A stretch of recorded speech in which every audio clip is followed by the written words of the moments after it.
This stream is brought to you by... Have you ever been misunderstood? A puppy in a rage monster's body? Well, we here at Trollocs Lives Matter believe there is a human inside all of us. And they were effectively genetically engineered war tools. TLM, because even nightmare fuel needs love too. And maybe a hug. Hello, I am Jave Dumpkins, founder and CEO of Trollocs Lives Matter, TLM. Thank you for watching this advertisement. Aw, look at that little guy. Look at that little poopsie whoopsie. He's a cutie patootie, isn't he? Look at her pet that. Oh my god, the cut.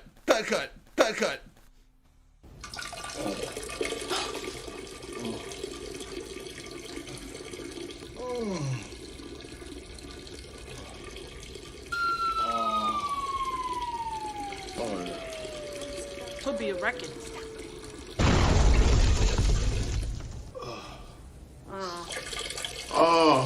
That house. How long?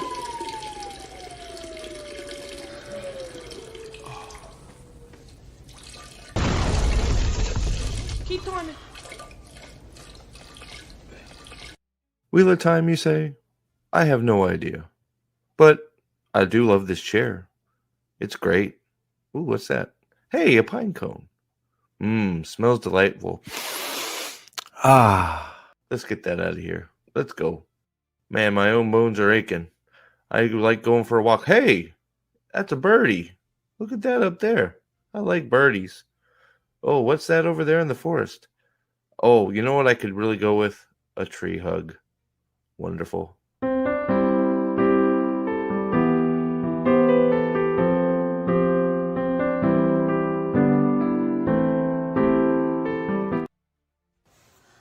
Hello. This is Big Game James Worthy of the Los Angeles Lakers, and I've seen a lot of great teams, but I've never seen fans like this. Wheel of Time fans. Don't stop believing. You're built something special, and I'm standing with you. Let's bring it back. Hashtag save WOT. Continued success. What the hell are you talking about? Who are you talking to? Hey, look, it's a plane. Whoa, what's that say? Save wheel of crime? Say woke? What? Brave a wheel of cake? Shave works? Suave wheat of cream? Shed walk? Start weeping slime? Shorts are okay? Rave all the time? Shave the warts? I can't see. I can't see what it says. I don't understand. Somebody help.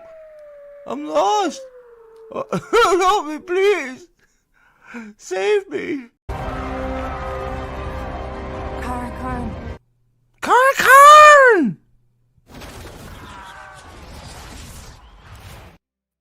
I was having too much fun with the sounds.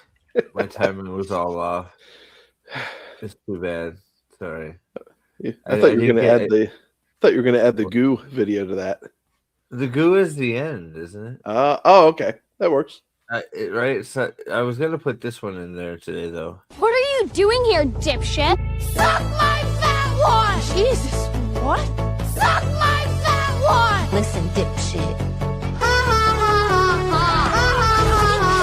Dipshit. What? Dipshit Derek. Suck my fat one! Suck my fat one! Mom can suck a fat one. Mom can suck a fat one.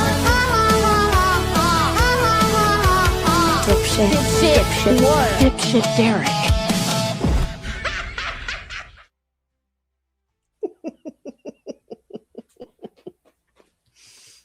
Or we could have went with this one to go oldie. Clean their own butts. We're thin.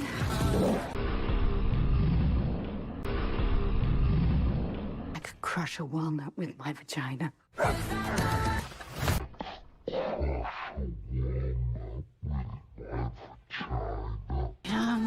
Nae'blis.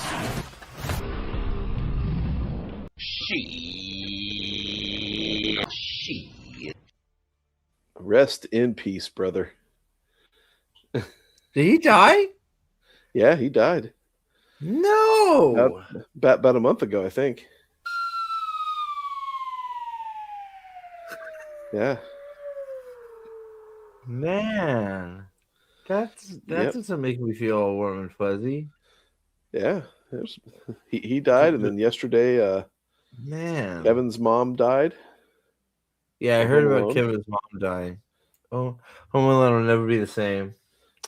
Yeah. Should I add this? No, the real question is though, do I add this monster to this watermelon juice?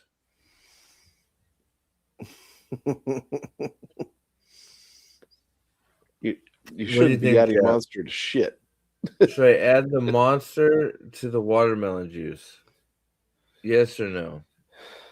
I don't know. I can't answer that one because I stay away from that nuclear horse. Well, I guess I'm not in danger of falling asleep right now because the Pendragon cycle isn't on. So I think I got a little bit of time before I have to hit the sack. Yeah, Jeremy says only if the price is right. If we get any mention of the Pendragon cycle, I may fall asleep instantly. Like, what? What is the bitch in the fountain? What? What? Merlin did what? Merlin's an asshole. What? So it took 3 episodes, but Merlin finally made it to the show. Merlin's an asshole. Oh shit! Okay. They went through 28% of the television show before he finally made an appearance. Taliesin, will you sing me a gay song of life? Sure, I will. I am Taliesin the gay. You're now my king. Hello, welcome, King Taliesin. You sung to me a lullaby of joy. Oh, sorry. Uh-oh. Josh likes cool. Pendragon. There seems to be quite a handful of people that like it. Yeah. I don't understand you, but whatever. It's shit, but it's okay. Yeah. To each their own. Look, I said it either way, right? I am not the arbiter of what people are to like. So I just I think it's a gigantic mess. Yes, there's no DEI like bullshit being shoved down my throat, which is nice, but narratively, jumping over a bull and getting cracked by celery isn't really entertaining to me. But it's okay. So what's problems, up, that's for sure. What's up, Alex? What's up, Max? It's a very dishonest video. We're gonna get into it. I've heard from several. I haven't watched it at all, so I've heard it's very. There's a lot of cope going on in this video, so we'll see for ourselves firsthand. I took it as a joke. I'm assuming you're taking the video as a joke. What's up, Nick? Let's see here. Nick, what's up? Fadian, what's up? And they eating my gumbo and got this ding. Let's go. All right. Oh wait, I should have probably done the other shit. Did I turn the ads off? I think I did, but let me double check. It'll only take a second. It'll only take a second to see if the ads are off. I think the ads are indeed off. Let me put the live now thing up so everybody who is not getting live now. There we go. I challenge. You know what? I actually once I can get through an episode of Pendragon Cycle without falling asleep, I would love to talk to some people besides for Aldan that like it, and try to explain to me why. Because the story is definitely not good, and the editing is a mess, and the acting is mediocre at best. But I actually blame the acting on the directing, not the actors. I don't think it's their fault, to be honest. There's some very there's some very direction problems with the Pendragon Cycle, I feel like. So I blame a lot of the problems with it with the actual editing / filming / directing / directors. But yeah, so but that's not what we're here for today. Vortigern's acting is not a directing problem. That guy's the Borken best. is awful. Captain King yells at everyone. Shit! You killed the deer. He's like, open the gate. I'm not having a heart attack. I'm just stuck like this, yelling. Sir, how do we tell if you are having a heart attack? You'll never know.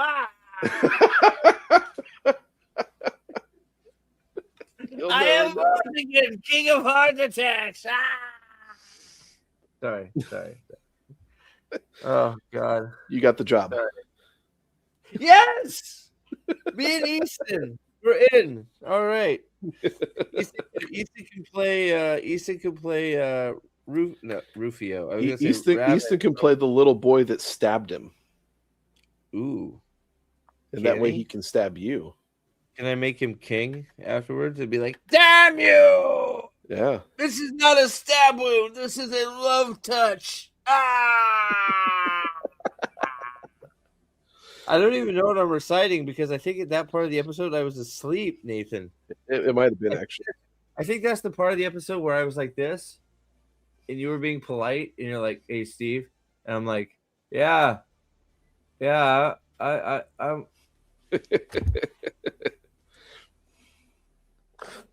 And then Vortigern yelled at me. I'm like, "Ah, Yeah. Vortigern!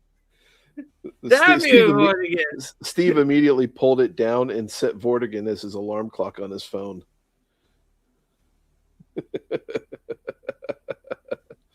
You think he's joking? I have it for you. Yeah, it's It either says, that or I he am faps to Vortigern. it. Well, why not both? Oh, there you Why go. not both? You know. Yeah. What's the main character girl's name? Chikorito? Karis. Karina? No, Karis. It's Greek for grace. Oh, I thought it was Greek for 8,000 years old. Oh, my Well, bad. she- Sorry. He's Yeah, aged well if that's the case. That's not why we're here. I'm gonna have to do a Pendragon thing. It's just gonna have to be. Max has seen a lot of good teams, but he's never seen one like the Will of Time team. That's true. What's up, you filthy Elvis? Can you guys?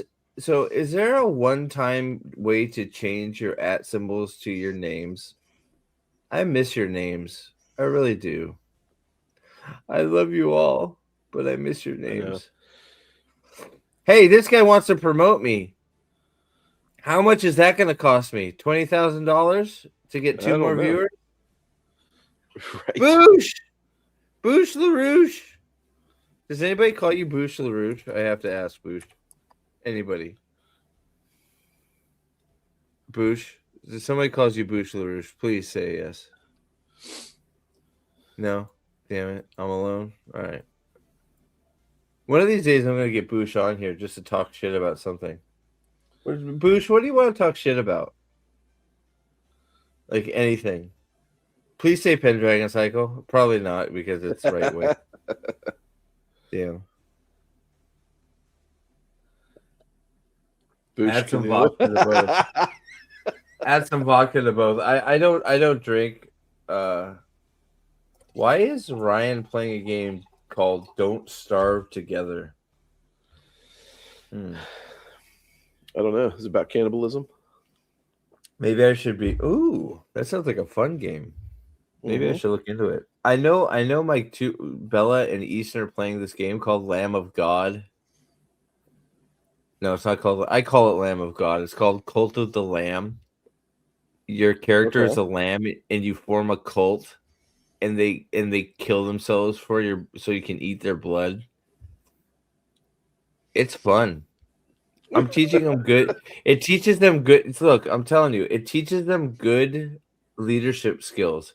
If there's a little pig boy mouthing off, you can just say, "Hey, cult, kill this thing and eat his soul to nourish your fucking body, and they kill him and they all level up, and it's good. Wow.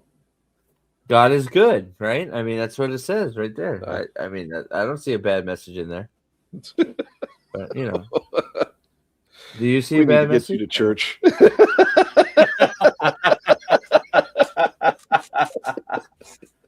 Not in Pendragon Cycle Terror. Ah! Yeah, no. I don't want to get burned like Taliesin. Ah! Sorry. Ah! Sorry, I'm trying to get into season 2. Daily Wire, if you're watching, I'll be Taliesor. I can be his son. His You could be what? zombie Taliesin. Wait a second. Taliesor. Maybe the water got some of his pre-cum because he was really horny Wow. to get with Garrus. So really the guy that was the priest. Hold on, let me cook here. The guy that was the priest was not a priest. He was a woman. Wow. So he was really horny to get with what's her face. So some pre-cum got in the water, went up the non-guy priest's vagina, and he had an illegitimate child named Taliesor. There you go. That's me. That's my character. I'm in. Let's do it. All right. Okay. I have heard both Boosh Canoe and Boosh a douche. No, but those are very uncreative. Fallout. You want to bitch about Fallout Season 2? I'm there for that, brother. Fuck yeah. Fuck that. Because everybody knows show. it's out. It's such a good show that I almost. So you want to know? So all right, you want to know how good Fallout 2 is? Pendragon Cycle put me to sleep. Fallout 2 made me jump out a window after I woke up and it was on the screen. They were that bad, huh? It was that bad. Y'all need Jesus. Jesus is in my heart, okay? He's just fucked up. He's just fucked up and been trapped there for a while, so. Lamb of God that left turn at Albuquerque. He did, yeah. Him and Wile E. Coyote are super geniuses. He's like, what am I doing here? They're like, what are we? They're like, both car. of them are just like, why are we here? What is going on? Fallout Season 2, 23 is decent. I didn't know they got to Season 23 so far, but I'll take your word for it. I honestly haven't seen much of Season 2, but I'll have to look into it. Seriously, if Boosh wants to bitch about it, that's reason enough for me. So they ruined Betty and Barb. They were good villain characters, but now they're misunderstood. It was all evil wit Pippo who made do bad things. Is this in Fallout Season 2? All right. I still can't get over the what was it? Somebody on one of Zax's streams was trying to explain how the priest didn't get mowed down by a fucking a fucking machine gun 5 feet away from him. Like, you know, one of the guns that is on the wheel guns. Gatling what gun. are they called? Gatling gun. Gatling. Yeah, there's a Gatling gun 5 feet away from him, and he was shooting. And it didn't hit anything but wall. And like they're like, oh yes, that's because those guns are highly inaccurate at close range. I'm like, what? Okay. It's but really tough to be inaccurate at close But range. now for the main event, guys, the thing you've all been waiting for. We're gonna go right into it. Here it is: Stranger Things, Tales of 85, because that's what you guys are here for. Now, I suffered through it, so you must. And then we will go to the main event. Now, there were people that doubted me. Nerporial! Go subscribe to Nerporial Lifeform. He's a good guy. We love him here on the channel. He's bald, but that's okay. Balding people have lives too. They're nice people. Come on, man. Right? Come on. See, yeah, but you hide it well. You always got a beanie on, so Well, it's fucking and cold you out make here. and you make up for it in facial hair. So you could always This is true. you could do one of those things where you do that and you like put it on top of your head. So Yeah. Well, I used to But, be able to do that. My but kids still this haven't is- forgiven me for shaving off the beard. So I, before this was a thing, I was telling Brian, Nerdporial Lifeform, who you should be subscribed to right now. If you're not, then I don't know what's wrong with you. Actually, let's go a step further. Wow, when you put Nerdporial in Google, it says asshole. That's crazy. I've never done that before. Wow. That's because if you search asshole, it comes up as Nerdporial. That's crazy. I can't believe that.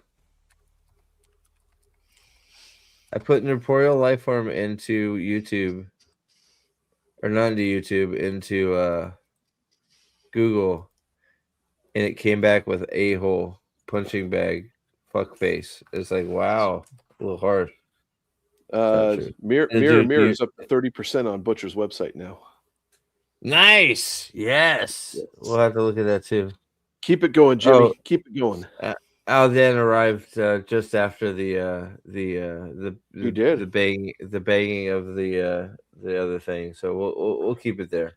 I do need to do a stream / a video about it. I really do, because I would like to know. I would, but before we get into this, is part of why we got 27 people watching. Awesome, thank you. This is part of why I'm fucking around. I want to make sure people, it always takes, for some reason, a while for people to get notifications that I'm live. So there is a reason I'm dicking around. It's to let people get in here before we get into the Nae'blis, Nae'blis himself, Nae'blis, the man who listen. You got to say one thing. The dude is committed. At the red carpet in London, Rosamund Pike, probably the most famous person he's ever met, comes up to him and says, "Hello, sir. My name is Rosamund Pike. I am a movie star. How are you?" Terrific adaptation there, Steve. Yeah, I sound just like her. I know. How are you? It's me, Mario. You little bald guy. You look like you're a YouTuber. How goes it? And he introduces himself not as, "Hello, my name is Brock Lando Stud Muffin." He says, "My name is Nae'blis." It's like, no, your name is not Nae'blis. That's your YouTube channel, bro. Your name is Brock Stud Muffin, who runs the YouTube channel Nae'blis. Jesus. And how much money do you want to put down that she had no idea what Nae'blis meant? No, she still doesn't. She doesn't know what Wheel of Time means. Well, this is also true. She's like, what is a Wheel of Time? What be this time of wheel you speak of? But first, let us see now. Oh, back to Nerdporial. That is why I was linking his channel in the chat. By the way, go subscribe to Nerdporial. If you're not a member to Nerdporial, he has it. His memberships are only 99 cents. He has given those bad boys away. You guys should be a member over there. You should be a member over here too, because I'm gonna start doing like weird videos, like. I'm gonna start like taking a page out of the book of the Night of the Seven Kingdoms and start taking videos of me pissing and shitting, and I'm gonna see how that does for my membership numbers. So I'm what you don't think I should take a shit live and see if that makes my membership numbers go up? Unless you're streaming on Twitch. It would be a stream. It's a video. It's for. I could shave my warts on my taint. Oof. That might be more pleasant than watching the show we're about to preview here. But yeah, so as I was trying to, so Nerdporial didn't believe me, and I'm like, Nerdporial, They are doing a Stranger Things world. They're doing a Stranger Things universe. And he's like, no, they're not. They're done after this. This is it. Blah, blah, blah. I'm like, okay, you don't believe me? Fine. And then the next day they came out with that tree that had the long list of stuff for the Stranger Things universe. And now we have the first preview. So here we go. Here is the preview for Stranger Things. Oh wait. Aldan has been a member for 40 months. A need Tatas to up the views, Steve. You want me to walk around with my tits out? I don't That's have what I that was gonna big of say. tits. Like, are we talking about Steve's tatas, or he's got to hire a hooker off the streets to bring her tatas on? Yeah, because if you think my daughter's coming in here with her tatas, me and you are gonna have a different conversation, Aldan. No, that's We're gonna have a much, much, much different conversation, buddy. yeah. I guarantee you, he didn't mean that. I love you, buddy, but I will murder you if you talk about my daughter's tatas. Just saying. Like, just think about me. Just think. Well, let's Hey, look, Stranger Things is on the screen. Let's flip this around, dude. Let's just flip it around. How would hire hooker? Okay. As long as we're on the same page, because just flip it around. If I was talking about a certain other person's tatas that he's close to, I'm pretty sure he'd knife me too. So I don't think I'm that far. Same with you, actually. 100%. Yeah. Okay. I'd drive to your place and fuck you up. I thought you were gonna say fuck me, and then I was gonna be like, well, that's Nope, a party, nope. I think. Okay, got you. Nope. All right. None of that. We can't kill. Okay, hookers. Okay, here we go. Speaking of hookers, Stranger Things, Tales from the 85. Here it comes. Hey, it's that arcade we all have learned to love and not hate. Great. Is it loud enough? Yep. Hey. Hey. Coat! I need a coat! Anything happens to her, these woods hide a lot of mistakes. These woods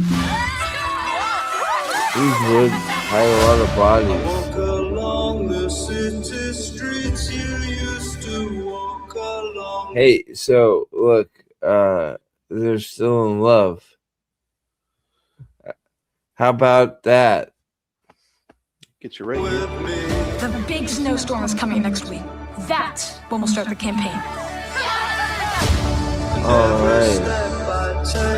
Reminds me of just how it used to be.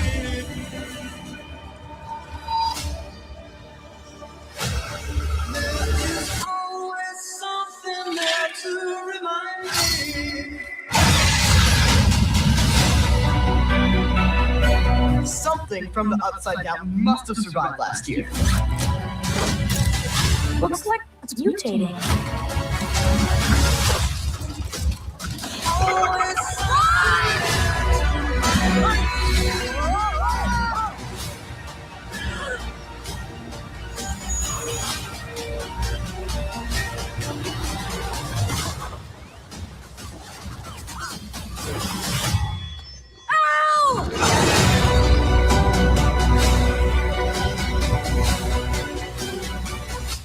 I've kind of always had a crush on you, Steve. I've always had a crush on you too, Nancy. No, I mean Natalie.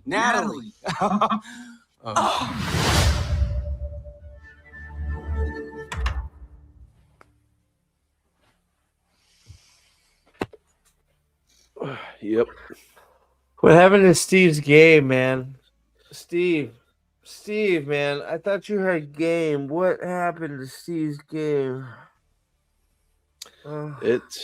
It went the way of the dodo. Because Nancy has all the guns. Can we give Steve a gun?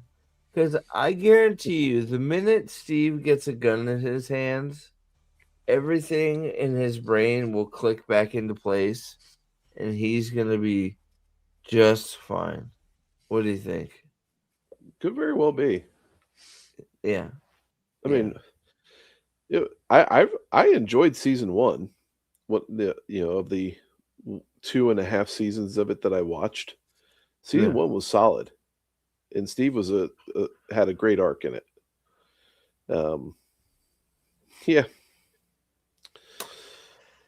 All right. Well, so I'm not. We were talking about it before we went live. I don't understand why you do this. You introduce a whole bunch of new creatures that aren't in the show. Are they? Oh, so that wasn't a demidog? I'm not sure. Was it? I don't know, because I mean, I didn't get into the show a whole lot to remember much of it. Right. Yeah. Man. My give a fucks were maybe less. Yeah.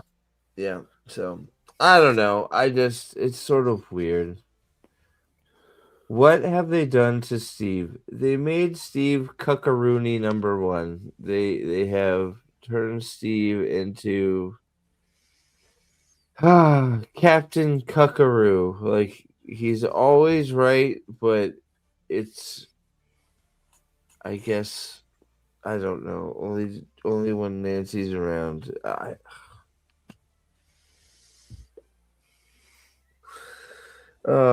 wish. Yep. Have a drink. You know, what'd be great is if that's how Steve got his passage to the Upside Down. When it, he killed Nancy, and then the Upside Down's like, "All right, in you go. You're good. Oh, so you have made passage." Reality things, Stranger Things. Yeah, it's like you're free to enter. That'd be great. What's up, Zax? Yeah. All right. We're gonna do the Miyagi-Do karate thing. Let's go. The main event. So, out of retirement, out of nowhere, out of I was gonna say the box, but nobody would put him in a box. I don't think there's one large enough. I don't know that he knows what one is.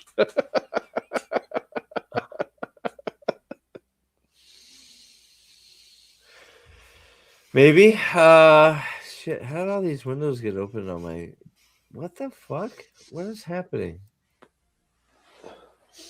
Pop-up windows from porn sites? Yeah. Or corn is what you're supposed to say, I guess, on YouTube. It's retarded. You call it corn? It's something retarded. Because retarded is retarded. Okay. I'm much like this guy. This guy's retarded. I'm retarded, so I'm there. It's okay. Okay. Okay, so let's get that closed. I think we're back to stage 1. I have an alert on YouTube about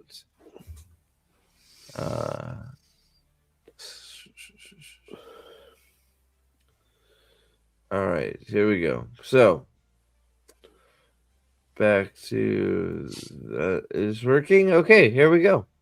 So you guys are wondering, if you guys have not heard the news or been on my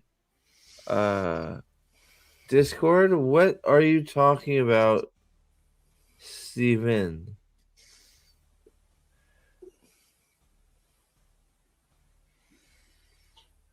And I am talking about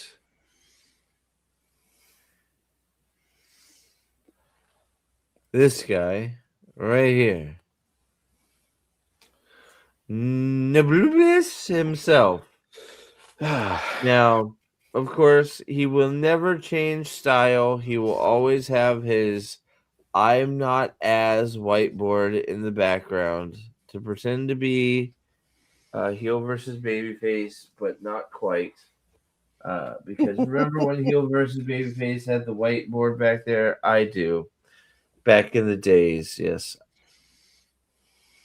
I never really caught that. Yeah. So what does it say now? The pattern could withstand the shadow, but it could not hold up to capitalism. What? Is that what that says? That is what that says. Let me repeat it for you guys. Actually, What? maybe I can make it larger. Let's see if I can make it larger. The pattern. Oh, let me get rid of this. Gook. The pattern could withstand the shadow, but it could not hold up to capitalism. That's his defiance against the show's cancellation. Holy shit. So apparently, what a bad take. Apparently, the reason that no, there we go. Jeremy. The super chat. I just Jesus Christ. Sorry. Okay. Jeremy, thank you for the $10. At least he acknowledged capitalism defeats evil. True. Very true. Yep. Well said. Well said. Very much. So he does also proudly like to put Vagina Island up where you can see it. There's there's no mistaking it, but yes, that is Tarvalin itself, the White Tower. And so we so let's see. I guess the best place to start is, hey, what's up, KRS? What's up? Good to see you. What are the chances this guy compares all his politics to Harry Potter? Don't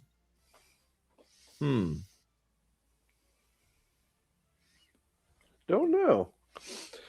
He's pretty much strictly a Wheel of Time guy, though. He does say at the end of this that he's going to go back to book stuff. He should. Yeah. Get rid of all the crap that he's been doing for the past 5 years.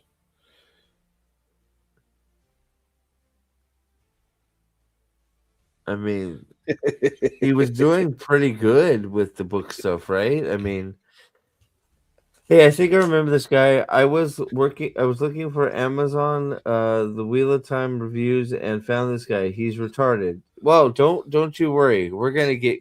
You're gonna have a quick review, real quick here. Okay, so here we go. Let's get started. A year ago today. Can you guys hear it? Yeah, a little bit of an echo though. Oh crap! Why is it coming through my? So, for some reason, my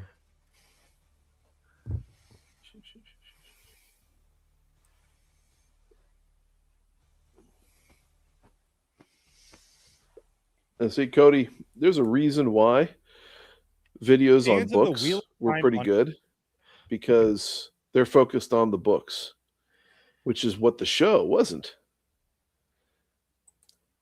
Let's get retarded in here. Hell yeah. Let's look, get and also, retarded. and I'll like, retarded dude, in I'm here. so please also, you guys don't understand when you use words like retarded and dumb fuck and asshat, you're helping the world heal, because all these people that are trying to make you not say words like retarded are sick individuals. There's nothing wrong with saying somebody's retarded when they're acting retarded. It's perfectly okay. As a matter of fact, every time you hear the word retarded, an angel gets its wings. That is what I heard. Yep.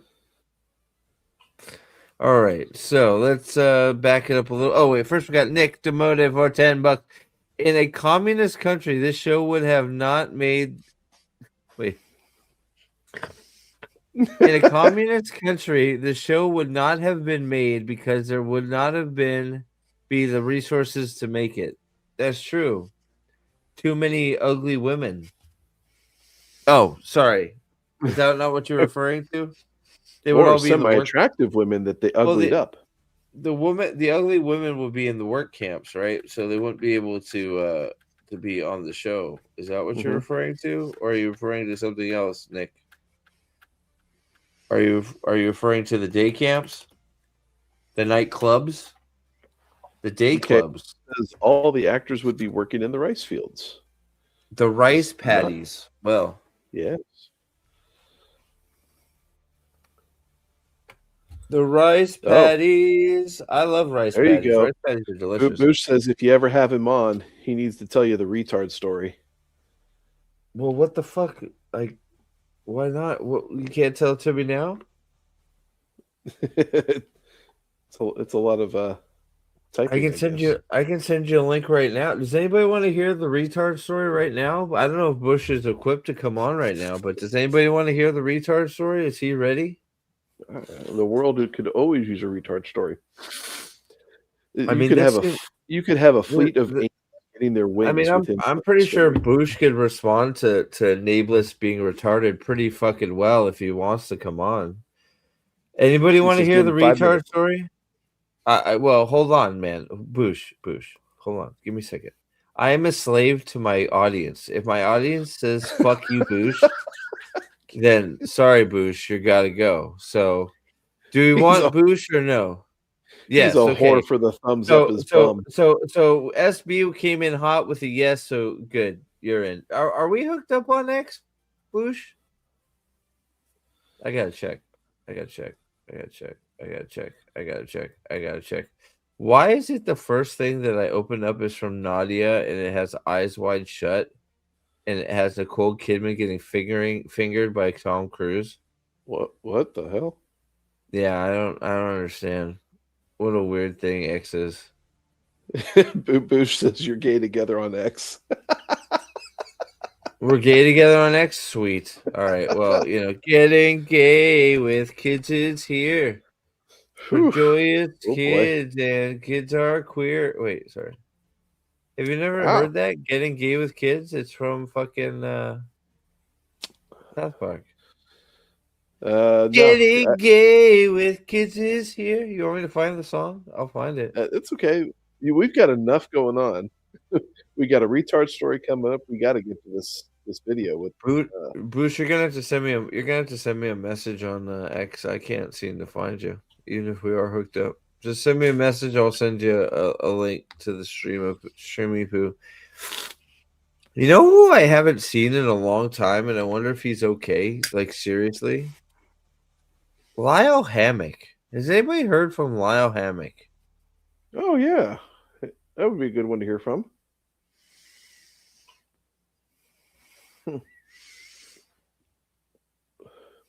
Maybe he's just been a lingering guy in the background of late. I don't know. Maybe. I hope so, because I hope he's doing all right. I haven't heard from Lyle in a long time, so I hope he's doing well. Lyle, if you are just a silent observer, I hope that you are. I hope you're good. I hope you're doing well.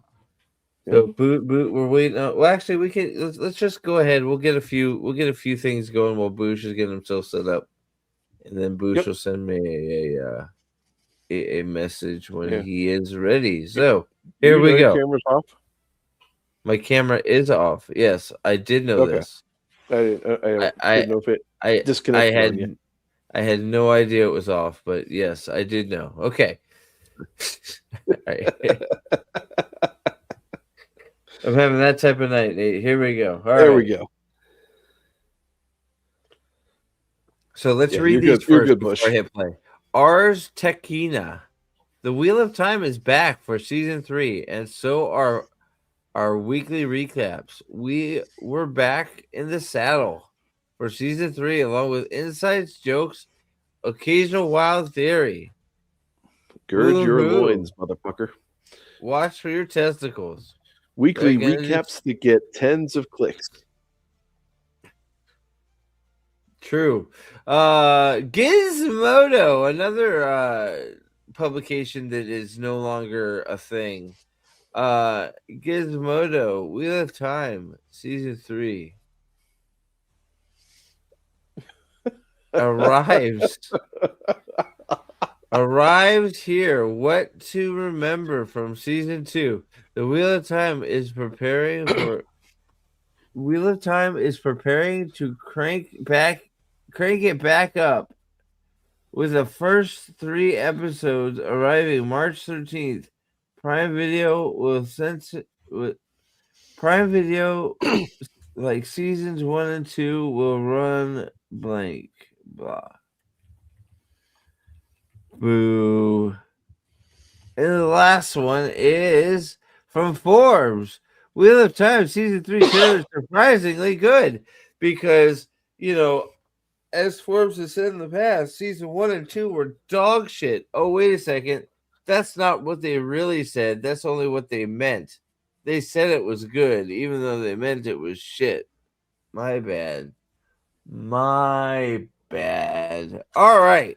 Here we go. Are we ready for some Nae'blis? I don't know that we're ever going to really be truly ready. But can I say his name like that from now on? Nae'blis, like a Nae'blis. French aristocrat. Nae'blis. All right, here we go. Nae'blis. Amazon Prime, we're preparing for the release of season 3 of the adaptation, eagerly awaiting the visual representation of what many argue is the best book in Robert Jordan's Wheel of Time series, The Shadow Rising. Season 3 received arguably true. No, look. For all the shit, I will always give Nae'blis. It's gonna get worse each time I say it. It's really good that you don't drink. every time I'm gonna say it's gonna get worse. So for all the shit I give him, he did do some good book stuff. Okay, he covered his. Oh my gosh, we're 2 of 5. We got 49 minutes. Somebody, we need 3 more $10 super chats, and I can buy a pony. Well, maybe not a pony, but you know what I mean. Yeah, right. If you hit that goal, what does that do for you? Does it do anything? It makes me go, well, man, slap some nipple tassels on that and go.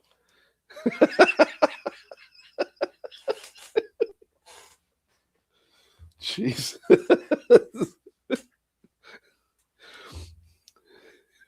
People got to watch out for what you pay for, I guess.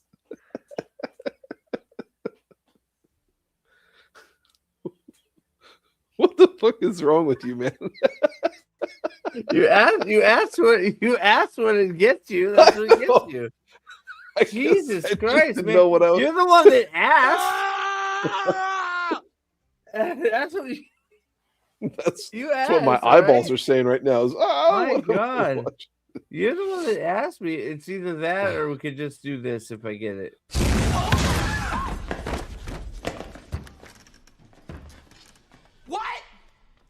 An explosion of flavor! I'm working some very unstable herbs! That might be better. Maybe we'll do that. Go, Alex, coming in hot.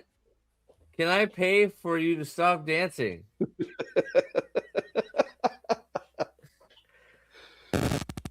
Okay, I stop. So you're trying to get a 10 off of it? I started to stop. See, because I had already stopped, so I had to go up again and be like, and then now, okay, I stopped. Thank you very much, Alex. You're the man. You're the man. Man, this is the closest I've been to a goal since I tried to sleep with that girl in high school. No, I'm kidding. That was a hell of a goal. Never happened. I never went to high school. All right. Tamitsu, once upon a time, Nae'blis made some pretty good videos. For instance, his Battle of the Tour breakdown was good if you saw it. The show thought. The show thought?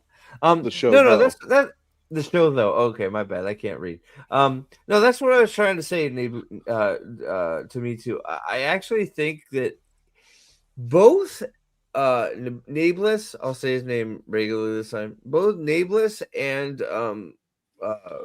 I'm not gonna say Dusty Wheel because I don't think he belongs there, but WOT Up guy, both of them actually did some pretty good Wheel of Time just book content pre-show. Yeah, Daniel Green too. That Daniel Green too, and then Daniel Green, I don't know, went gay. Yeah. Getting gay with kids is here. That's what. Or Naomi King. Or Naomi King, or like I don't know, whatever. He just went insane. What's up, Manotha? But no, where credit's due. I think the two that WOT Up, as Josh said, and Nae'blis both did pretty good Wheel of Time content. So I think I hope that's what they go back to doing, and they just dropped the show. Just drop the show and do some Wheel of Time content and just leave it there. Just leave it there. I think your channels will be more successful, and it'll be more appreciated. I think personally. So, but to each their own. That's what I think. So. All right, so where are we? So it's only a 20-minute video, thank God. So let's see here. We are I almost gave him a thumb down by mistake. There it is. Okay. Received almost universal acclaim across the board. Wait. Shut the fuck up. The lies are starting already. Okay, here we go. Representation of what many argue is the best book in Robert Jordan's Wheel of Time series. Was it true? Shadow Rising. Okay. Season 3 received almost universal acclaim across the board. Critics.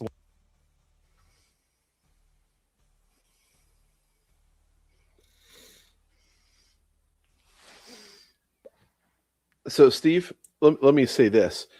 He's like, almost universal acclaim across the board. Yet the third article that he had quoted was from Forbes that said season 3 trailer is surprisingly good. That's not a compliment. Right? No. You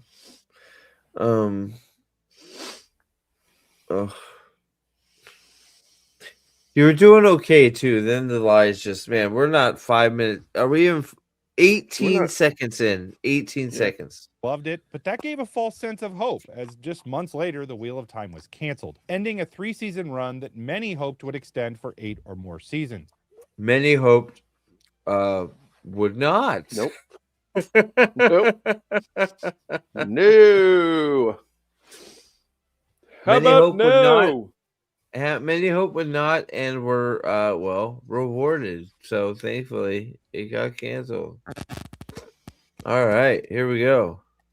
Wheel of Time failed as a series, but was it a failure? Why did it fail? Well, join me today as I deconstruct the events that led to the series being made in the first place, and what Wait.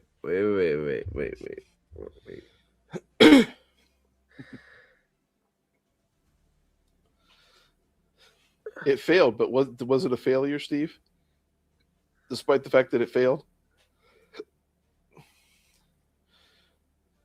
If your kids got held back at school, then they failed, right? Yeah. And but they didn't succeed, right? Yeah. But, all right, we're just gonna move on. We'll be here all. It's just it's a failure. Period. Well, and what didn't during the series run, and we'll attempt to answer the question. Nothing worked well. The series did run. Okay, moving on. As to why it was canceled. We'll end because it sucked ass balls and cock. That's why it failed. Anything to add? Ass balls. Ass balls. Taint. Yeah. Fingernail whole leftovers. That whole strip of yuckiness. Yeah. Yeah. What else caused it to fail? Was it the fact that everybody was ugly? There was about 18 too many moles. Their budget was apparently almost entirely on the costumes. As you guys discovered going through that one video.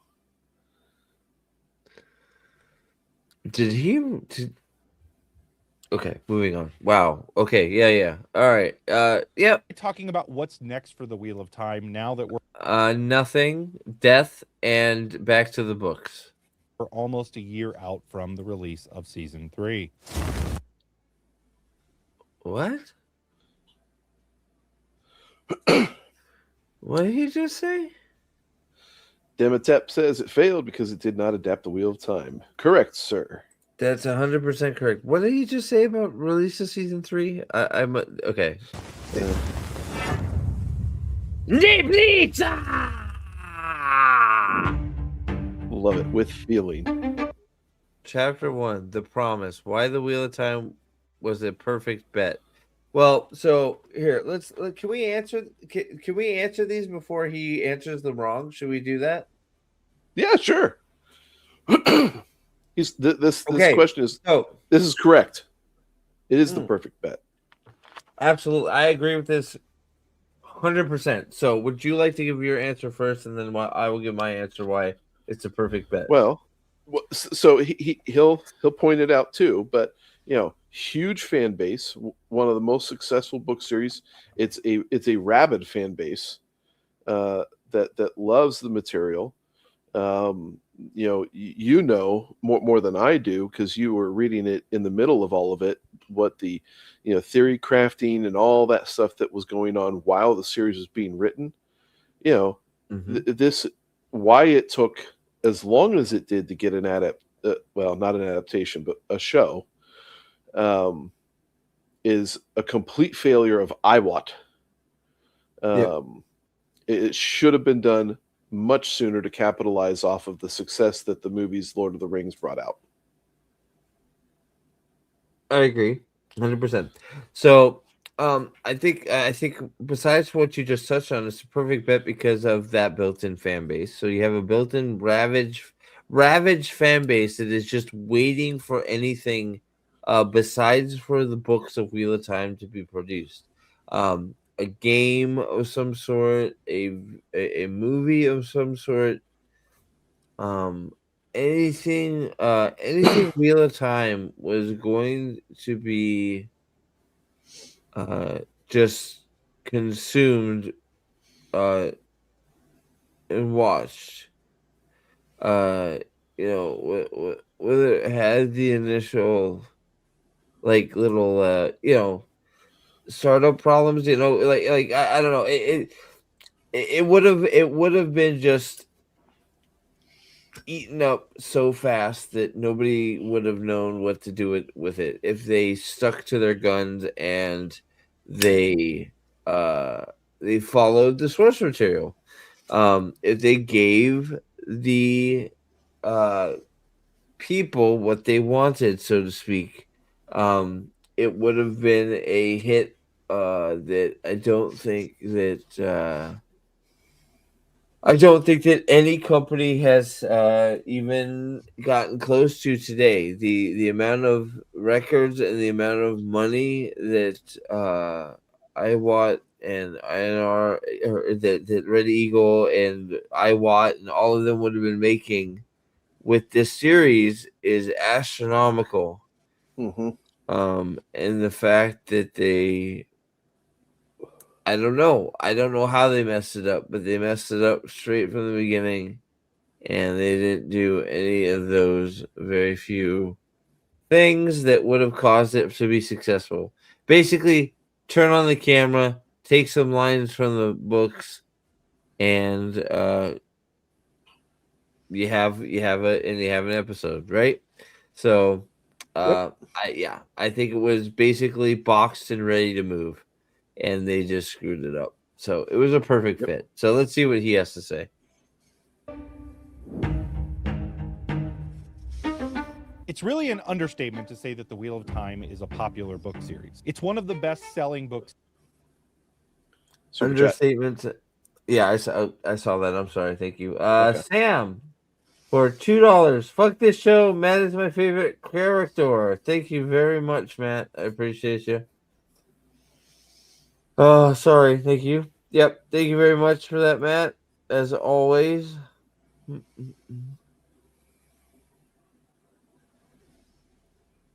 All right. Sorry. Where is that? There.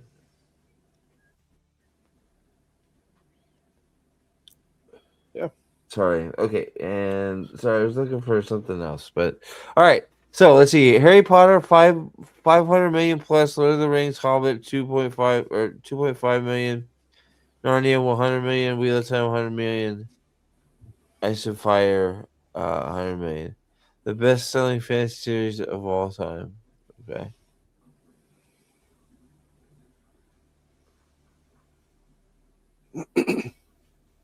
All right, here you go. Series of all time, with many lists having only Lord of the Rings, Harry Potter, and Chronicles of Narnia ahead of it in total sales, and it's roughly tied with A Song of Ice and Fire. Almost 100 million copies of these books have been sold worldwide, and for the entire... So those are book sales? Mm-hmm.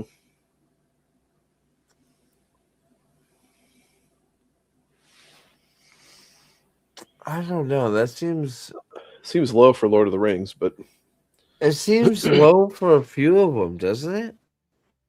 Let me see if I can find something on it. Yeah, I think there's a better I even think that seems low for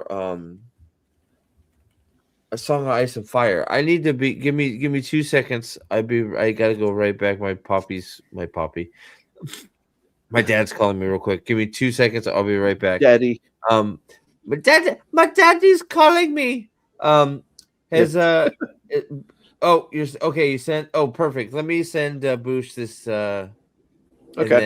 Yeah, you go take care of that. If Boosh comes in, I'll pop him in. I'm trying to find. Oh, there he is. He sent me something that said he had a fart. Booger. He called me a booger farter. Thanks for that. Booger farter right back at you, Bush. Bush. I called you Bush. President Bush. Salute. Bush. All right, there you go. Bush. You can let him in, right? Yeah. Okay. Yeah. I'll be right back. 2 seconds. Sorry. Yep. Yeah. So it looks like that. Might be. I mean, this is again. The AI search says 500 million for Rolling. Lord of the Rings 150 million. Hobbit 142 million. So that puts that closer to actually 300 million there. Song of Ice and Fire is only 90 million. Wheel of Time 80 million. How true that is, I'm not sure. It seems like it's low, but he's I think he's just basing that off of an AI search. He didn't send a link. Oh shoot. Okay. Let's see. Are you on his Discord, Boosh?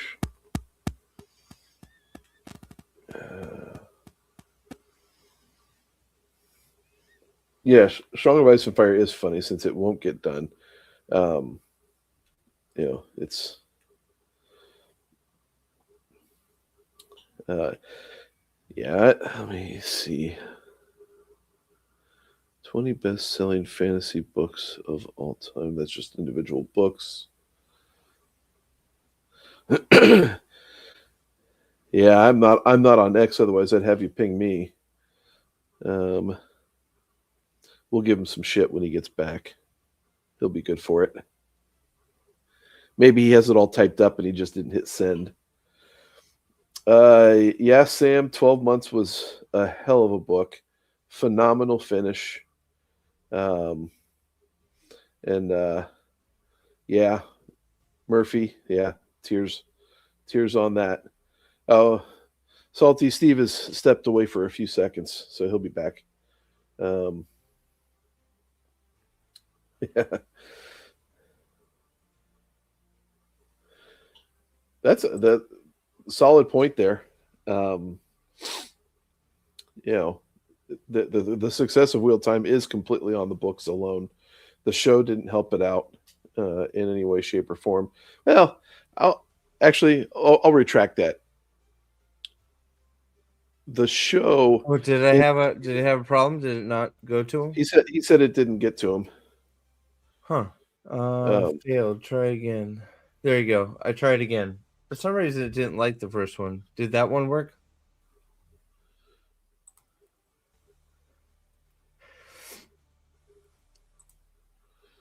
I hope I'll try it the third time. Let's see. It seems like it's working now. For some reason, it looks like it had a weird time, like, acknowledging you. I don't know. Okay. I got your ping on the Discord, Alexander. Yeah. So Tor says over 100 million. So I guess that'd be a little more appropriate. Yeah. The numbers I was saying, Steve, on an AI search are he lowballed Lord of the Rings. That's closer to 300 mil. But he says Wheel of Time. The AI said Wheel of Time was only 90 mil or 80 mil. Yeah, I call shenanigans. Ooh, Salty had a blackout. Ooh, all right. Well, you've obviously got electricity back, so that's good. Good, glad to hear that. Yeah, Boosh, that's kind of like my scenario was I had read quite a bit of the books before the show came out, but then when they announced the show, I went through and burned them all, and then I'm now in the middle of my first reread, and yeah, it's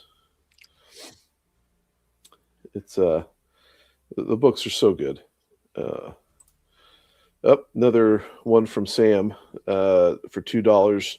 Would you guys consider setting up a Rumble channel? Yeah. I have a Rumble channel. Ooh. Let me try I'm trying to figure out this thing with Boosh here real quick. For some reason, No, he's on. He is now. We got it. Oh, we got him. All right, good. Welcome, Boosh. Hello. That was weird. I don't know what the fuck that was all about, but all right, I'll be right back. 2 seconds again. Sorry about that. I'm glad we got it fixed, though. Steve, it's probably MAGA people messing with the internet again, just like they always do. That's what I do. I hit and run, man. I hit Nae'blis with my dick, and then I run. I'll be right back. So, is that a story that he told? He got to meet her, or is this someone else recounted the story? That he met Rosamund Pike. He was on the red carpet for the series premiere in London, right? And so I think she was, coming by, and she stopped and gave him the obligatory interview, like she gave a shit about. Right? Yeah. I heard the story. I just want to know if he was the one that recounted the story, or did someone else say that's what happened? No, I think it was just the fact that he was introducing himself to everybody on there as Nae'blis rather than giving his name. Okay. And it's kind of what's the source on that is my question. Because if he's telling people this like it's some kind of flex Chad move, he's retarded. Because that's a really fucking stupid. No one there is gonna know. You're gonna. Hi, my name's Zinglebop Wingledong. Okay. That'd be one name talking about, man. I think he probably put something on his channel with the video of him interviewing all these people that were walking by. I'm sure it's probably on his channel somewhere. I don't know.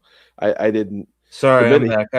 I had my Bluetooth earphones. He was live when he did it, so it is live to the world.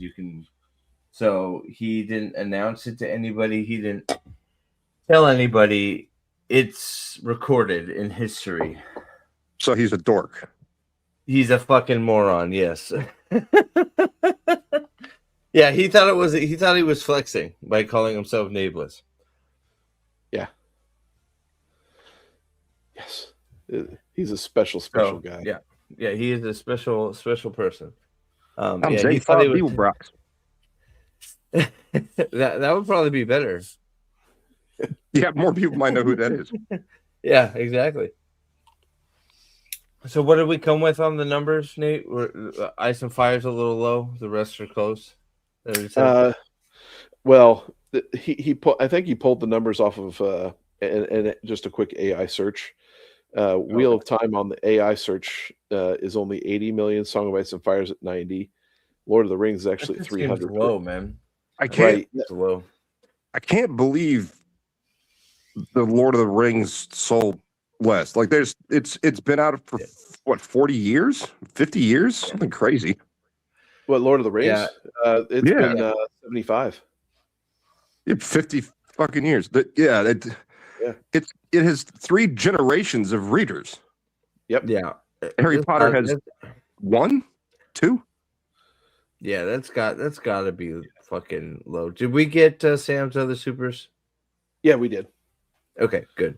All right. So yeah. I can't believe Harry Potter's being Lord of the Rings because the sales exploded after the movies came out. Yeah. Yeah. Oh yeah.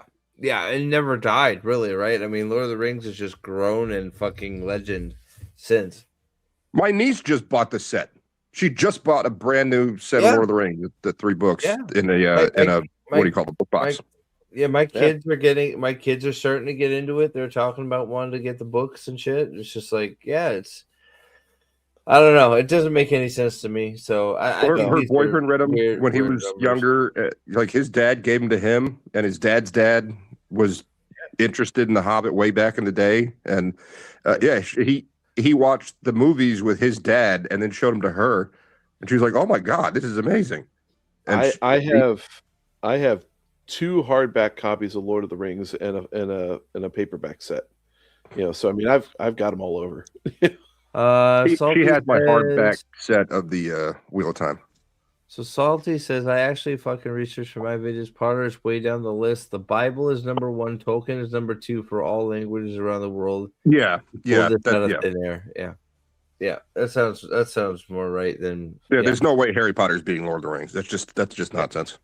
Yeah. Doesn't make any sense to me. So, all right. Am I hitting play, or was there a story you wanted to tell real quick? Oh, the retard story. So it's going to be a couple minutes, but I was at a liquor store with my girlfriend, and we were picking up. I was picking up Sailor Jerry for me and my dad, and she was picking up Hot Damn because she likes Hot Damn. And we're standing in line. And I was just talking about no, I don't want to drive all the way back to your place to get something, and then drive all the way back here. Like mom and dad's place is 2 miles away, right? Right. Like gas is stupid expensive. It's 2012 when Obama's in office. Arab Spring is running hard, and I'm going, gas is $5.50 a gallon, and she's like, I can give you the money. I'm like, no, that's stupid. It's a waste of money. And I don't want to drive. And I don't want to drive. Damn it. Yeah, I don't want to drive all that way. And we get to the counter, and she's like, well, I don't think he's that stupid. And the clerk at the liquor store has Down syndrome. Okay. And because this is the liquor store right next to my parents' house, we've known this for a while, and we get to the counter, and apparently he'd been listening, and he says one of the funniest things I've ever heard in my fucking life.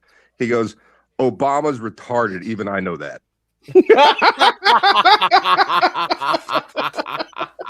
And I laughed just as hard as you two, and he slapped the shit out of me in the arm, not the face. Like, you can't laugh. Dude, you get that. It's like, dude, you're getting a fucking tip. I don't care if you can't. You're getting money for that. That is beautiful. Awesome. That's one of the things a lot of people don't understand is, it might offend someone, not him, and also to try and think like he can't find humor in the word because of his mental disability is to deny the fact that he's a fucking human. I think that is far worse than, saying the word retard. Well, it comes down to the fact that, so he has to deal with life as someone with an extra chromosome, but it doesn't define him as the individual. I've got an autistic nephew. He's not defined by the autism, so you can make fun of it, and it's good humored stuff. You know, Well, I for, mean, for most us, of the you know, time, we had an interview with Jim Butcher. I don't know if you had a chance to see it, Boosh, but I did a video introduction where I have this skull on, and I am Rico, the retarded cousin of Bob the Skull. And it was the intro, so 20 seconds in, and you had a series of people commenting on Reddit and on the video, so offended that they didn't watch the hour interview after that because I used the word retard. Meanwhile, Jim Butcher's sitting behind stage. We're watching him laughing his ass off. It's just like because you know, you know, you make something for him, so you're gonna watch him, of course, if you can, right? It sounds sort of creepy, but I'm sitting there like completely just watching him to see what his reaction is to the thing that Nathan made.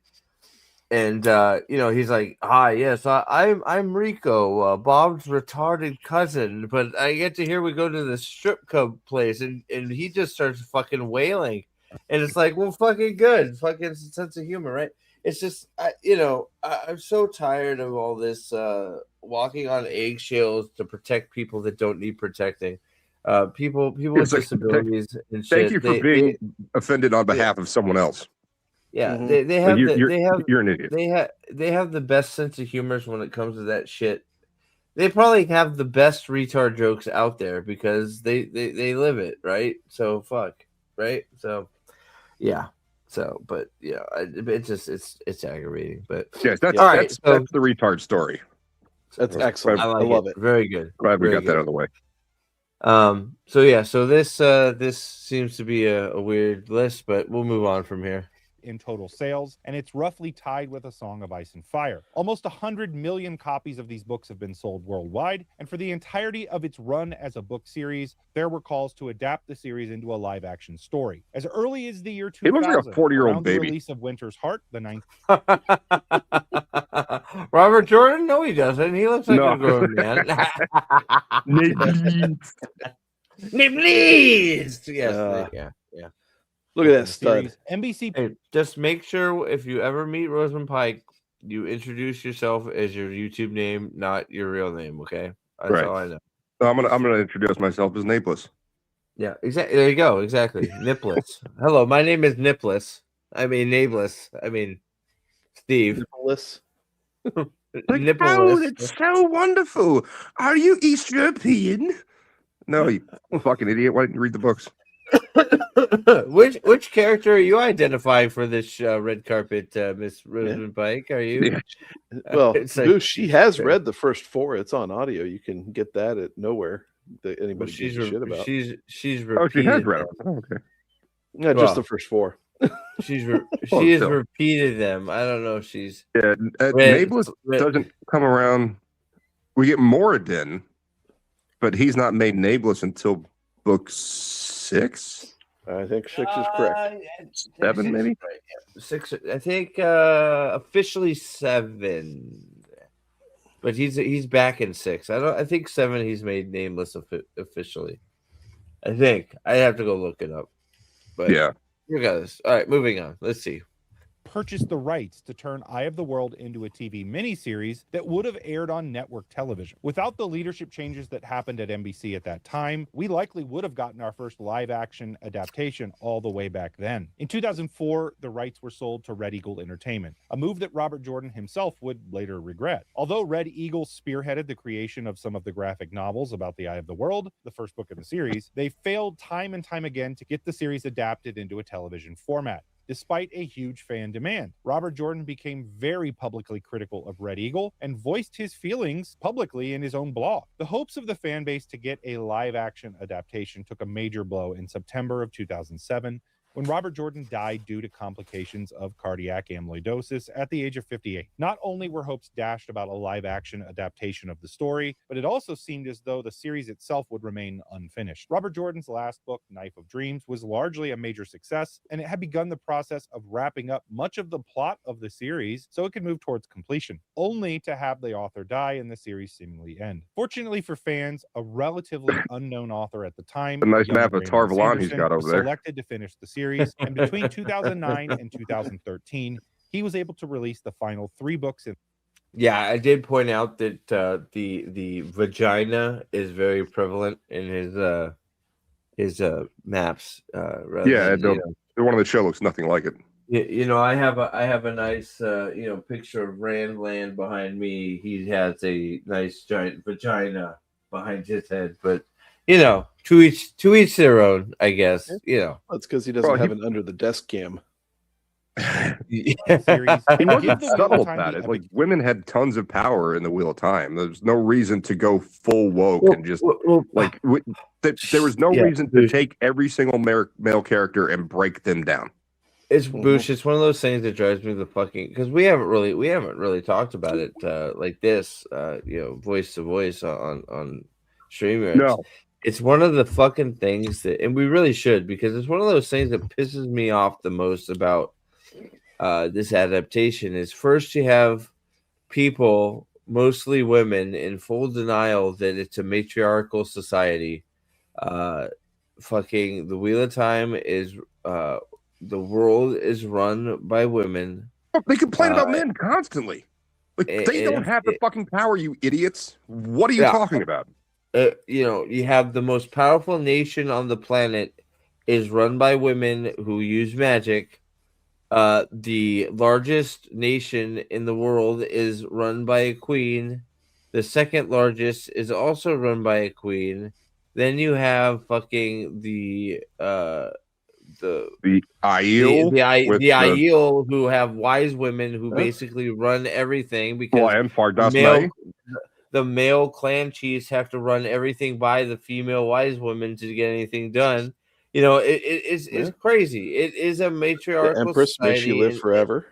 And then they have a whole warrior society that's nothing but women. Exactly.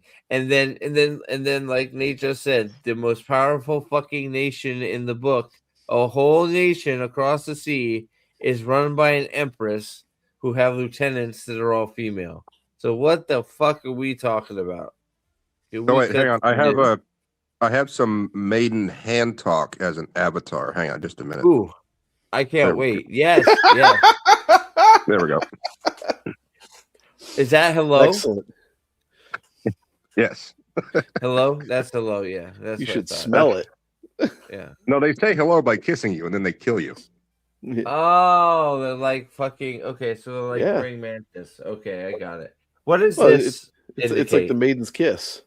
What is that in maiden hand talk? Is that a mating ritual of some sort? That's friendship. Friendship. Okay. Pillow talk. Is that pillow talk? Okay. Got it. Sorry. Pillow talk. Okay. That's one of the things he was subtle about.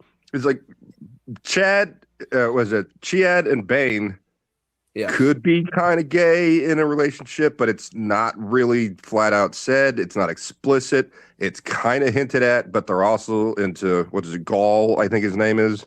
The one is it I think Chiad's into Gaul. I forget. It's been a long time. Well, I think it's Chiad's in the Gaul, and Bane is going along with it because Chiad likes Gaul as well. So they all end up having like a threesome or something because Bane wants Chiad to be happy with Gaul or something. Yeah. Yeah. Yes. And that's their culture to begin with. And they're also all fucked in the head insane. The Aiel are they're fucking crazy, yeah. But just such a great. But Bane loves it, man. Bane loves it so much he asks for it in the ass, and then it's like wow, okay, great. I don't know what version you read. Can I get that one? It was. I thought that what? It was what? That was my. I could now. It's possible I wrote in the margins, but I don't think so. A little bit of headcanon. Conclusion that it deserved. No, I'm sure it happened. Come on. No new Wheel of Time stories being created or told, the fandom then turned its attention to an adaptation that they hoped would materialize, but never did. Red Eagle still held the rights and appeared to be doing nothing. In 2000, he means adaptation. No, it's not adaptation. Look, his name is Nae'blis. He can say whatever he wants. All right. He used the wrong emphasis on the wrong syllable. Exactly, but he is Nae'blis. Okay, Rosamund Pike knows him as Nae'blis. It's okay. He can do what he wants. 2015, 2 years after the completion of the book series, the rights were set to revert back to the Bandersnatch Group, otherwise known as. Sorry, I'm going to rip on this and guy hopes every were chance I high get. that they would be able to get some. Do your worst, sir. You're fine. Just Absolutely. wait. He's going to drop a bomb here in a second. Look, I have no love lost for this dude. I will. The only nice thing I'll say about him is he does make decent Wheel of Time videos when he actually just does make Wheel of Time videos. That time is long gone, and now he's a complete show homer. So fuck him. It's bad. I was looking for people that had seen the show and was looking for reviews. He didn't review it. He just gushed about things not relevant to the books. It completely destroyed source material. And his comment section is a bunch of rabid psychos. Because I was like, no, this is not an adaptation of the books whatsoever. This is someone else's idea of what it maybe should have been. And they're, well, it's a different retelling. The wheel has turned. I went, no. No. This is not Robert Jordan's The Wheel of Time. And it is, but it's just a different telling of it. It's like, then it's not The Wheel of Time. We can thank fucking goddamn Brandon Sanderson for that bullshit. Fuck you, Brandon. For that whole, it's a different It's like, no, nobody asked for a different telling of the wheel. Nobody. We wanted to Brandon fucking. Sanderson was not happy with the show. So I heard they kind of stopped listening to him and ignored him and started going their own way. So the story with Sanderson is pretty much that, yes, but he's also the one that coined the phrase. It's a nut. The way he tolerated it, and this is sort of this is from his mouth, was the way he was able to get any enjoyment out of it was he foresaw it. His headcanon was that it was a different telling of the wheel, and that it was That's what they repeated, of the wheel. So they keep repeating it because it's from Brandon Sanderson saying that, so Sanderson can condone watching it, even though Sanderson is on record saying he doesn't like most of what they did with the show. Now, on top of that, I don't think a Sanderson run show would have been much better, and that's why I don't really have that much faith in the Mistborn book in the Mistborn movie that's coming out. Well, it was studio. It's exactly. If he had been the showrunner, the studio still would have had really strong executive control over any kind of creative ideas they put into it, and they would have found people to. They would have just fired him if he didn't go along with whatever they wanted, just like they did with several other writers. Sanderson also had some very outlandish ideas of his own before the studios even get into it. Like the big one that stuck out to me was his idea was he agreed that somebody needed to die early for Perrin, for him to have some motivation or some bullshit. This is like, what the fuck are you talking about, Brandon? But he agreed with that decision. He just didn't agree that it was his wife that didn't exist. He thought that they should have killed off Master Lewin, and that's who they should have killed off. I think that would have worked because he does die later, right? No, his parents die. The entire Ibarra family dies when the Trollocs invade. Yes, correct. Yeah, Master Lewin doesn't die. Master Lewin's one of the main defenders of the two rivers. When it goes down. So a lot of Sanderson's ideas to fix, quote unquote, fix what Sanderson did to it, weren't very good. So it's one of those, I'm not sold on whether I don't know. We'll never know. That's the main thing. We'll never know, and that's that's it. It is. Well, they fucked up Perrin from the beginning anyway. That's not Perrin. Like, so there's a situation where they're with the Tinkers kind of, and they meet the Children of the Light, who I thought, was it Eamon Valda, the black dude? Yep. I thought he was great in the role. It's kind of weird because they're described as very light-skinned in Amadisia. So the race swap, whatever. But I thought the acting was great, and I thought they really got the character. Like, he just so kind of, it's not snark, but he's like sleazy, but he has this smile on his face all the time. And he's, his eyes never, he has no emotion in his eyes whatsoever, but he does have that smile. He does have that smile. I thought that was really good. I thought it was very well done. I thought the actor nailed it. But there's that scene where they're meeting the Children of the Light for the first time, and as they're walking, it's Egwene basically giving exposition, and Perrin standing there going, "Why?" And then she talks for a while, and he goes, "Where did they come from?" And then she talks for a while, says, "And what are their and like it's basically he's just there for her to give exposition to for that entire scene, and it's Perrin's his own person, but no, not anymore. The whole thing where she was being a bitch, and Rand was being a bitch as well. Apologize to her. Like, why? Well, isn't Rand supposed to be your boy? What is happening? The problem the show got was the problem didn't understand Perrin at all. The show thought Perrin was retarded, not that he. They didn't read the part where it says Perrin likes to think and then speak. They read the part where it says Perrin comes off as retarded, and then they stopped reading because Perrin likes to think, so people have this idea that he's slow, but he's not slow. No. He just likes to take his time to think about what he's going to say. He plans out his moves.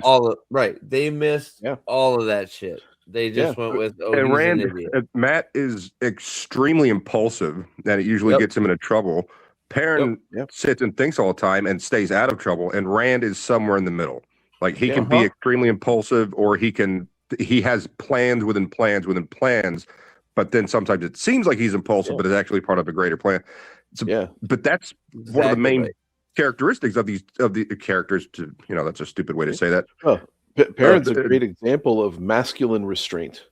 Yeah, well, that's why they're a great trio, because they even each other out in that way, right? I mean, that's what makes the three of them great together, right? So okay, moving on to bald fuck. Thing done with new management of the rights, but things did not play out as everybody assumed. Late at night during an I am sort of curious why we're doing this recap of everything we've heard 8 times again.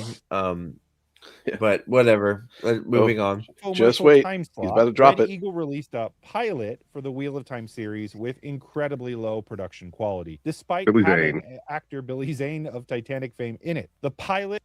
What? The best Wheel of Time show ever made. You haven't seen this? No. He just said Billy Zane of Titanic fame. He was one of the worst actors in that role in that movie. It was awful. How dare you? How dare you? Billy Zane in his white on white tux was fucking stunning. No, the movie is not good, and the acting of all the characters is very, very subpar, and kind of cringe, and really annoying. Billy Zane has done better stuff. But what's your name gets awkwardly naked? Best part of that movie was when the boat split in half and the guy falls from one half, hits the propeller and starts spinning. Yes. Hilarious. I laughed. I was watching that with my buddy Charles and his cousin and some girls, and it was like 3 different VHS tapes. Like that's how stupid long the movie was. And we were watching that, and he goes, "Ah!" And he goes, "Bong!" And I just bust out laughing, and they're like, "What is wrong with you? It's so serious. This is a serious part of the show. Like this is when you start laughing at the guy fucking because he got his leg hits the propeller just right to make him propeller, and you're like, ha ha ha! Look at him fucking spin. That's fucking great. And the person next to you is looking at you like, what's wrong with you? It's like, guys, shut the fuck up. Well, it also looked like a fucking cartoon to me. Like, yeah, it did. It did a little bit, didn't it? Yeah. It won for special effects somehow. Black Cane, the Wheel of Prime makes Winter Dragon look like Godfather Part 2. Winter Dragon is a classic. I'll hear no shade thrown at Winter Dragon. Right. All right, here we go. It covered some of the events of the prologue of It was shit. It was shit. I'm kidding. It was terrible. It was terrible. He's wearing a cravat. He's wearing a cravat. A cravat. Is that so? Who is that? By the way, is that supposed to be Lews Theron? That's Lews Theron. That's supposed to be Lews Theron. Looks like Gus Fring. Fans were astonished at both the lack of quality, but also the time slot the pilot was released. This was a ploy by Red Eagle to fulfill their contract to get something on television so they could retain the production rights. There was immediate fan backlash, and the Bandersnatch group, led by Robert Jordan's widow. You know what would have been awesome? Here we go. If it was really good. what if Winter Dragon was what if it was really fucking good and everybody's like, oh my god, this was so good, we need more. Like the best adaptation of the Wheel of Time material was a fan-made piece for Play for Your Supper. I can't remember the exact name of it. That was awesome. Play for Your Supper. It's a little long for me, but yeah. No, they made a video game that was really stupid. You know what? So the video game, I'll be honest, the video game tells a better story than any of the other Wheel of Time shit out there. The game is, you're talking about the first person shooter, I'm assuming, yes? Yeah. It's fucking hard. I may try and play it again here sometime soon, just because a few people have asked me to try and finish it. But they tell their own story. It's their own cohesive story, and it's actually way better than like I thought it should have been.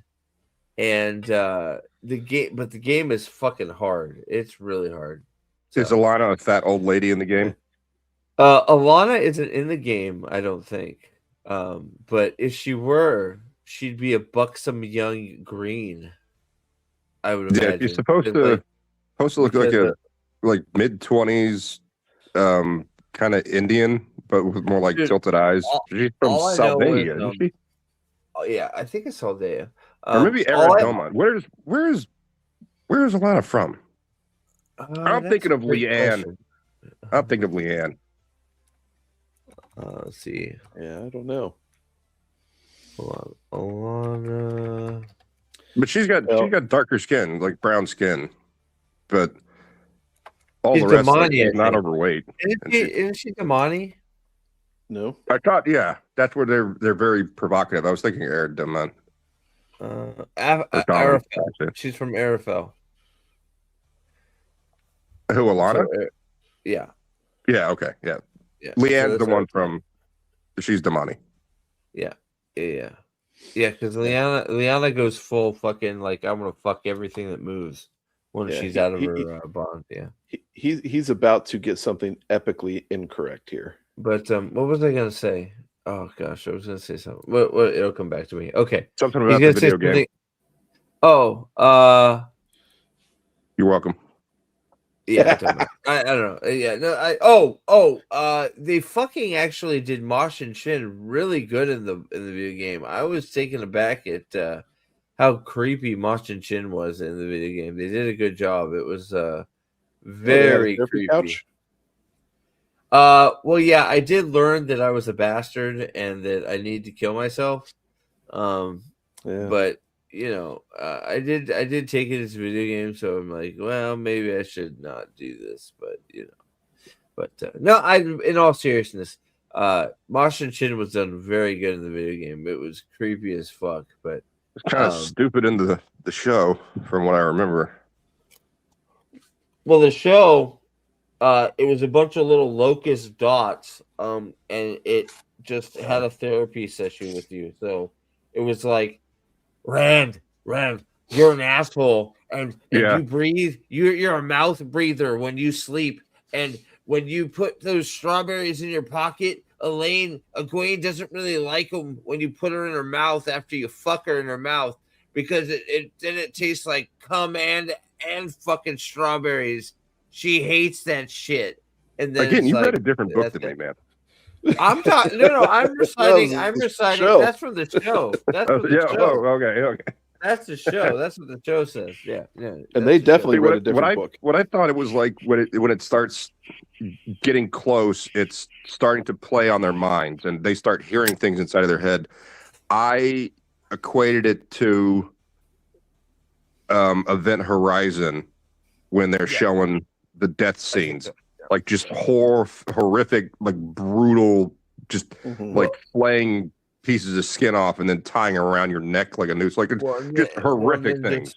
And then just the way Mosh and Shin talks and just goes crazy, just blood, so just fucking crazy blood talk. It's just like it's It's a very scary thing, and the show just does. And then it meant Pat not and Fane do was it like, justice. "Oh, fuck that shit." Yeah, even Pat and Fane was scared of it for a while. Yeah, No, it was scared of him. no. Well, I know they end up He sort of survived together. it They because end he up had together. he had the curse from Shadar Logoth and also like I guess you call it a blessing from the Dark Why One. do I feel like so? I know you're right. I know they end up basically becoming the same entity or controlled. He controls Master Chin, but I feel like To some at first, extent, yes. I feel like at first Pat and Fane had problems, and then they sort of bonded. But regardless, it's not important. You're right. They end up together. I thought it rejected him. It may have. You may be right, but I know you're right when it comes down to it. At It's the like, end, "Ooh, they are you're together. far crazier than the shit that I've got going on with me, man." It's like, whoa, you're fucked up. You're even too fucked up for me, pal. Let me move Yo, on. Shadar Logoth is metal as fuck, man. We can't mess with this guy. All right, moving on. Let's see. Okay, so this you say he gets something major league wrong here. Oh yeah, yeah. All right, here we go.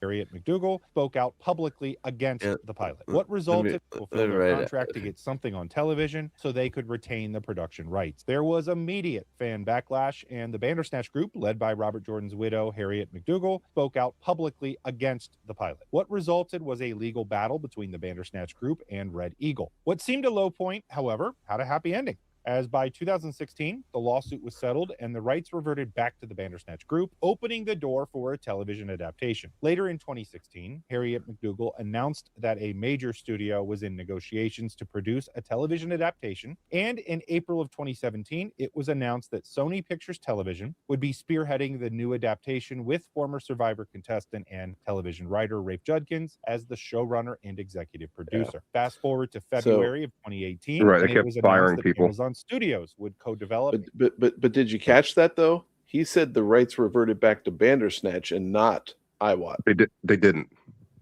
Yeah. Red Eagle had them for a while. What is it? They had it for 7. If they had it for 7 years and didn't make a product, it reverted back to not Bandersnatch. Red Eagle. Red Eagle through the lawsuit still has it. Red Eagle still has it. Oh, yeah, they just rebranded after the lawsuit. Yeah, so Iwat. so there was and the only reason I know that for sure is I got an email from Iwat because Iwat which blew me away, but Iwat confirmed that they had watched a video of mine that said that Iwat and Sony were no longer in control of the rights to Wheel of Time, which they corrected me and said, "We would please like you to announce a correction on your YouTube channel that while Sony has dropped the rights, Iwat still controls the rights to Wheel of Time and has no intention of dropping those rights anytime soon." So, right, but the lawsuit though back in 2016 when they settled it, Harriet lost a shit ton of money and did not get the rights back because that little movie that they made kept the rights legally in Iwat's control. Yeah, pretty crazy. And distribute the Wheel of Time on Amazon Prime, and later that When year, did they obtain the rights? Do you know? What Iwat? The whoever originally in Hollywood obtained the film or TV rights. Well, so Red Eagle had it. Well, Sony got it shortly after the lawsuit, so that was 2017, 2018 or something like that. I don't know who initially had the TV rights. No, I'm talking years ago. I'm talking like 2007 or something. Yeah. I don't know who Red Eagle licensed that through, to be honest. Steve's looking it up though. Yeah, it was a long time ago.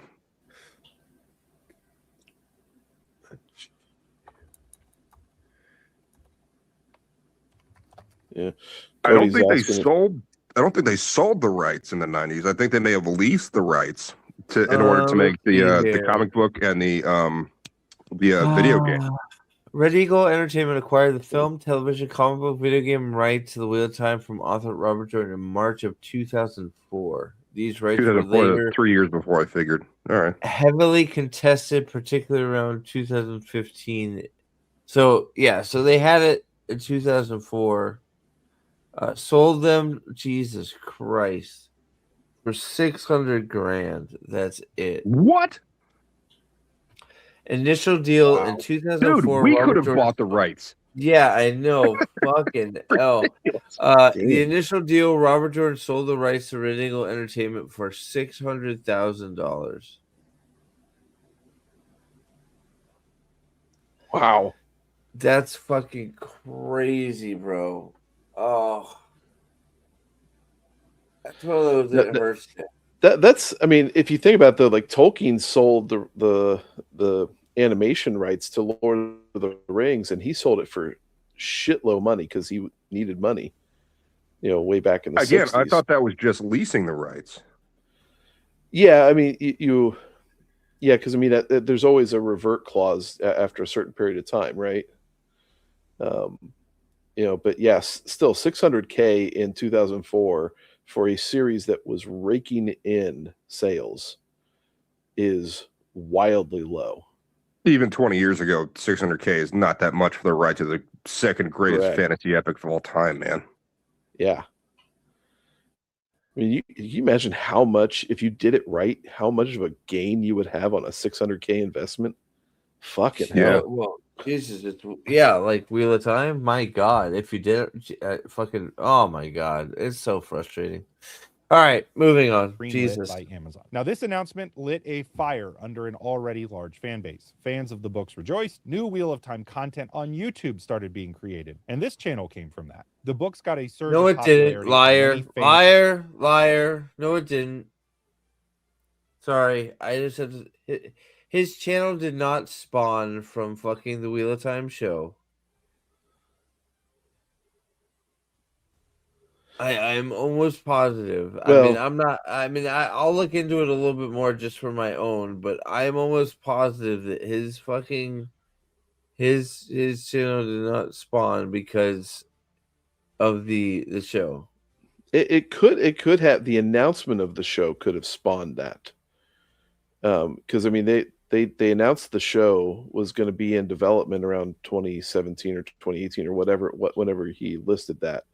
So he could have started doing book material then, and then morphed it into show material when he started to say, "Hey, I can get a trip to London out of this." So he might not be being dishonest with that statement. Maybe. I guess fair enough. From years prior returned to the Wheel of Time fandom. Fan conventions like JordanCon surged in numbers as interest in the Wheel of Time was reborn. All of this made sense. The Wheel of Time was an almost perfect choice. JordanCon is a scam. DragonCon is a scam. Sorry, but they are.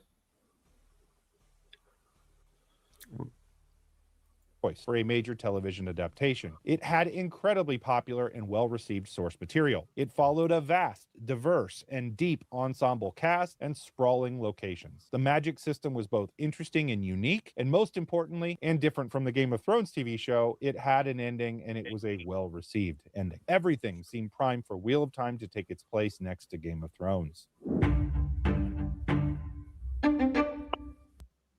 There's not much to predict here. He just said the show. It sucked. Yeah.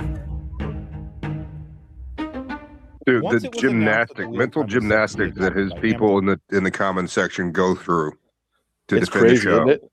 It's wild. It's mind blowing. So what does it matter if they're diverse? Because they're from a section of the world that has been basically just have a bubble around it for 3,000 fucking years. They're homogenous, right? Dude, they're already What are you diverse. talking Like about? you don't need to fix it. It's already there. It's baked in. Like it. It's crazy. I got into an argument with my buddy's girlfriend at the we play darts all the time, and she was like, "Well, no, they're tan. The Aiel are tan." And I went, "No, they're not. They absolutely are not." And she went, "This is directly," and looked it up on her phone and said, "This is directly from the book." Shocked about how dark her face was. Like, no, just her eyes. It's like a mask because that's all that's exposed to the sun. And then, if you remember when they go to Ruedian, she starts running down the hill naked, and Matt feels himself blush because she's like running around naked in public, and was shocked at how milky white her skin was. And they're all like that. They got very, very pale skin, blue eyes, and red hair, or blonde hair, and green eyes. But no, diversity. Yeah. Yay. Yay. There's diversity in Tarvalon. Tarvalon has a ton of diversity in it. Well, yeah, there's diversity where it makes sense. You got a major metropolitan city, so of course you're going to make sense. You got all kinds of people from all over the world coming there to learn how to channel, so of course you're going to have diversity there. Yeah, you're like even Andor, like Camelin, major metropolitan city. Almost all commerce goes through there. Of course, you're going to have a diverse port cities giant are going to have a whole lot of ins and outs. Ilion and Tyr, very diverse. Yep. And you had an entire group of people that are their own society that had sea mistresses run the boat, and they're all black. Like, all of the sea folk are dark skinned. Then they walk around topless. Yep. It's like a National Geographic video. Yeah, and then Elaine is like, "You know what? I'm going to take my top off." And I'm like, "Yeah, you know what? I'm going to get the Jergens."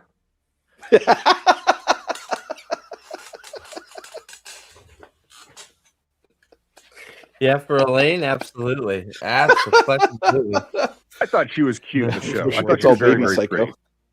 I thought, look, I actually think she was fine in the show. I like there are a few. I think there's a few show castings that they were fine. I think she was one of them.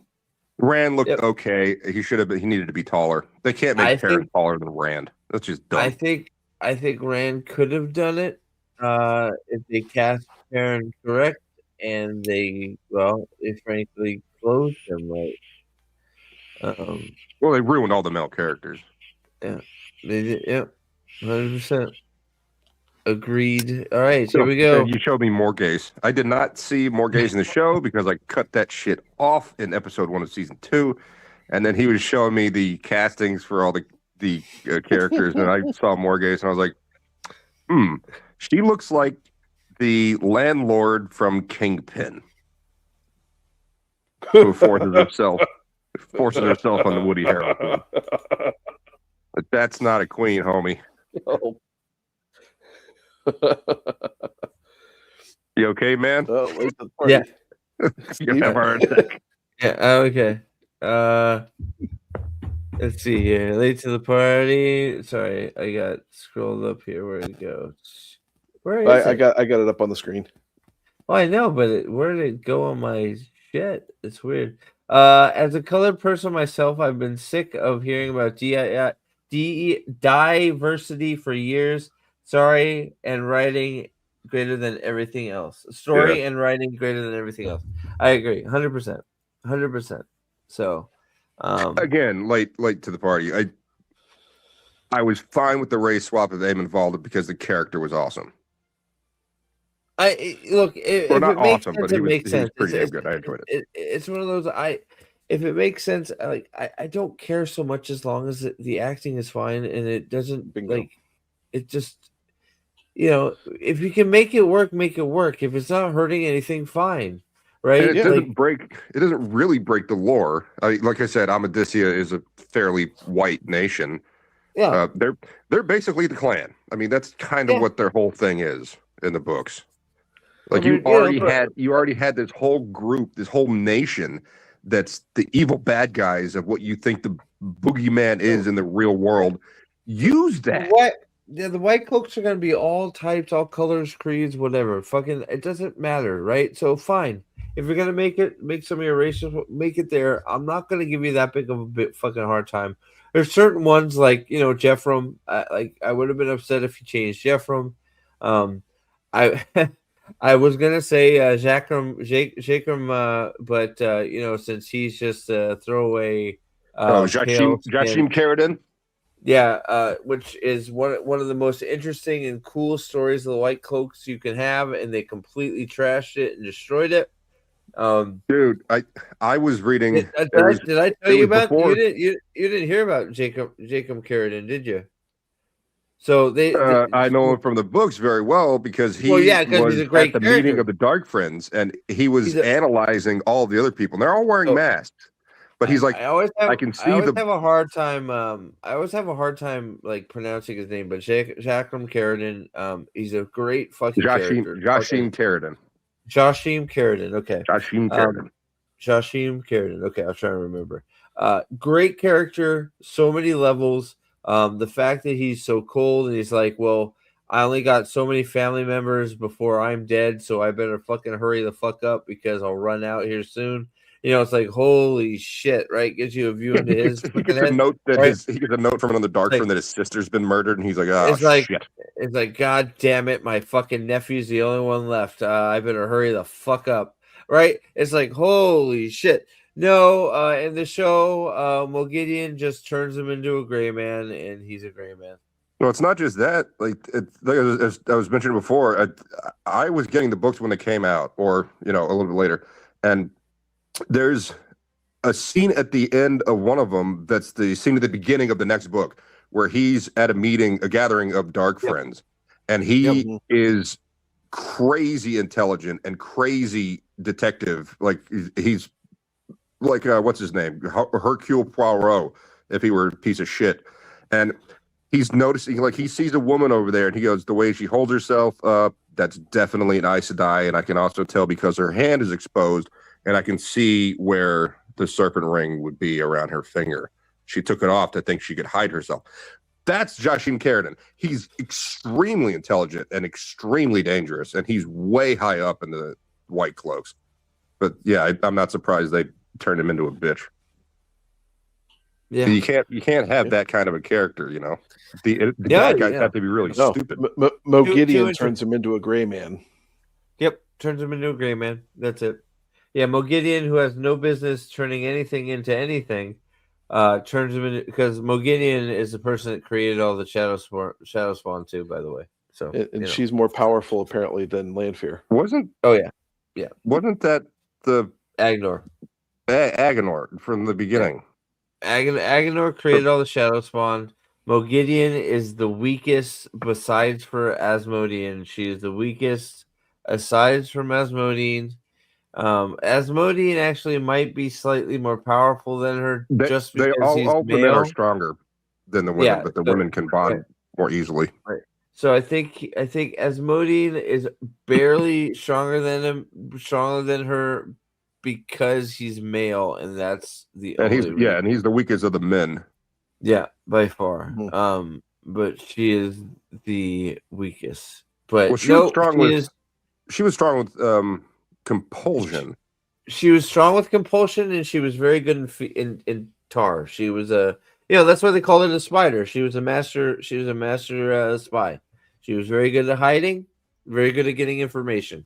Massive manipulator. She was behind the scenes, kind of manipulating things. Yeah, 100%. Yep. And I think the actress to play Lanfear would have been good for Mogideon. Yep, agreed. I said that exact same thing. I get so much shit. When I say that the chick that played Lanfear in the show was not pretty enough to be Lanfear, but she could have been a good. She's pretty. She's a very good actress, and she's pretty, but she's not Lanfear. No. She would have made a good I think she would have made a Alexandra Daddario is Lanfear. Yes, agreed. No 100%. one is going to change my mind on that ever.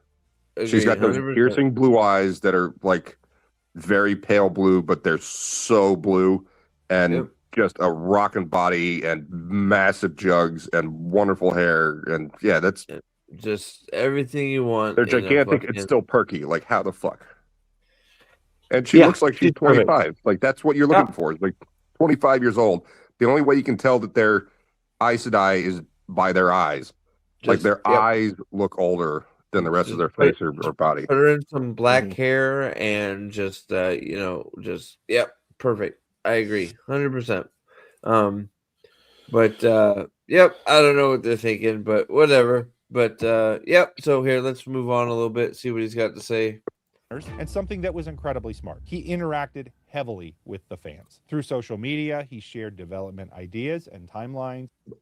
Eva Green wouldn't be bad for Lanfear either. Eva Green would be pretty good. A little younger Eva Green. younger Eva Green, yeah. Yep, agreed. Yep, 100%. That type. That's the type you're looking for. The chick they got, she's pretty. She's just not quite there. I'm sorry. Just not quite. So all right. So what is this bullshit Rafe said? Rafe Judkins. I'm an asshole on Wednesday night. You can push my shit in at 9 p.m. on television. Okay, great. Thanks. Oh, I figured it out. You have trouble reading. That's why you think those weird things happen in the book. Oh, no. That's not what that says. Not. Right. I could see how you could intuit this. Rafe Judkins, not a showrunner, likes guy ass, fuck me in the butthole on television. That's not what that says? Sorry. My bad. Okay. Moving on. And Leandrin's face looks like a bicycle seat. Fans online and even shared important news about the series, and fans ate it up. Popular traditions like What Wednesday appeared, where Rafe would reveal something each Wednesday. The fan fever continued to build, and at this point there was little to not be excited about. Rafe was a Wheel of Time fan. He had I was in. Of the World. I was like, this is going to be fucking awesome. God, they're making a Wheel of Time series on Amazon, and Amazon's put out some pretty decent stuff in the last few years. I was in. No. I bought in Hook, Line, and Sinker too. I don't even like. I'm sad to say it now, but I remember seeing that little fucking Instagram reel of him sitting on the beach with the Eye of the World open and him reading it. I'm like, dude, the dude's read Wheel of Time. This is gonna be fucking great. He's a fan. He loves the material. And this motherfucker. Doesn't. I don't believe for a second these are his books. He found these in some fucking goddamn Goodwill. Like somebody sent them to him, and he's like, "Oh, this would be perfect for a shot on Instagram." 100%.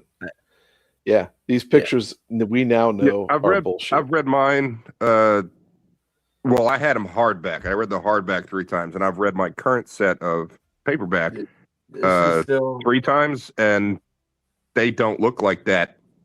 This is still my favorite book. Narg got it for me. My hardcover, my leather bound Eye of the World. Narg got for me from X. Nice, pretty fucking sweet. But yeah, no, I've read the shit out of my Eye. I got 3 Eye of the World somehow. I don't know how I ended up with 3, but none of the hardcovers look even close to that, and they've been read. They've been they've been read liberally, and they don't look all fucked up like that. That is him. He deliberately fucked them up to look like that. That's, you know what that looks? That is a guy that dropped his fucking a box into some water while he was on the beach, and it's like, oh shit, I better get this shit out of the water. No, that's what it is. It's like every time someone. Like it's staged, but randomly goes up to LeBron James before a game, and he's sitting there reading, and he's always on the first page. Page 1, yeah. That's why the cover's torn off here, because it kept on opening the first page. Yeah, Cody. The fact that he says his mom read the books to him when he was young, I call bullshit on that, because the first book was 1991. 91. And we all know his mom can't read. And so that means Rafe would have been, in his mid-teens, somewhere around there. So his mom's reading the books to him as he's a, rebellious teenager. That 45, 46? Dude, hey, Nathan, he's gay, of course. Come on. Oh, that's true. If he couldn't read by age 12 and he's a writer, there's some issues there. He may not be able to read. He can't read.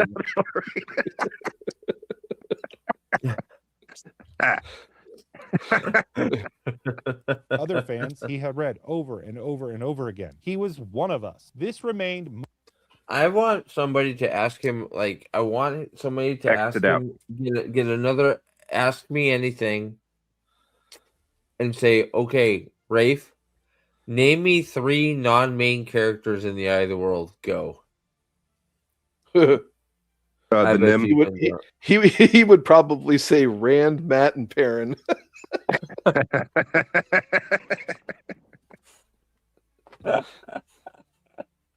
You got me there. You got me there. Sorry.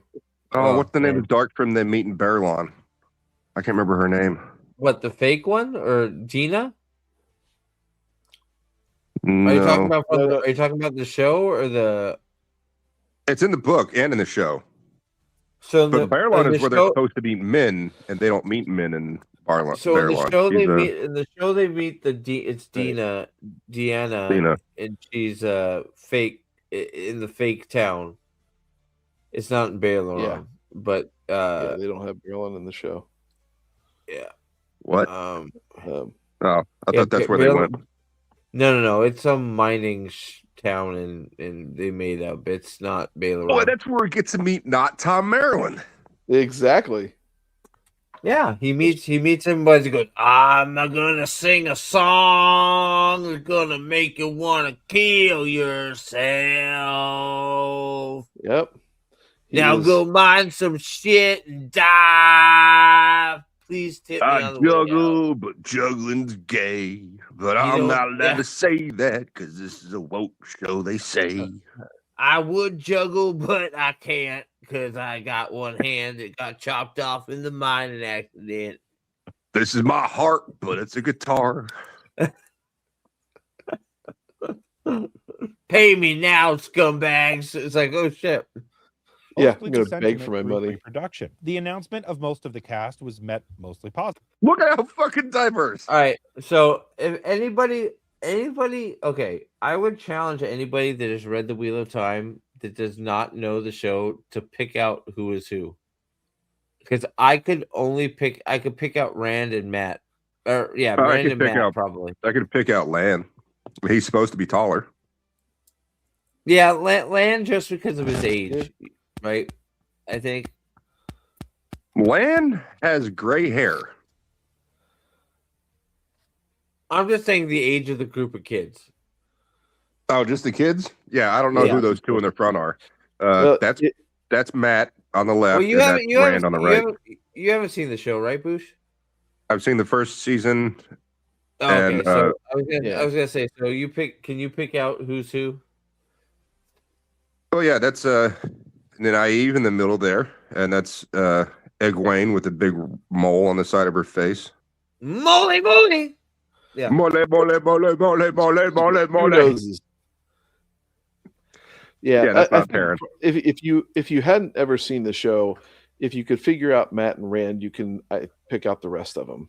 Well, maybe with the exception of Egwene and Nynaeve, but you could guess them. Probably, you're right. You're probably right. So, all right, moving on. Positively, or at least as positive as it could be, with everybody already having their own headcanon and previous ideas of what the characters should look like. Well, there wasn't. No, idiot. It's from the fucking books. It's direct from the source material what they're supposed to look like. What are you talking about headcanon? They are described in great detail because that's how Robert Jordan wrote.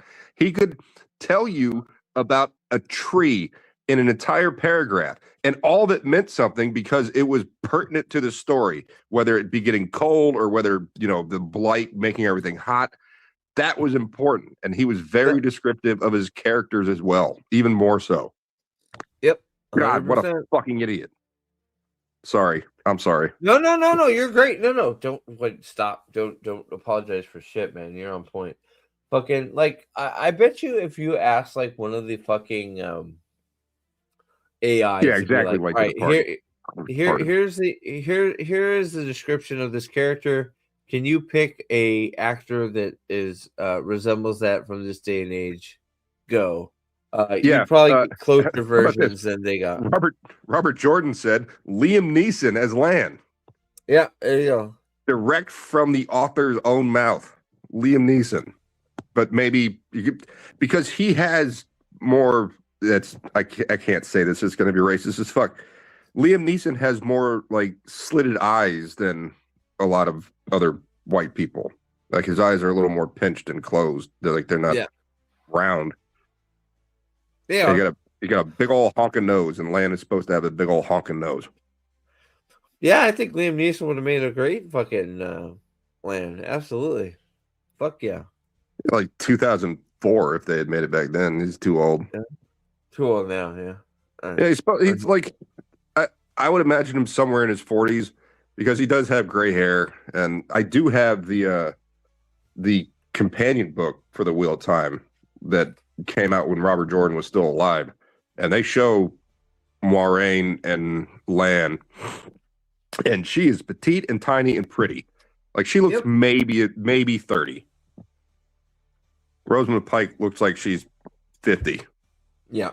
No, Rosamund Pike, yeah, it's not even close. And they made her look older in the show, in my opinion. They made her look so much worse in the show. It's crazy. They worked so hard making her look horrible. They could have. They all wear makeup. Every single actor wears makeup. It doesn't matter what role they have. They all wear some kind of makeup. You know, whether it's foundation or whether it's just like a scar or whatever. They all have some kind of makeup on. They don't just go on camera natural. It doesn't happen. And they did something because I've seen her in interviews and she looks younger in interviews during the show run than she does in the show. So they did something to her to make her look older. Huh. I believe it. I totally believe it. But yeah, fuck. Nailed in the casting realm. Rosamund Pike being cast as Moiraine. Yeah, that looks like Moiraine to me. Fuck off. Added a new level of gravitas to the show with an Oscar nomination. So I don't know about you, but I fell hook, line, and sinker for this casting. Shit. What's that? Right there. She could kind of be Moiraine, maybe a little bit young. Yeah, she's about 30. That would work. This age of Rosamund Pike, I could buy it. I fell hook, line, and sinker for it. I'm like, dude, that's gonna be perfect. Not realizing how Hollywood works and the fact that Rosamund Pike was going to be the most famous person on the crew. So that meant that they had to make the whole fucking show about Moiraine. So yeah, as soon as I figured that shit out, I was like, well, we're fucked. No, dude, she's got to be 30.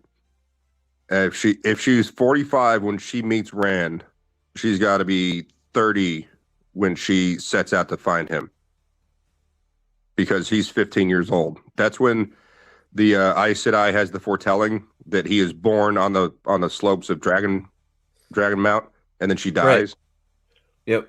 That's when the Amyrlin Swan sends out Moiraine to go find. Yep. No, Swan wasn't the Amyrlin at that point, was she? Swan, no, she wasn't. They make the pact. They make the pact that they're going to do it when it's time. But the Amyrlin sends out, that gives Moiraine and Swan the task of finding him. That's correct. What happened. Swan's part in that is to become Amyrlin. Well, she becomes Amyrlin afterwards. Right. Moraine's part is to be basically the spy to find them. Swan's part is to become Amyrlin and control the tower. And she can't be that young. She can't be that young in what is it? A New Dawn? Is that what it's called? A New Spring. A New Spring. Yeah. If she's 20, she's not Aes Sedai. They even say like it takes years and years and years just to go from being what's it? Well, initiate? Those are the tasks they're given. The Amyrlin has the foretelling. That's it. Accepted. It takes them years just to get to accepted, and then like another 10 years to get to the Amyrlin gives them basically their task, which is, says Swan is to prepare become Amyrlin, prepare the tower to guide Rand. Moraine is to find him and bring him back to a prepared tower, which of course goes swimmingly well, right? Well, some of the other bitches in the tower didn't like that idea. Yeah, they had Pike. I've listened to part of those. I think they're a waste of time. The original narrations are far superior to her narrations. But I think that's part of her contract. Like that's another reason I'm glad that the show got canceled when it did, because Rosamund Pike's fucking voice and face and everything would have inundated everything Wheel of Time if the show kept going. Because she would have kept doing audiobooks and she would have had her face on all the covers and all that shit. So that's another reason I'm glad that I'm glad they got canceled, because gotta deal with that shit. So all right, so here we go. Play.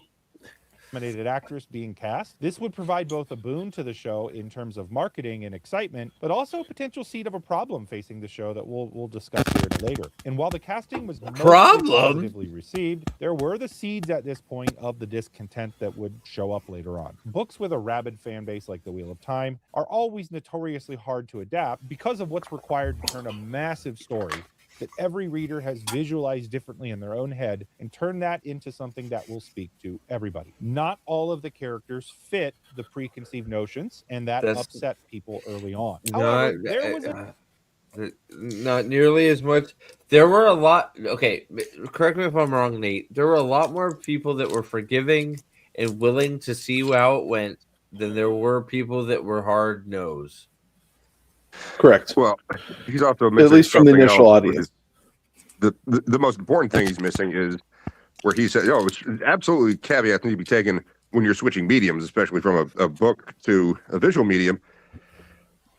You don't need to race swap the characters.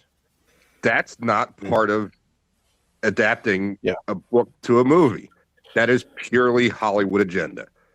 Yep. And that pissed some people off. That's not. Yeah. He's wrong. So there were a lot of hard nose when the initial cast was released, and so they just cut out from the show completely. Didn't give it a chance. From the initial viewership of the show, the people wanting to give it a chance to see if it would overcome that race swap type of thing, because the acting would be so good that it would overcome that kind of issue. Yep. That's why there were a good handful of people, and then they saw the first 3 episodes off the drop and said, "Yep, didn't work. See ya." Yep, agreed. So, all right, moving on. They ruined the lore in the can first see how 2 it minutes works when they out. had that narration. Yep. Yeah. No. When you The arrogance. I'm gonna let it play a minute. I'm gonna go to the bathroom here, but can you stop it? Are you able? Do you have control to stop? Nate? No, you're sharing it. I do not. Okay, I'll wait then. Well, actually, fuck it. I'll play it. If I need to go back, then no, keep it paused. We'll riff.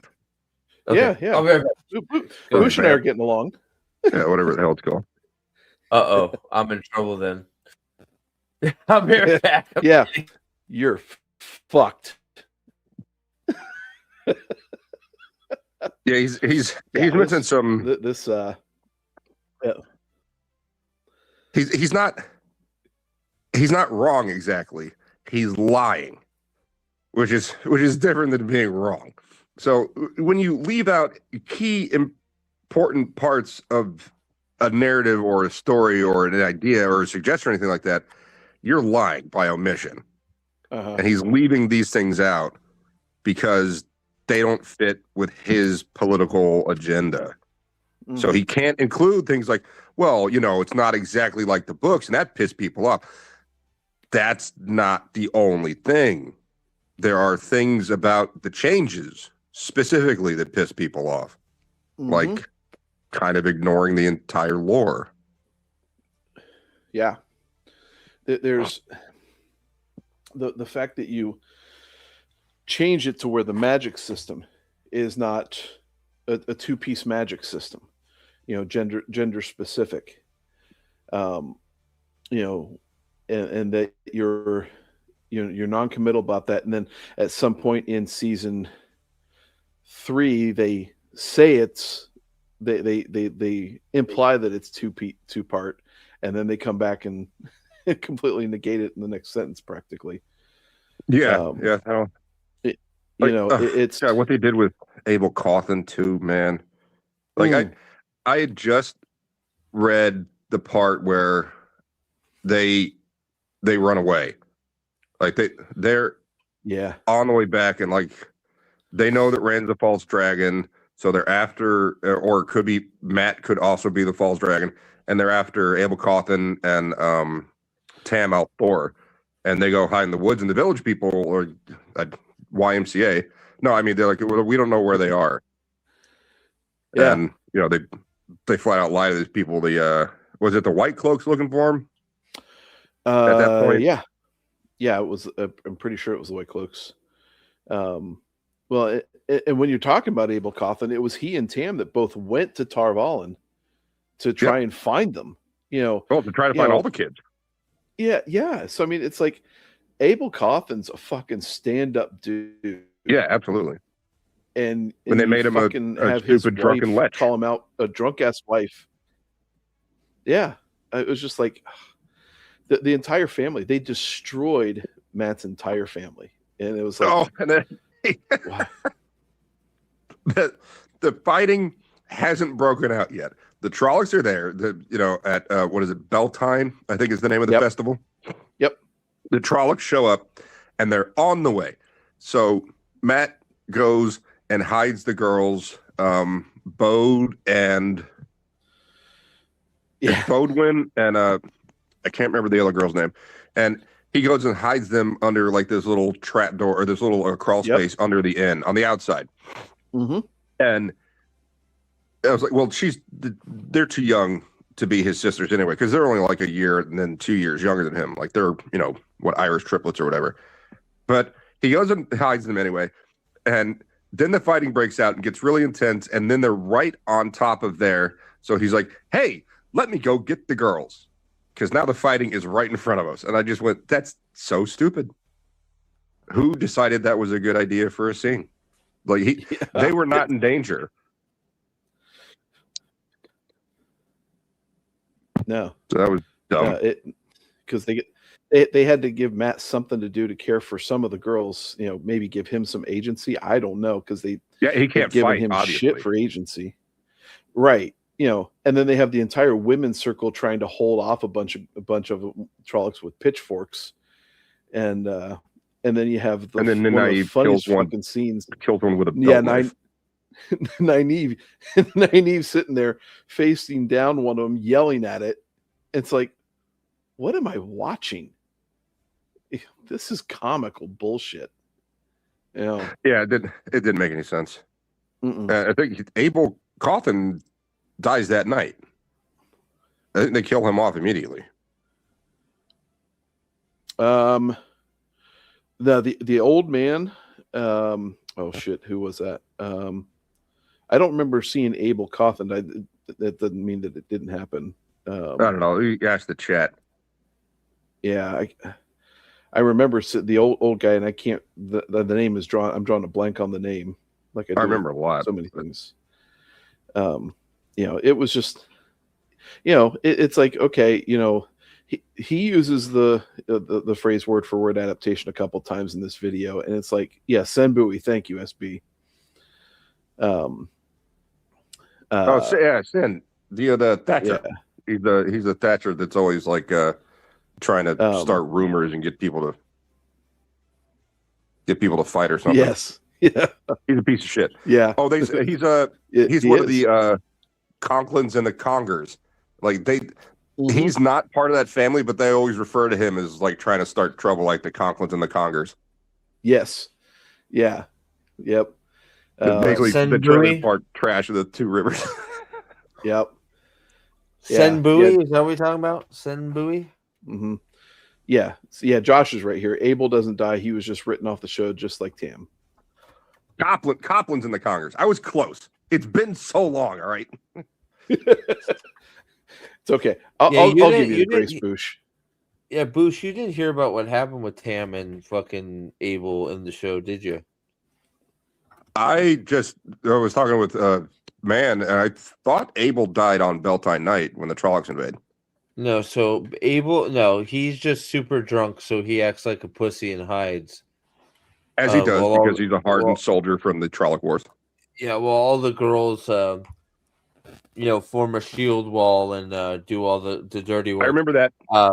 But then later, because they want to give Maxim, Alana's boy toy warder, some gravitas, they send not only Abel Cawthon but Tam Althor to put Perrin's family in witness protection out in the boondocks to get them out of sight so Maxim can take over the fighting. Right. Yeah, Perrin's family's still alive in the show, apparently. Okay. Yeah, so he goes to the grave. Yeah. He goes to his dead wife's grave because there's an apple tree planted there or something. Yeah. He goes to his dead wife's grave, and then his family's in witness protection, and Tam and Abel are off protecting them in witness protection, while Maxim gives all the orders for the fighting, and then they lose because Maxim's a dumb fuck. Who's Maxim? Maxim is Alana's number one sex toy warder. He likes it in the rear, whereas Ivron likes it in the ear, and Lan likes it in the nose hole. Oh, Ivan is black now. Yes, Ivan is the black one. Black. Ivan's the one that's doing more of the giving because he's got to give. He's got to give her. Because he's black, and well, and Ivan gets the Black Death. He's the black guy that gets killed in episode. And Maxim is the that's right. He's white. Ivan does take a sword in the gullet like a giant penis in the belly button. That is true.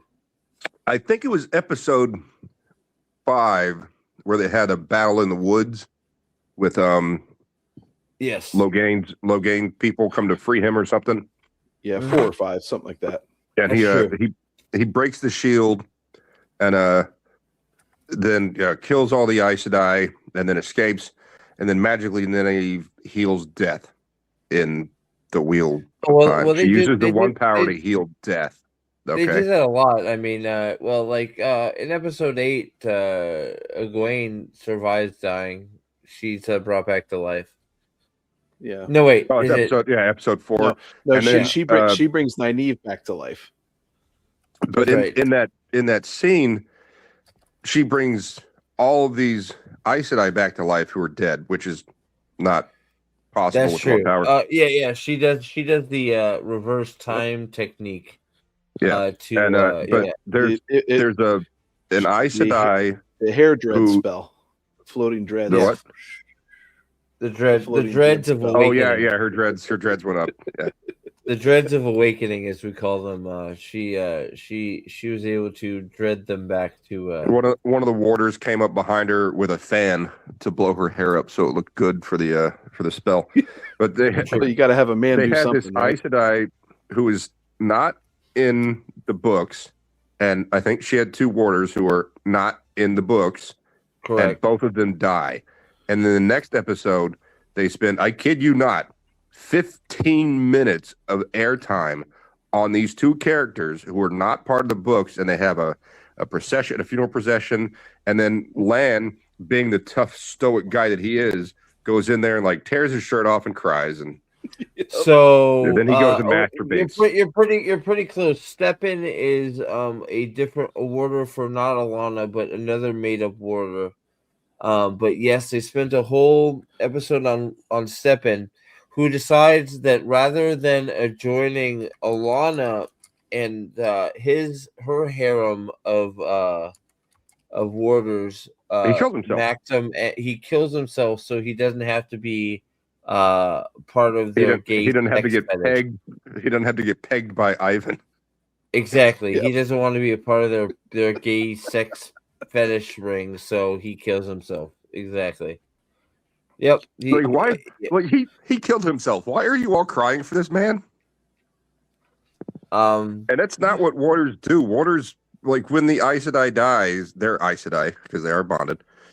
They like run off into battle. Like they get battle, or what is it? Blood haze or blood craze? Bloodlust. Thank you. Bloodlust. I'm retarded. Yeah, exactly. I can use that word because I told that story. Yes. Can I ask you something? What do you think is happening here? Oh fuck.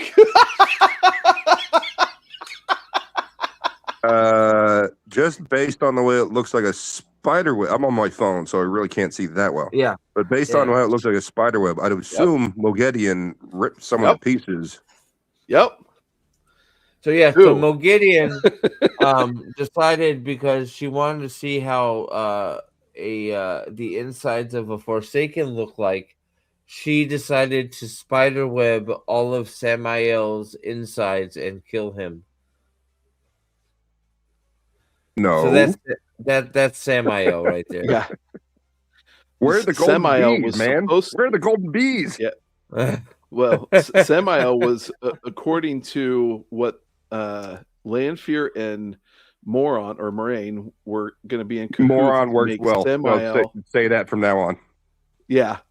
Well, Lanfear and Moron are in cahoots basically to try and get Rand some training. So Samael was going to be the Asmodean replacement on the show, but then apparently Moghedien had other thoughts.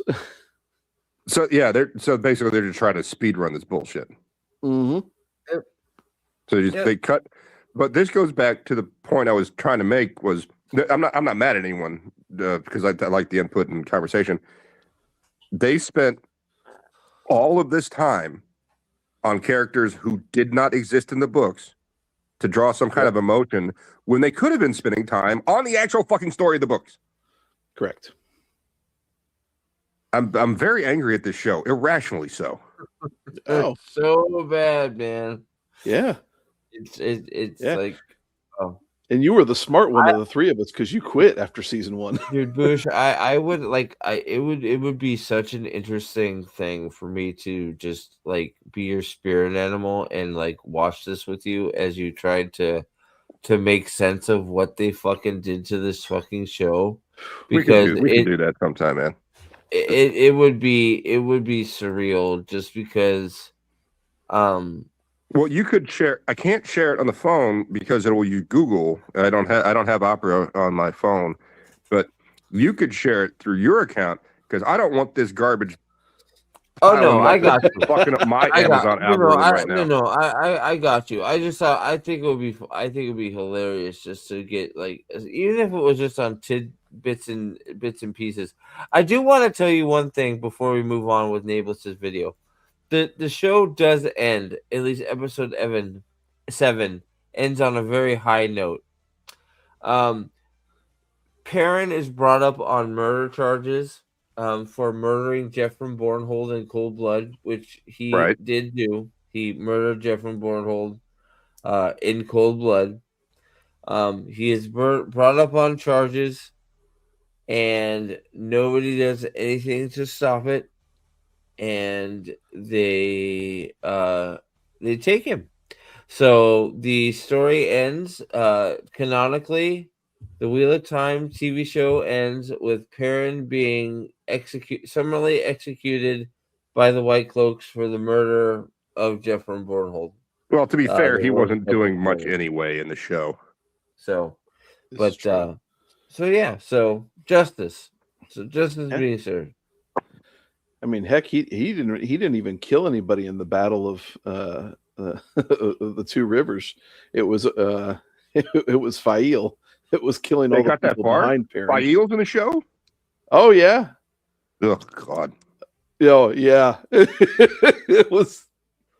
Yeah, it was bad. Oh, very bad. Like, she did start to grow on me towards the later books.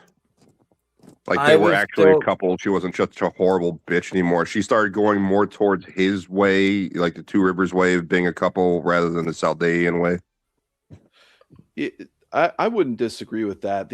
I think I understood her role in it as I was reading through it. I also, a lot of people want to say that Perrin was kind of a simp for her. I was just kind of like, no, I get where Perrin's coming from in terms of solely dedicating himself to his wife. Well, You know, it's so I not, I get mean, that. she's also very strong-willed, and Yes. he enjoys that about her. Yeah. Because that's one of the characteristics he has in the books is he is a big, strong guy, and he does things very carefully because, like, he doesn't pick up girls or anything like that because he might hurt them. Or did we lose Prof? No, I'm here. Oh, I I'm thought you good. fell asleep. No, I'm good. Sorry, I was thinking something. Sorry. No, But he tries to be more gentle, and part of the reason that this could be my headcanon because I don't remember the books that well. He feels like he can be rougher with her because she is rough as fuck with him. Yeah, he is. Yeah, she is. It scratches down the back and stuff, man. Like give him hickeys on the neck. It's like he goes to see one of his squires or something. They're like, "Hey, what's that on your neck?" He's like, "Oh, I cut myself shaving." It's like, you haven't shaved in 3 days. What are you talking about? I just wish she was more attractive. We'll just leave it there. I have not seen her in the show. Oh, you haven't seen her? Here, I can fix that. I just told you I didn't know she was in the show. Oh, I cut out episode 1, season 2, bro. I thought I had showed you that. My bad. Hold on. Let me get you there. I'm working off the different. But she a short, fat black woman. That would be amazing. She is actually. I think you're I'm not even. She's not fat, but she's short, fat. She's short and black. Yeah, she's not fat. What? She's not black? fat, but I would say she's black. black. Yeah. I was kidding. Latino. I guess Latino. Yeah, I would say kind of Eastern European kind of look. Yeah, aren't they supposed to be like Chaldeans look kind of Greek? They like maybe Armenian. Like she's got the tilted almond eyes, like Cher. I think it's Armenian, right? Do you believe in? Oh, sorry. Aldan's saying Turkish. Yeah. Well, I didn't think she was that dark. I mean, Chaldeans aren't that dark. Kind of Mediterranean, Yeah, swarthy. Not black though, right? Let me see. No, she's not black. I mean, she's, in terms of the cast, like she should have longer hair. She had short haircut. It's kind of a kind of modern world look. Right, because we need to, expose people that watch a fantasy show to our modern world. That's right. Oh, absolutely, 100%. Because why make television like that, right? Yeah. It has to relate to the modern day somehow. Well, because we can't relate to it otherwise. Right. I mean, the books, but whatever. Yeah, right.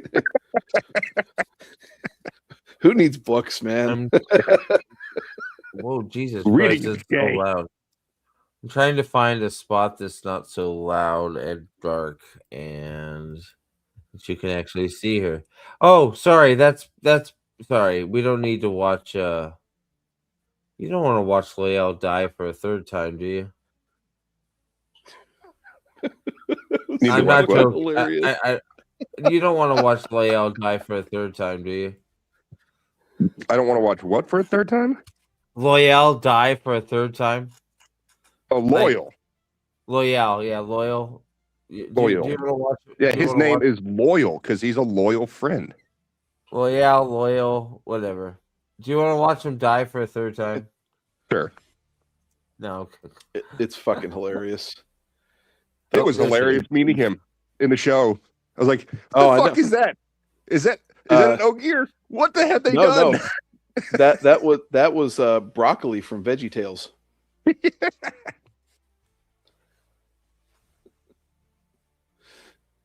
What the fuck is this show? Is fucking stupid, man.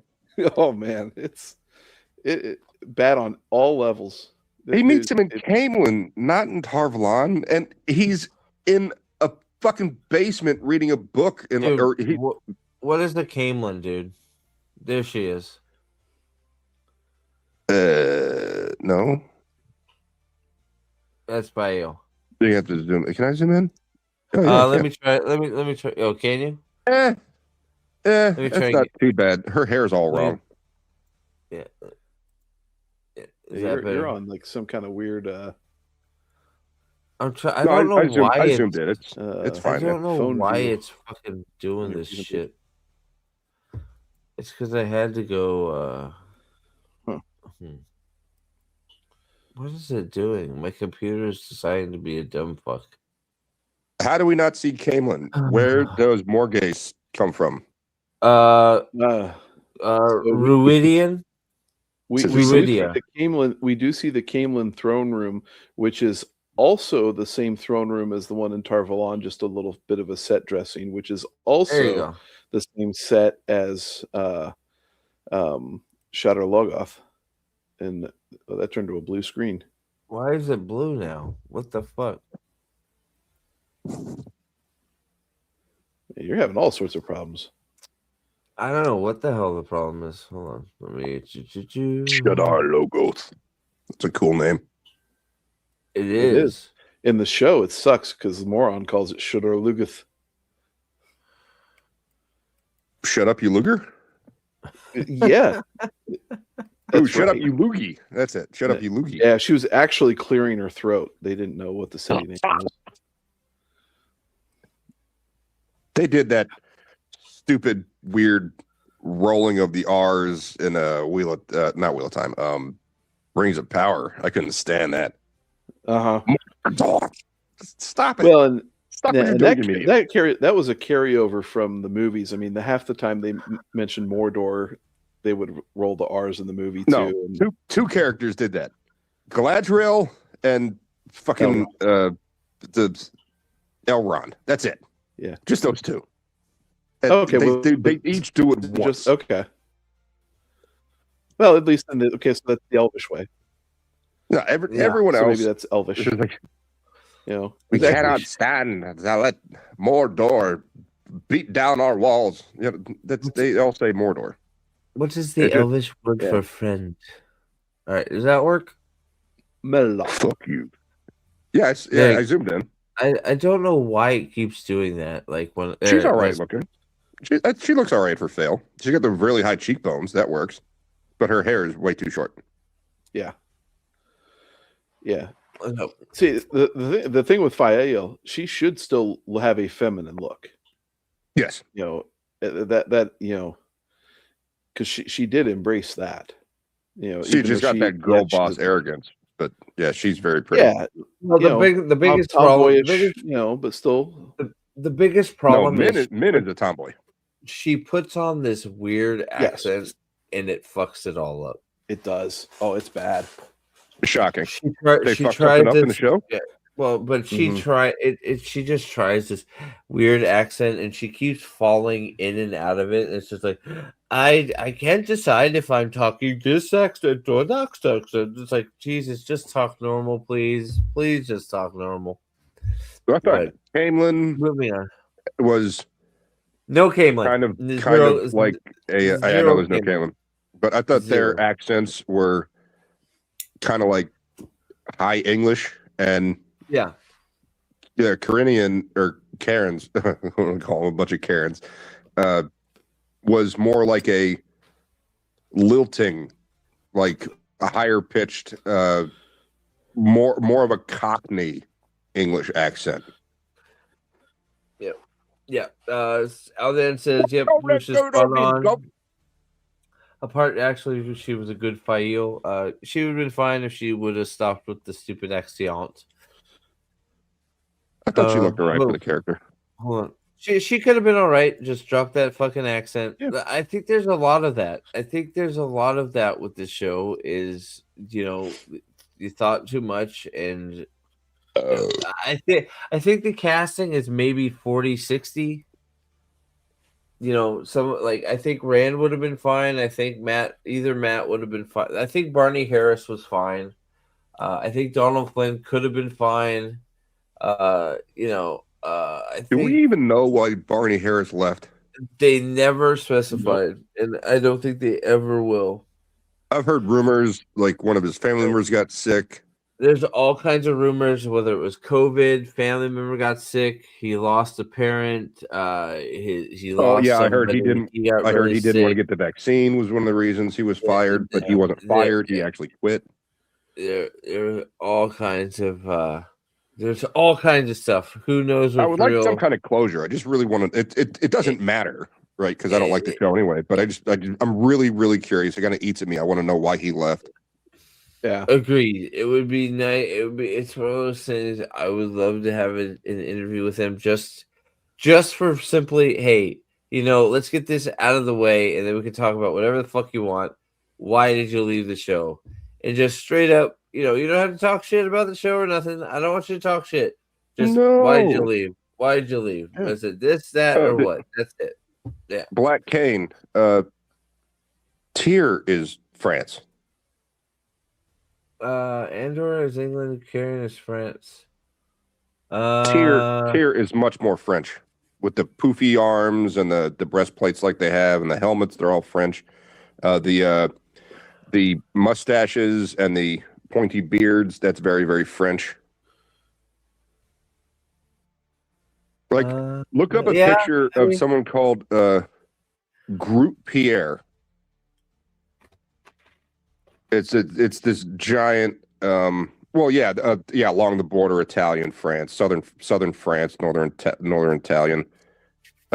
It's late to the party. I agree. I just wish we had some sort of answer. That's what drives me crazy about the whole Matt thing is I don't think we'll ever really know what happened. And not until Barney tells us. Eventually, maybe Barney will get drunk at a party and be like, "Fucking wheeling time, man." There was fucking. He may be under like an NDA. Yeah, he probably.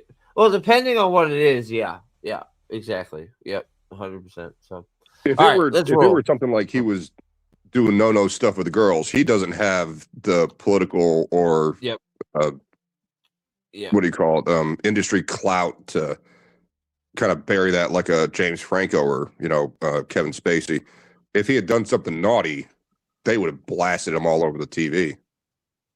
Yeah, agreed. All right, let me keep. So, what's he got on the screen here? All the TV production suspended or delayed due to. Oh, is this the COVID excuse? Yep. By early 2020, the COVID-19 pandemic was really picking up steam. Even though they call it an essential industry. Filming was stopped for months. And even though they were allowed to return to filming a few months later, there were major restrictions on how many people could be on set. Actor Barney Harris, who plays Matt Kaufman in season 1, did not return after the break and forced some major rewrites in episode 7 and 8. Are you going to say why? Really known at the why? Why did they rewrite? Why? Why did they rewrite? Yeah, exactly. Why did they rewrite? Just wait. Just wait for the actor to come and pick up where you left off.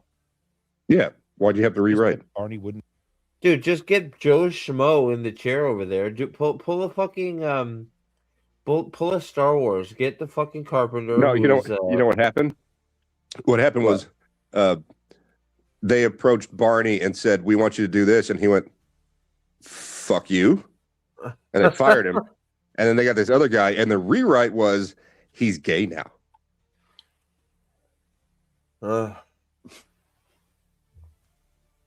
That almost tracks for the rest of the show. Did they actually make Matt gay?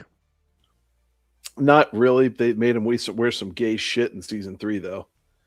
Oh yeah, we went over the Prof went over the costume.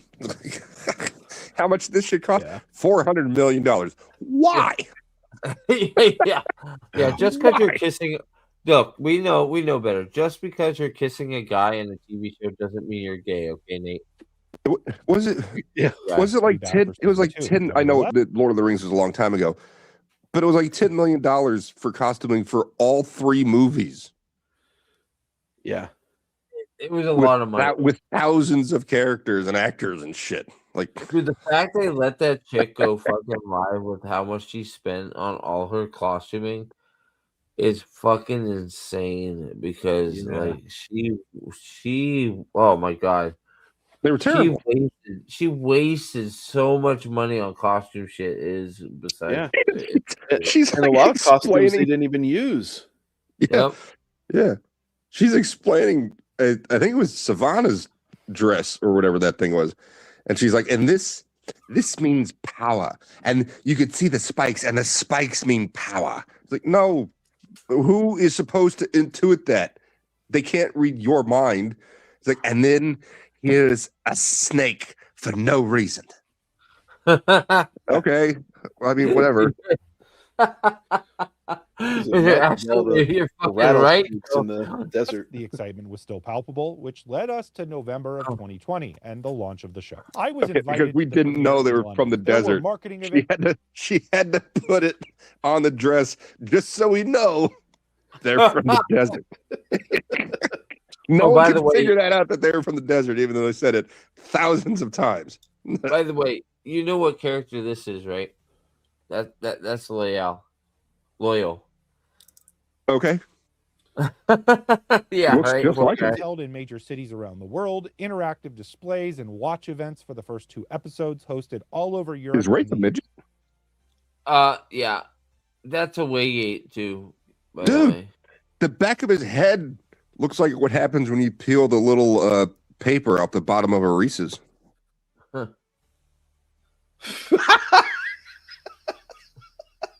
I never even thought about that, which is so fucking right. What would you do?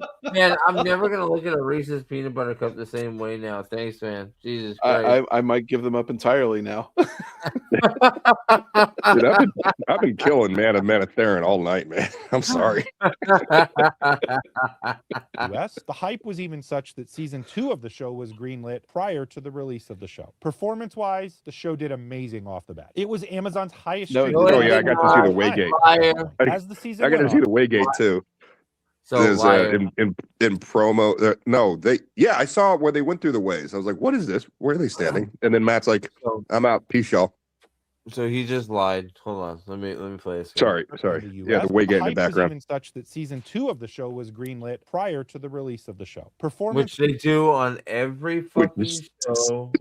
Every show gets a greenlit second show before the fucking first show is even done. It happens with every show these days. It looks nothing like a Waygate. Wise, the show did amazing off the bat. It was Amazon's highest streamed release of all time at that point. As the season went on, many fans were divided over adaptation choices, writing, and some characterization. Yeah, there it is. But by the This- time we that goes reached on for episode 15 fucking 7 minutes. And the amazing cold open to that episode, many were starting to come around on some of the choices. It was just left to the show to nail the final episode, and the season would end with momentum. Well, we all know, of course, that did not happen. Episode 8, the episode most affected by the COVID-19 shutdowns, struggled. Oh, to right. bring It the wasn't the season Trolloc Wars. It was and the there were AO a War. number of very strange choices. That's where made in how Abel the episode and was ultimately adapted. Sam Season went to 2 war. was better received than season 1, but viewership had dropped off from the peaks of early season 1. Although it remained steady through season 2 and was by no means an unpopular show, it just didn't grow. Season 2 also had Yes, it was. Writers and Screen Actors Guild strikes that impacted production of season 2, and the outcome. Yeah, I'm sure the strike affected Screen this Actors Guild shot right strikes here. that impacted production of season 2, and the outcome of those strikes Yeah, also the had an strike impact. made this look like shit. I'm confused. This is the Because Sky Battle. The financial all of this was written studios- and planned out, and the production was done before the strike happened. Yeah. So he's wrong. He's lying. This, That's not what happened. He's lying. Yeah. It was already taken care of before the writer's strike. Yep. This was all he's done. lying. This was all done and taken care of before the writer's strike. Yep. He's Because completely lying. how long does it spend in post production? Like a year? Yep. Yeah. Everything was written and ready for filming before the writer's strike. He is straight up fucking No, lying. I'm saying it was all filmed before the writer's strike too. It was in post production before the writer's strike happened. Yes. Correct. So that shouldn't have had any kind of impact on it whatsoever. Correct. 100%. Yep, 100%. It sucked because it sucked. It's not the writer's strike. He's trying to find reasons for why people didn't like it, and the answer is because it's not good. Just to put it in perspective, Nate tried to say it to you. I don't know if you heard it, but this was the sky fight, right? This was the Fall May sky fight right here. No, it's not. Yeah. No, I promise you, it is. It really, truly is. Can't you see it? It's not, but it's not, but it is. Yes, it's not, but it is. Yes, and then Look at all that cloud cover. Yeah, well, is Large this where they like the Wheel of Time? Nevertheless, where they season 3 cheer was for him? greenlit before the release of season 2, and people were hopeful that the series would continue its improvement arc. Season 3 was largely a massive critical success. That was bad and received casting. praise from almost every media outlet. Episode 4 of season 3, titled "The Road to the Spear," is one of the highest-rated episodes of any fantasy series ever released. But after the completion of the season, there Is was that a supposed to be period of silence Meridian? where it seemed the fate of the show was up in the air. Mhm. Then, on May 23rd, 2025, it was officially announced that Wheel of Time had been canceled. Yeah. Oh! So pause, Steve. Yep, I got you. So what he fails to mention, so like season 3 episode 4 was the highest rated episode of the series. The problem that you have with that is that when you look at how many people reviewed all of these scenes, these episodes in progression from season 1 had a shitload rating the series. By the time you get to You're season, breaking up, dude. Or is it just me? I think it's just you, bud. He was fine for me. No, he's Try frozen again. on my screen. Try again, Nate. 'cause complete bullshit. Skews it completely off the. Well, Oh, am I frozen? Am I back? You seem like you're back for Am I me. back now? Are you back? Is he back for you, Boosh? No, he's cutting in and out. Like it's hiccuping, like stuttering. Am I back? I'm stuttering. No, I think you're good now. Shit. No, let me relog. I'll be right back. So yeah, I didn't hear Okay. like anything you said. I'm freezing up here at my house.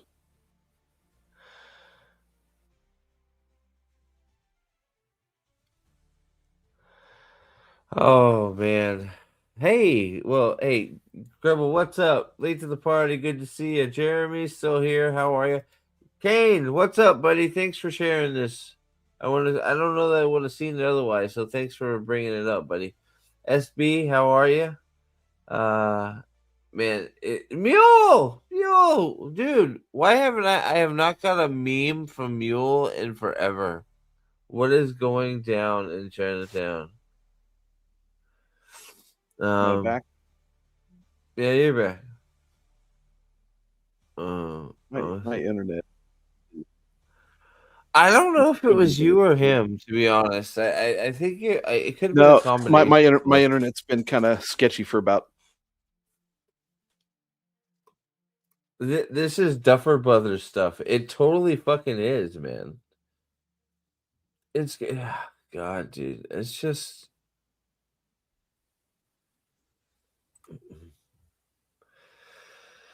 Oh man. Let me drop and try and connect another way because it's definitely my internet. Yeah, leave and come back. It might fix itself. Yeah. All right, be back. Prof, you're coming in smooth and like I can hear you just fine, but your video is like perfect. Okay, yeah, we don't need that.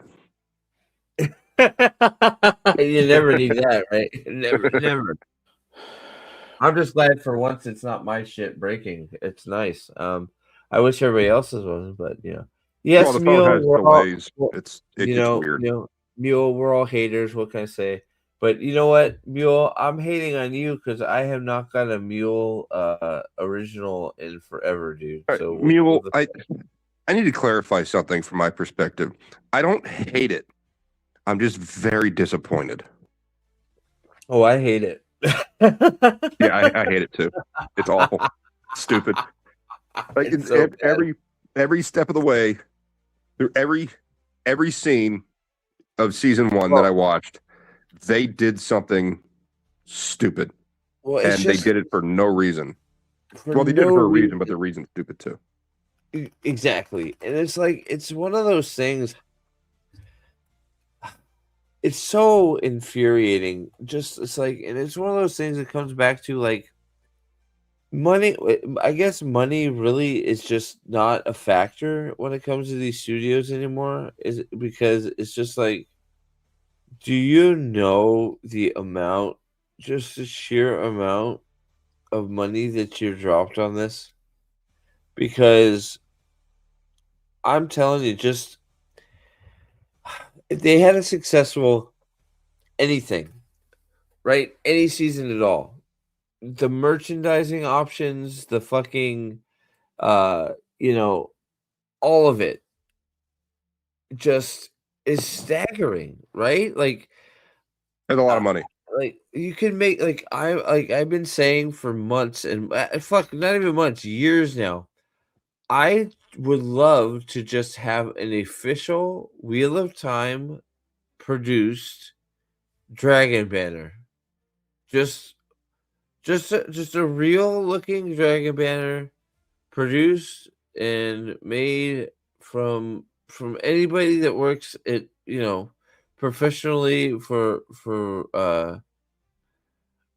that department, and just make me a dragon banner and I would pay you $50 for it easily. Do they And have the dragon banner in the show? no. Wow. No. You want to see the dragon banner? Here, while we're waiting for Nate, here, I'll show you the dragon banner. It's white with a red dragon trimmed in gold, and it's, I believe, pointing left, and it has its claw up. Five claws, up. five gleaming golden claws that are supposed to be like, yeah. So here, let me show you what they did instead. Okay, this is the choice they made. Like, so first of all, you know, it goes into fall May, of course, right? So, but they decide that Moraine is going to do a missile strike, Patriot missile strike, and take out all of the Shan Chan fleet. She's going to just use cruise missiles and single-handedly? Yep, she does a single hand. Okay. I'm going to show you the whole scene just because he's. And do the Shanshan have channelers of their own? They are all currently on the boat, the boat that she blows up, shielding Rand, because tying off weaves is a talent that has been lost. So they don't know how to tie weaves off. Okay. This is yeah, right. So nobody knows how to tie weaves off. So they have every female Damane on a Shan Chan boat, a strategic distance away from Rand, to shield him while Ishmael is having his monologue with him. Wait, Shan Chan are in league with Ishmael? Yes. Okay, whatever. So they make the Shan Chan evil. Yes. Well, they are evil. But, well, actually, well, no, they're not. So technically not. They're technically they are they seem evil because of their way of life in the book. They seem evil because of their way of life, but in essence, they're really just live differently than us. They have different like the Aiel. Right, exactly. Only they have slaves, right? Well, I mean, But the Aiel have slaves too, right? But they are the aggressors. Yes. Like that's one of the main points that I'm trying to get across is that the Shan Chan are the aggressors, but when they come into some place and take over, everyone's like, actually, they're getting rid of criminals. Like they're finding criminals and then putting them to work. And so that's it's kind of like slavery, but here's some money for your work, and the criminals are like, I can like paint a house and you'll just give me money. Like, yeah, here. So that's the difference between because the Aiel basically they'll take over land and they'll be like, okay, you know what, you can work the land, but you still got to call me Empress, and you have to pay me a tax and blah blah blah blah blah. You mean the Shanshan, not the Aiel. The Shanchan. I'm sorry. Yes, that's what I meant. You corrected me. Correct. I'm just helping chat because they're going to get mad at you. Yeah, as they should.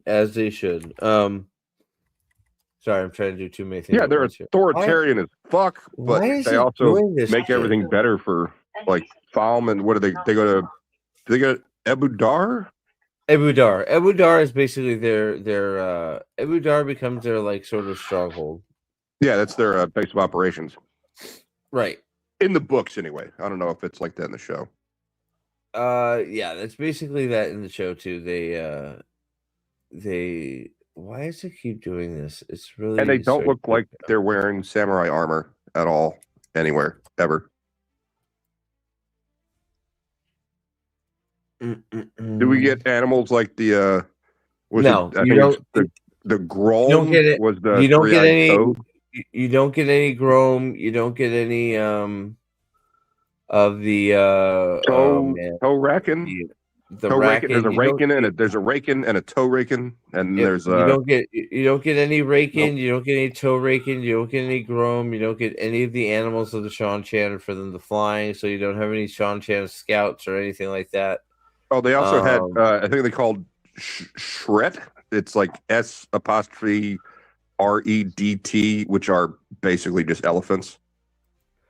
No, well, you don't get any animals whatsoever. Yeah. None. Chat, how am I doing on the name? I forget the name of the fucking. It's like a cat. It's like a saber-toothed tiger, but it's a lizard and it's got 6 toes. I know what you're talking about, but I can't. I don't remember the name of that one. Yeah, Chat, you help barely us out. get What any are the names of the Trollocs. animals? I thought the Trollocs looked okay. It depends. Yeah, but I was just saying that you barely even get them in seasons 2 and 3. I mean, fades disappear in the last season. There are no fades in the last season. Actually, the last fade that you see, I think, is the one nailed to the door at the beginning of season 2. Yeah, but that's the last fade you see in the entire series. I didn't like the look of them in season 1 anyway. No, they sucked. No, they sucked. You're right.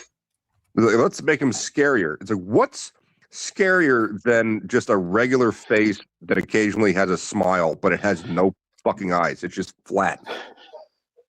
Exactly. You have to make it scarier than that? Oh, it can also just dodge around blades and arrows.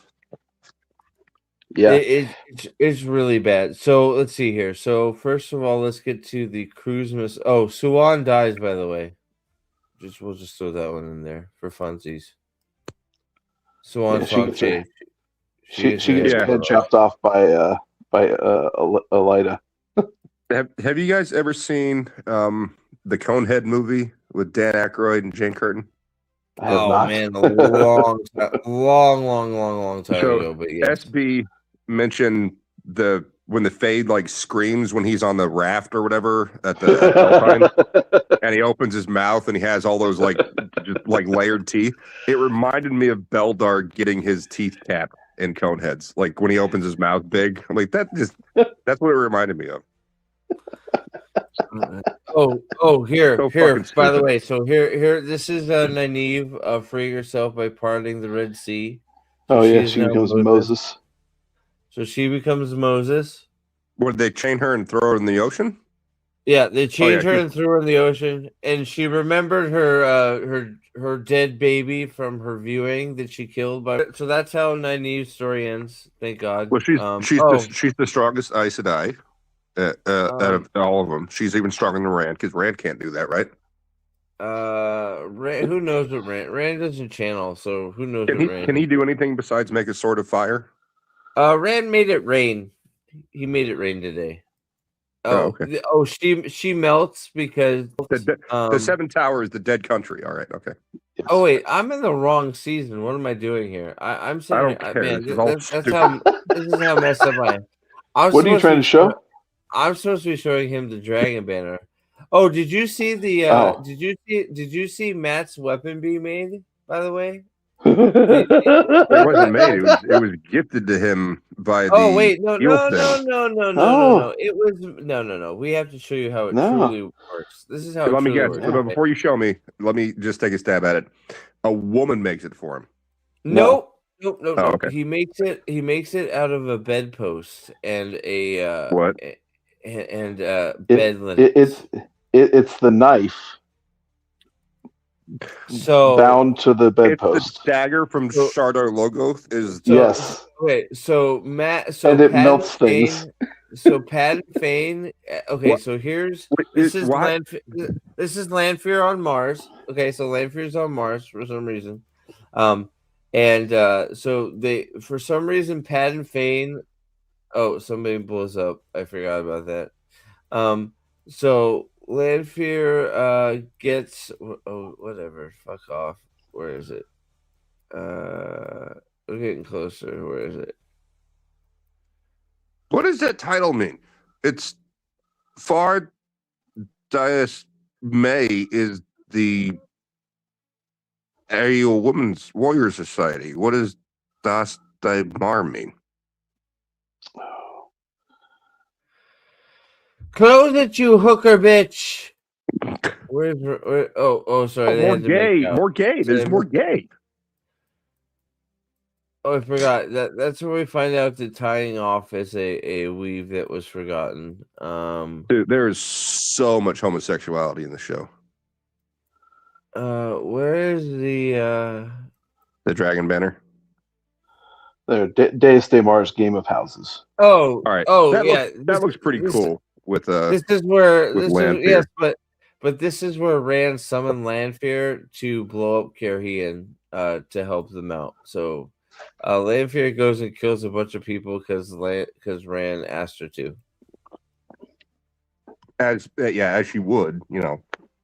She doesn't want to be in control. Lanfear doesn't want to be in control. Okay, so let's see here. So Matt is having a freak out, and Rand is, of course, on his knees. And come on, where is it? No, wait for you to look for it. Sorry, look at dagger's designed wrong. Doesn't look like a fish in the book. No. It looks like a simple curved dagger. That's the whole point. It's a ruby hilt and a ruby pommel and a golden handle. But otherwise, it's described as being a rather unassuming dagger, except for the ruby. And the ruby is why Matt takes it.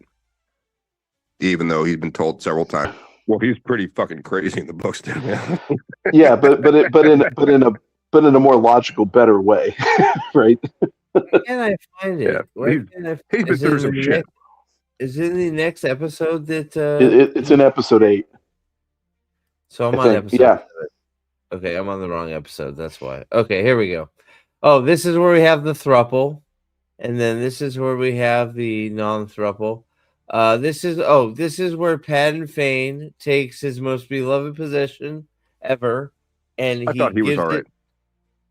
I think he could have done fine, but they fucked him up. I thought the actor could have played Padden Fane okay, but they didn't give him the material to do it. That was my feeling. He was real close, but I don't think it was the actor's fault. I think it was the writing fault that he was not Padden Fane. He wasn't written like Padden Fane. I actually think there were quite a few actors and actresses on this show that could have done the job if they were given the right material. I agree with you. Nae'blis never would have worked. That's not a good actress. No. Not a well-written role. I think both Matts could have done it. I think both Marnie Harris and Donald Flynn could have done it. I think Joshua Stardowski got screwed over. I think he could have been a great Rand. I think Padden Fane could have done fine. I think that Elaine, she could have done fine. Yeah, Elaine could have been all right. Aaron sucked. Then sucked. Egwene sucked. Rosamund Pike sucked. I think Galad and Gawain could have both been okay. Lan sucked. Lan was terrible. I agree. Let's see here. And it's not just the writing. I think their acting is bad as well. That it's so forced. So forced. I hate this shit. Like where they're looking at each other. That's not the way they're. No, that's not the relationship. That's not what the fuck happens. He's a soldier. He is from a country that is dead, and he is the last. He's like the last son of Krypton, for Christ's sake. He's like Superman, and he does not simp except for Nynaeve, and she's horribly unlikable in this show. Like, you're not supposed to like her because she's arrogant and full of herself in the books, like specifically book 1 and 2. The Hunt for the Horn is where she starts to realize like, you kind of see hints of it in The Eye of the World, but in book 2, she starts to realize there is a much larger world and I'm not in charge. And she gets broken down quite a bit until she can rebuild herself and be an actual good character in the books, like even after going to the waste and hunting the Black Aja. She comes into her own, even though she still has the block, right? Like, she's not a girl boss. She actually gets very aware that she's not in charge and she's not in control. Yeah, she gets taken down quite a few pegs continuously throughout the books. She had all of this, control and power as wisdom in the Two Rivers, and when she tries to use that same kind of authority on Rand and Perrin, and have never met, but even Egwene, she's like, they're like, no, this is not the Two Rivers anymore. You need to get that through your head. And yeah, they start taking her down a few pegs over and over and over again. And Rand's like, I'm the Dragon Reborn. I will wrap you in a bubble and throw you in a corner. You don't talk to me like this. And it's Egwene and Elaine are trying to study if they can sense him channeling.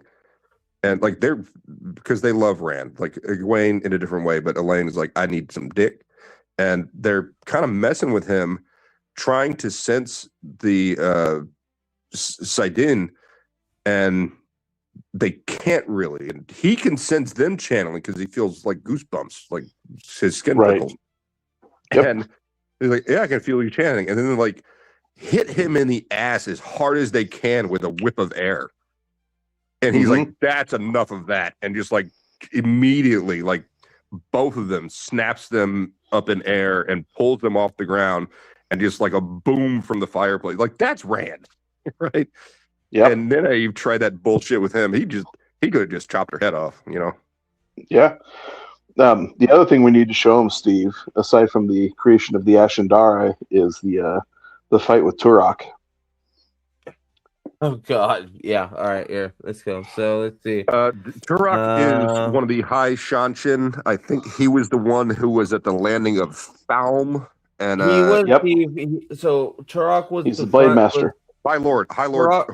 Yeah, he's the Herrenmark Blade. Like, that's one of the great scenes in the book, because Rand is like, this is just Lord Turok is the Forerunner leader until Soros shows up.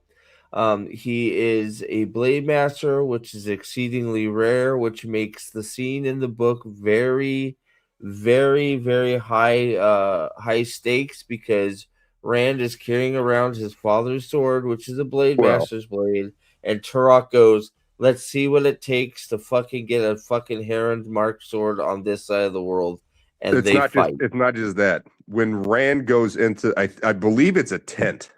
Like, they're not even in a city or anything. Like, it's like High Lord Turok's tent.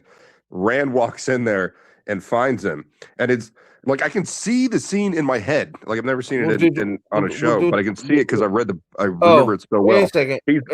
He's holding the blade in his right hand, like down at an angle, kind of like side looking at Turok, and then Turok says the lion is like, let's see what it takes to get a Herrenmark blade in this side of the world. And then he takes his robes off, and the dude is jacked as fuck. Yep. And Rand is like, I have two things. I have two things for you in succession. Actually, three things for you in succession. All right. Number one, the murder of Jeffrey Bornhold. All right. So here's the murder of Jeffrey Bornhold.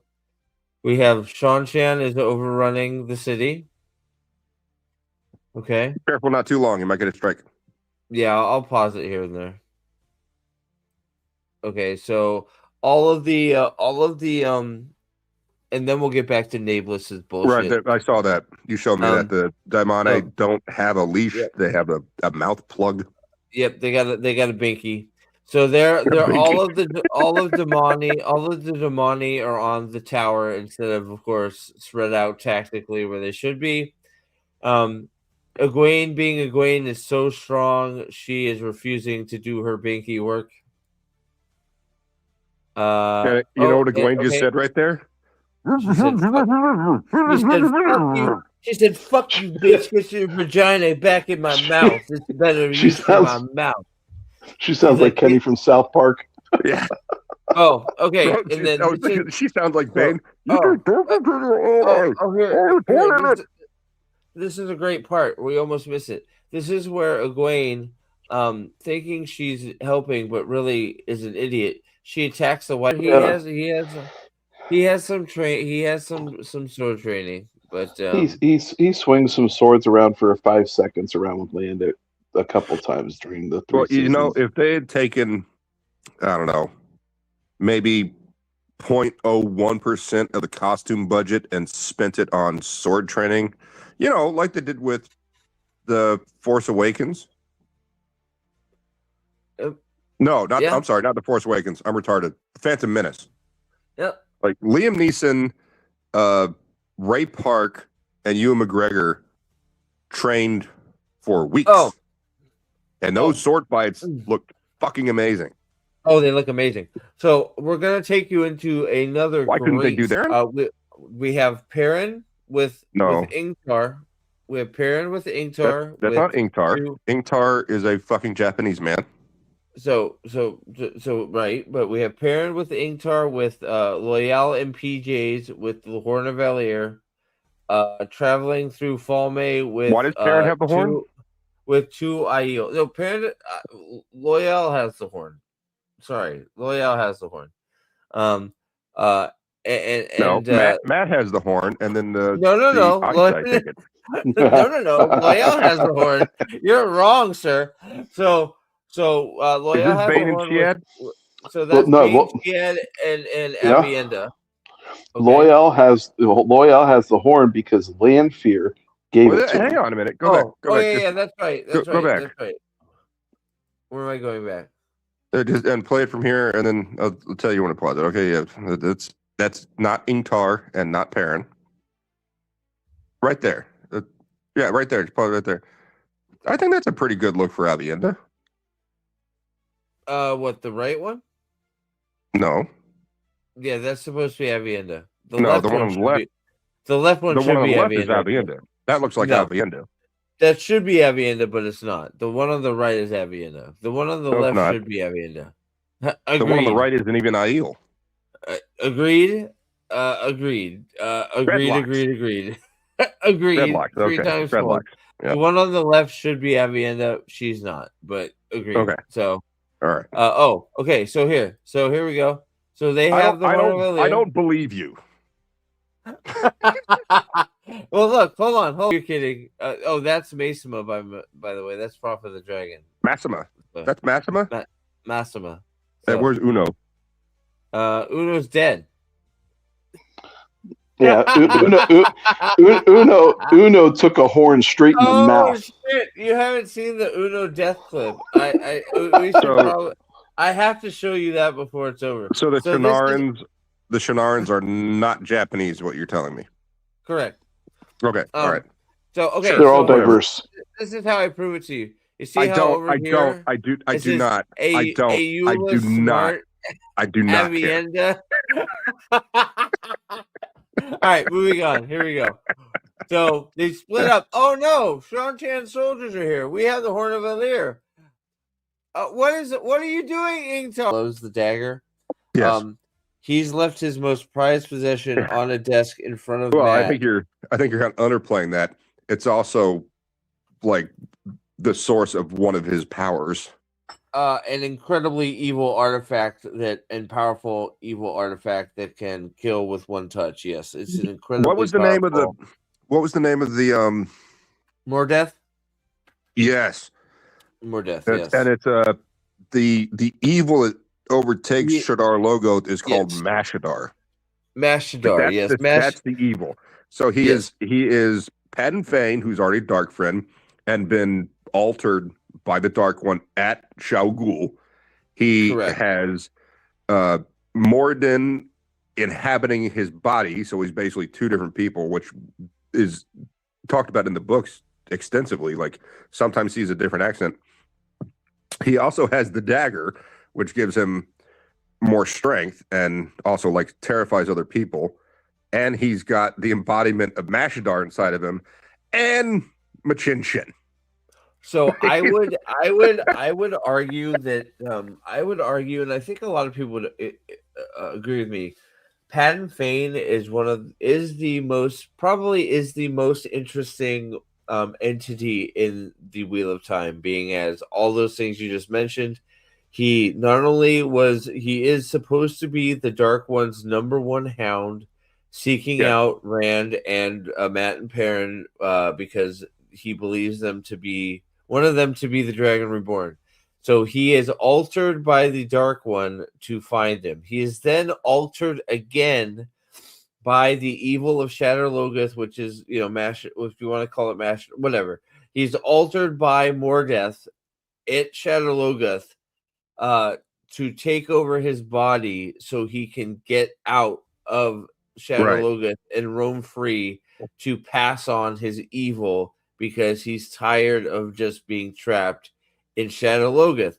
So the events that happen with the dagger at Shadar Logoth allow Mordeth to take over Padden Fane's body. Well, it's more like an agreement. Merged. Like what he did at Shao Ghul was he was subjected to it. Like he was like he got brain raped and tortured and turned into. But he's basically merged. He basically merges with Mordeth to. But he also had different. command over Trollocs and Fades when he came out of Shao Ghul. Well, because he is the most powerful human. Yes, so he's still human. He had but something more. He's something more. He has command over Shadow Spawn when he leaves Shadow Logoth. When he leaves Shao Ghul, he can they won't attack him. No, you're right. But when he leaves I'm getting my when he leaves Andorol, when he leaves God, why can't I'm getting the places mixed up. Shadow Logoth. You're right. Yeah. When he leaves so Shao Ghul, he is in charge of Trollocs. They won't fight. They obey him. Blah blah blah blah blah. When he leaves Shadar Logoth, they are afraid of him because he has become something completely different. And he is something more powerful than anything any of them have ever seen. So Padden Fane is, in essence, he scares Fades, and that terrifies Trollocs. Yes.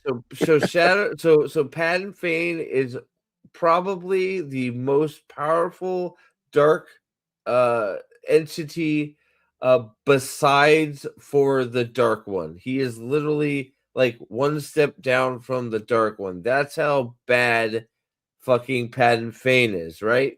He could probably kill, like, maybe not Robin or Lanfear, but he'd probably kill Mogadine. He could probably kill Grandil. I have no doubt he could take on the Forsaken one by one if he wanted to. Absolutely. But that being said, he's left his dagger, one of his most prized possessions, a insta-kill weapon. He has left it on a table for Matt because he's. Wait, is that the dagger? Go back. I want to see the dagger. Yeah. Hold on. So I want to. I don't remember what it looks like from season 1. It looks terrible. So here's the dagger. So there's the dagger. So he's left the dagger for him. You'll get a better shot of it, I think. No, that's fine. I can zoom in. Let me see if I can get to. You hit play. No, trust me. You can get a better shot. Trust me. So this is Matt. He takes a bedpost. Okay, Matt is now taking a bedpost. He's now taking a base of cloth from the bed sheets.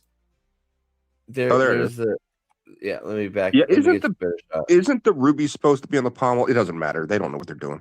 The ruby is supposed to be on the pommel. Yes, the ruby dagger sucks. They are so fucking wrong with the ruby dagger. It's besides me. I can't even. Well, it's supposed to be unassuming, except for the gold hilt and the ruby. But other than that, it just looks like a regular dagger, right? With a curved blade. It has a curved blade dagger. Am I correct, Steve? Didn't you predict this? I did. I don't know how, but I predicted this exact moment was going to happen. So I have a question before we So get. there you go. So here's your good shot of the dagger. There you go. That's not too bad. Compared to what it's supposed to look like, it's shit. It's supposed to be very shiny gold with a gigantic ruby on the pommel. In the someone in the chat, see if that's correct. It's not that, will that sheath fit that dagger? No. That sheath is different than the. It's supposed to be curved. It's called the ruby hilted dagger is what I believe it's called in the books from Shut Our Logo. Right, but I mean, looking at that shot though, it looks like the sheath won't even work. You know what? Here's a good one. This is a good picture of one. Let me see if I can. Here you go. This is one I found that I think is good. Well, I don't like the quillions coming up like that. That looks kind of weird. Let me see. The other picture. Let me see here. I found one that's decent. Let me see if I can find it. No, that one you found in images looked very close to what I believe they described. In the book. This one right here. Yeah, that's pretty close. Yeah, that's much better than what they got. Yeah, a slightly curved blade. I don't think it had quillions like that though. The upswept guard. Yeah, I think this right here or that. I'm not sure, but this is much better than this. The hilt, the twisted hilt and the ruby and the pommel and the it's not like an imposing weapon, right? Oh, look, that's a good thing. Go up. Maybe this one. Yeah, that's a good one. That's a really good one. That's a good That's one. what too. I think it looks like.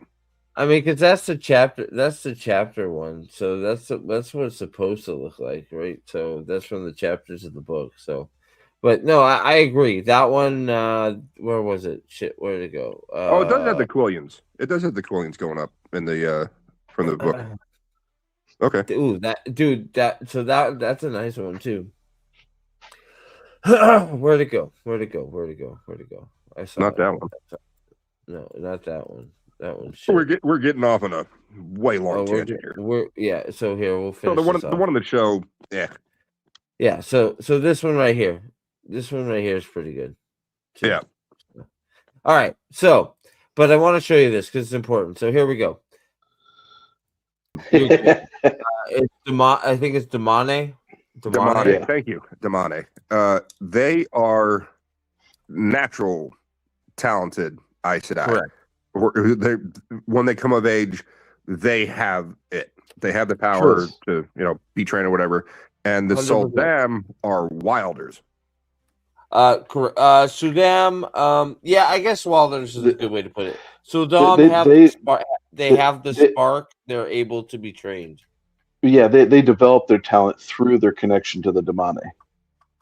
So in essence, Sudam are basically Wilder. I guess Wilders is a fine way to put it, but Sudam are basically people that have the talent innate inside them and are able to be trained to become Aes Sedai. So I think that's the other way around.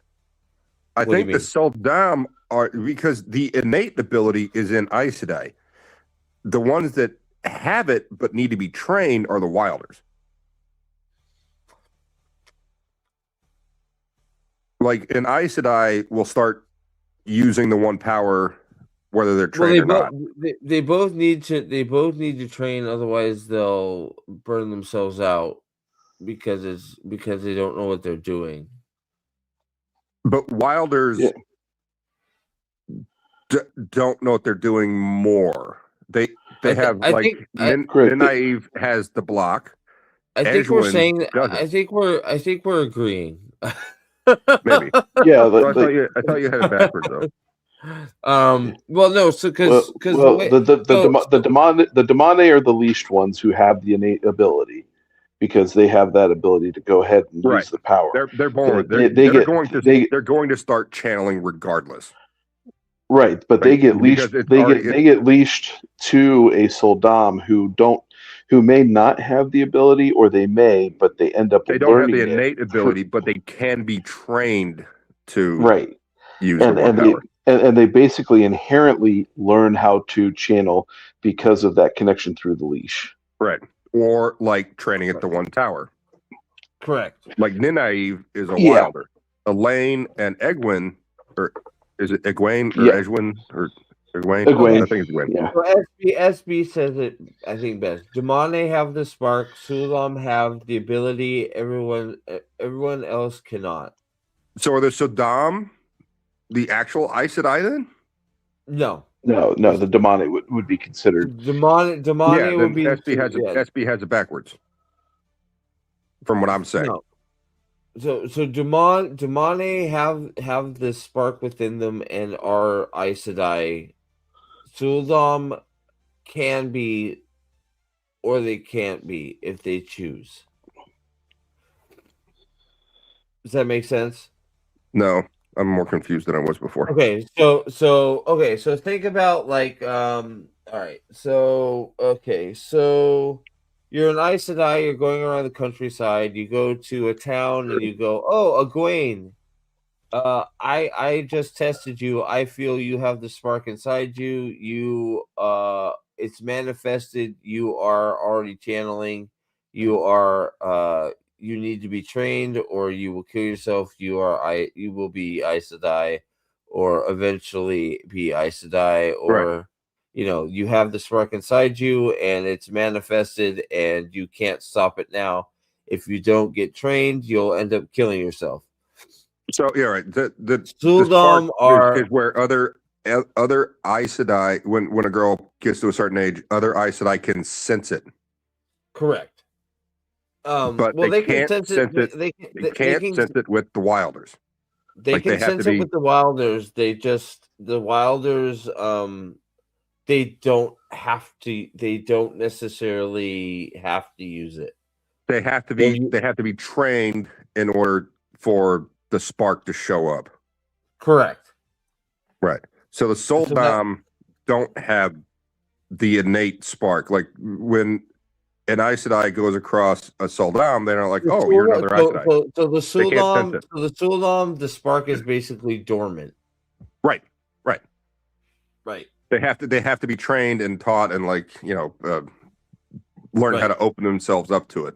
Where that's what so the fact that they have will already be able to open themselves up to it, and that's where they'll burn themselves out if they're not. The fact that the Suldam have that little bit of potential to be able to do it is what allows them to be able to use the leash. And why they're not sensing them as Aes Sedai. Correct. Right. Okay. I think we sussed it out. I think we figured it out. I think we're basically saying the same thing. But yeah, so we're there. So but hold on. So let's get to the best part. We're only on kick right now. So are we really? What the hell happened to what? I told you playing too much of that. I think we got blitzed off of YouTube. Oh, okay. I'll come back. You're right. Well, YouTube didn't miss anything but for us discussing the intricacies of the. Oh no, SB says we're back. Sorry. Okay. Yeah, that was me. I let it go too long. My bad. So let's get to the important part, and then we'll go to the Dragon Banner. Yeah, so we're at the Dragon Banner. So so they have their. So this is. Oh, you'll like this part real quick. I have to show you this part. I can't. So Elaine. You say that at every part. Elaine gets shot. One of these days we have to do this proper, dude. We'll do it proper. We'll go over it. It'll be fun. Elaine is here? Elaine gets shot in the leg with an arrow. So the master healer Nynaeve is with her. So what do you think she does? Here's what Elaine. Here's what She's gonna Nynaeve pull the does. arrow out. What do I do? Elaine, this is Nynaeve, master healer. She becomes legendary for the yellow oddjaw for healing. Here we go. These are crazy. What shall I something, do? you stupid bitch. All right, here it comes. Here it comes. You ready for it? Your friend has an arrow in her leg. Do something. And she's gotten fatter since she started the show too. I think you're right. She has. So here we go. Here comes the big plan. Picture Bud. Picture your Bud. And She's get gonna high. pull it out, isn't she? Just rip it out of her leg. Just wait for it. Tear a bunch of like the barbed arrow. Just tear a bunch of tendons out with it too. Oh, I can't. Oh God, the murder of Jeffrey Bornhold is right after that. We can't skip that, can we? All right, here we go. If we get kicked off of YouTube again, please let me know. You can do it, Nynaeve! You can do it! Do Nynaeve, something. do it! Oh, we gotta skip this part. What the fuck is that? So this is where the dog is. Oh, Valda is pissed and trying to kill Perrin. The dog comes and Hopper comes and tries to kill Valda. This is Jeffrey Bornhold, who has no idea that Hopper is more than just a wolf. He thinks the wolves are plaguing the city.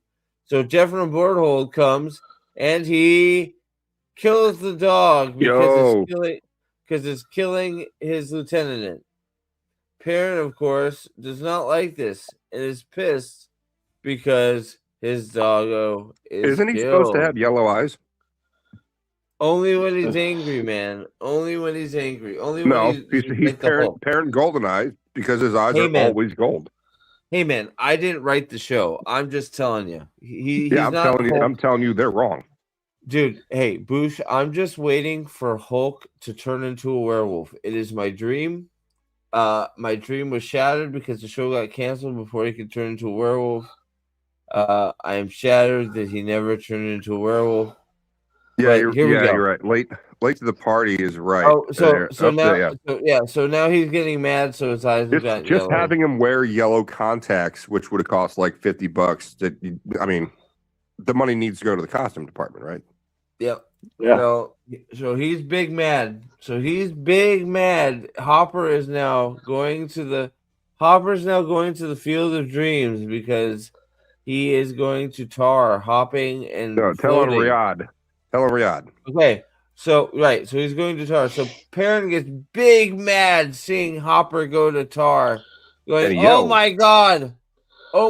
Now I have a twin-bladed axe that I should have had from the beginning.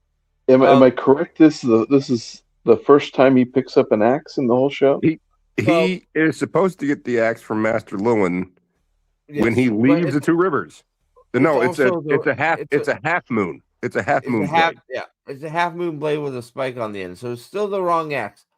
So Perrin is once again done as is in character. He has picked up a weapon off the floor because Perrin doesn't own a weapon. He just uses weapons off the floor.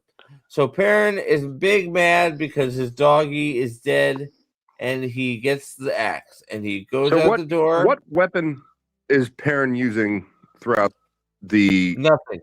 The rest of the show? Because I don't think he doesn't use a weapon in the entire first season. He doesn't fight at all in the entire first season. Perrin does not use a weapon. He only picks up weapons off the floor and uses them as he finds them. I am not lying. I am not fucking making it up.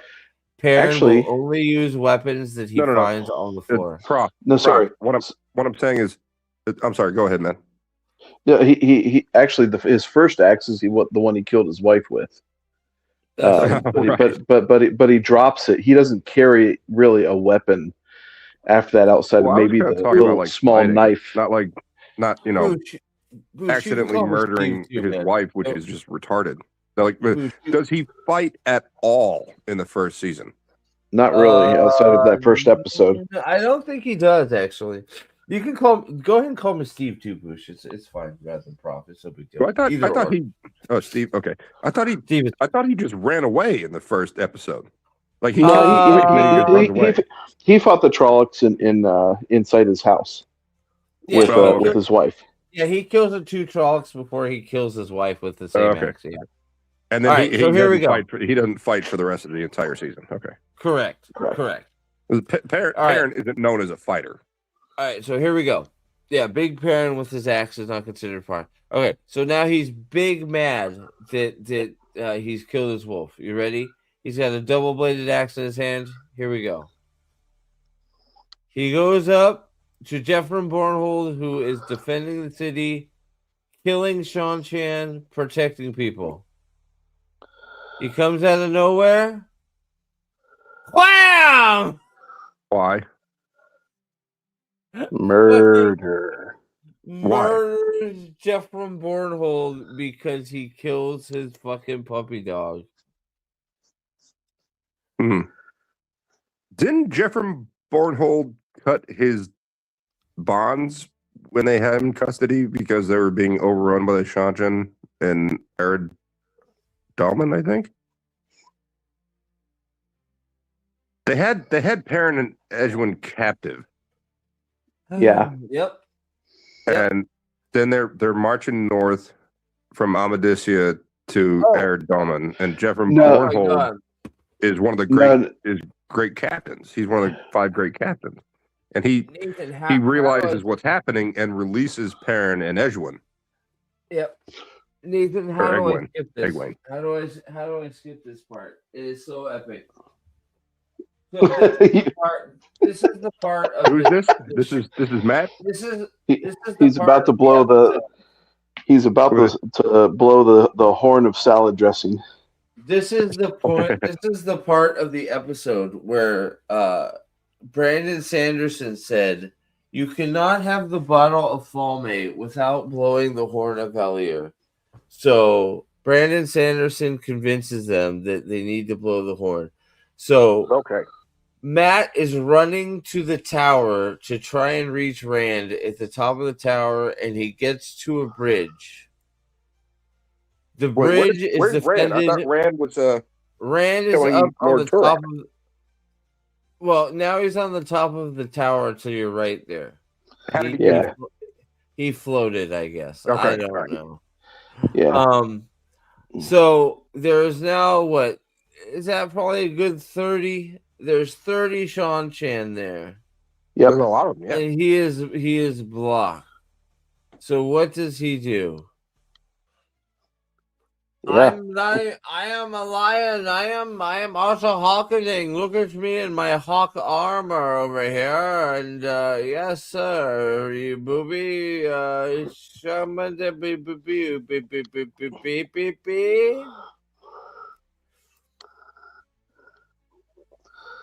Yeah, I love how everything just stands there. There's a battle coming at them, and they're just kind of like, "Hey!" And then Matt's like, "I remember, I was a hero." Oh, they took down the stream again. Oh, wait a second. It's just a little bit too long. I wonder if I can make it smaller. If it'll make it a little bit better. Maybe I can make it smaller in the stream. Put our faces over it. Maybe I can do that. Let's try that. No, not that one. Let's see what I can do to try and get it edited a little bit more. Edit. Oh, you may lose me because I'm in transit, but I'll be listening. Oh, you're good, man. You're good. Sorry, I'm trying to.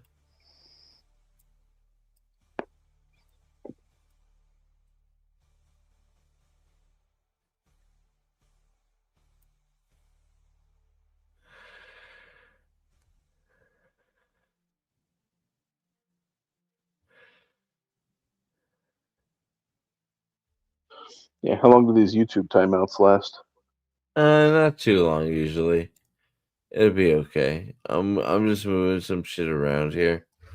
It'll be okay, guys. It'll be back in a second. I don't know if they can hear me. Can you guys hear me while it's blocked out? A lot of okay, it looks like Late's Party says it's back. Can you guys hear me when it's blacked out? Yeah, we're pushing some boundaries. So I knew we were. So I got stuff blocked all over the place here now. I mean, and it's pretty incredible because you are responsible for more viewing of the Wheel of Time currently than they probably have had in the past 6 months.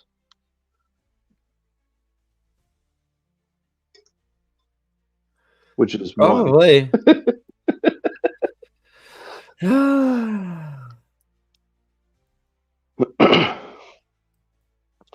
Yeah, SB says the stream is completely gone when they black you out. So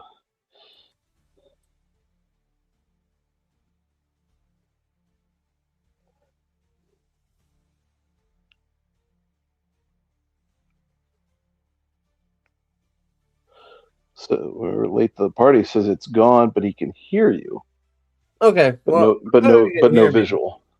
Okay, no visual. That's fine. So I wonder if I can bring up the other visual we have. Let's see. Where's the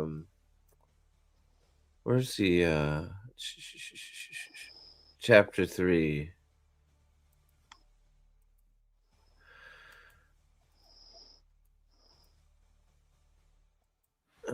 No, that's not it.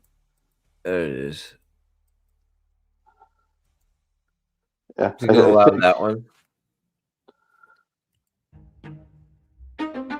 It's intellectually lazy to suggest that Wheel of Time was canceled because it was a bad show or that nobody watched it. In fact, it was one of the highest viewed streaming shows for its entire run. But clearly, it incorrect. You're full of shit. No bullshit. Run. And while there are a number of issues that we're going to discuss that led to this liar.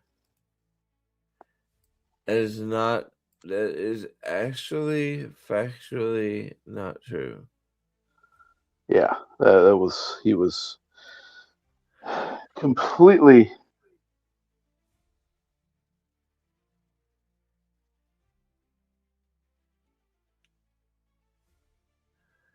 Sorry, I'm still tweaking stuff a little bit here. Boop, boop, boop. Okay, save. Let's see if that's... Okay, so we'll see if that helps. Okay, so...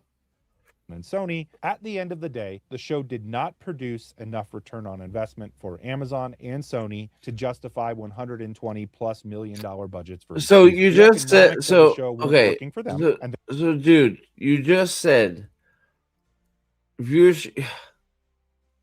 These people get so used to lying about shit that it's just second nature, right? You just said to yourself, you said, "Hey, it's not that it's too slow."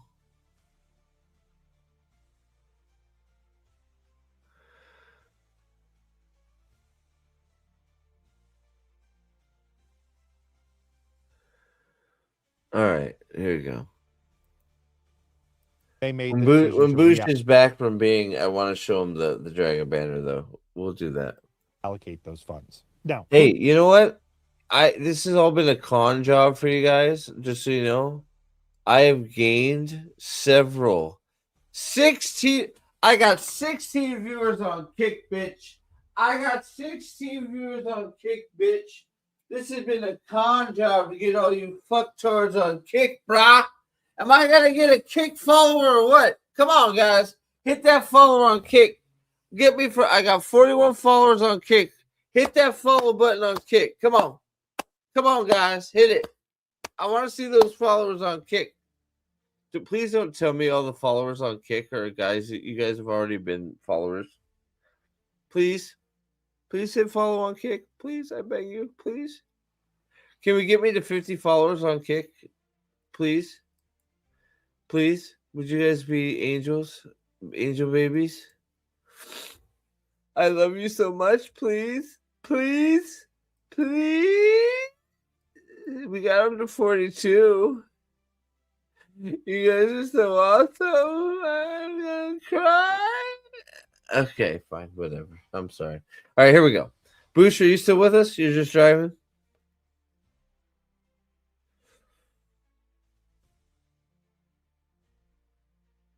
I think he's just driving. So we're gonna hit play on. I want to move me around a little bit so we can see him. I don't think he's the problem. I think it's the Amazon shit that's the problem. Don't you, Nate? Nathan, can you hear me? Yeah. Can you hear me? Yeah, I can hear you. You don't think it's the it's mostly the Amazon stuff that's causing Yeah, problems, right? it's 100% the Amazon stuff. All right, so I'm gonna play this. Come on, guys. We're so close to 50 followers on TechMex is on Kick too. My man. Time to leave Kick. No, sub to Kick. Sub to Kick. This show have worked? Absolutely. Were there moments of greatness on the show's run? No, Absolutely. No, you're fucking full of shit. There were no moments of greatness ever. You're full of shit. Never happened. What did he just say? There's no what? He said there were moments of greatness on the show, and I said no. He's full of shit. There were never any moments of greatness, ever. And just so you know, Boosh, before the night is out, even if it's what we end on, I am gonna show you the Dragon Banner and the end. So just so you know. I don't believe you.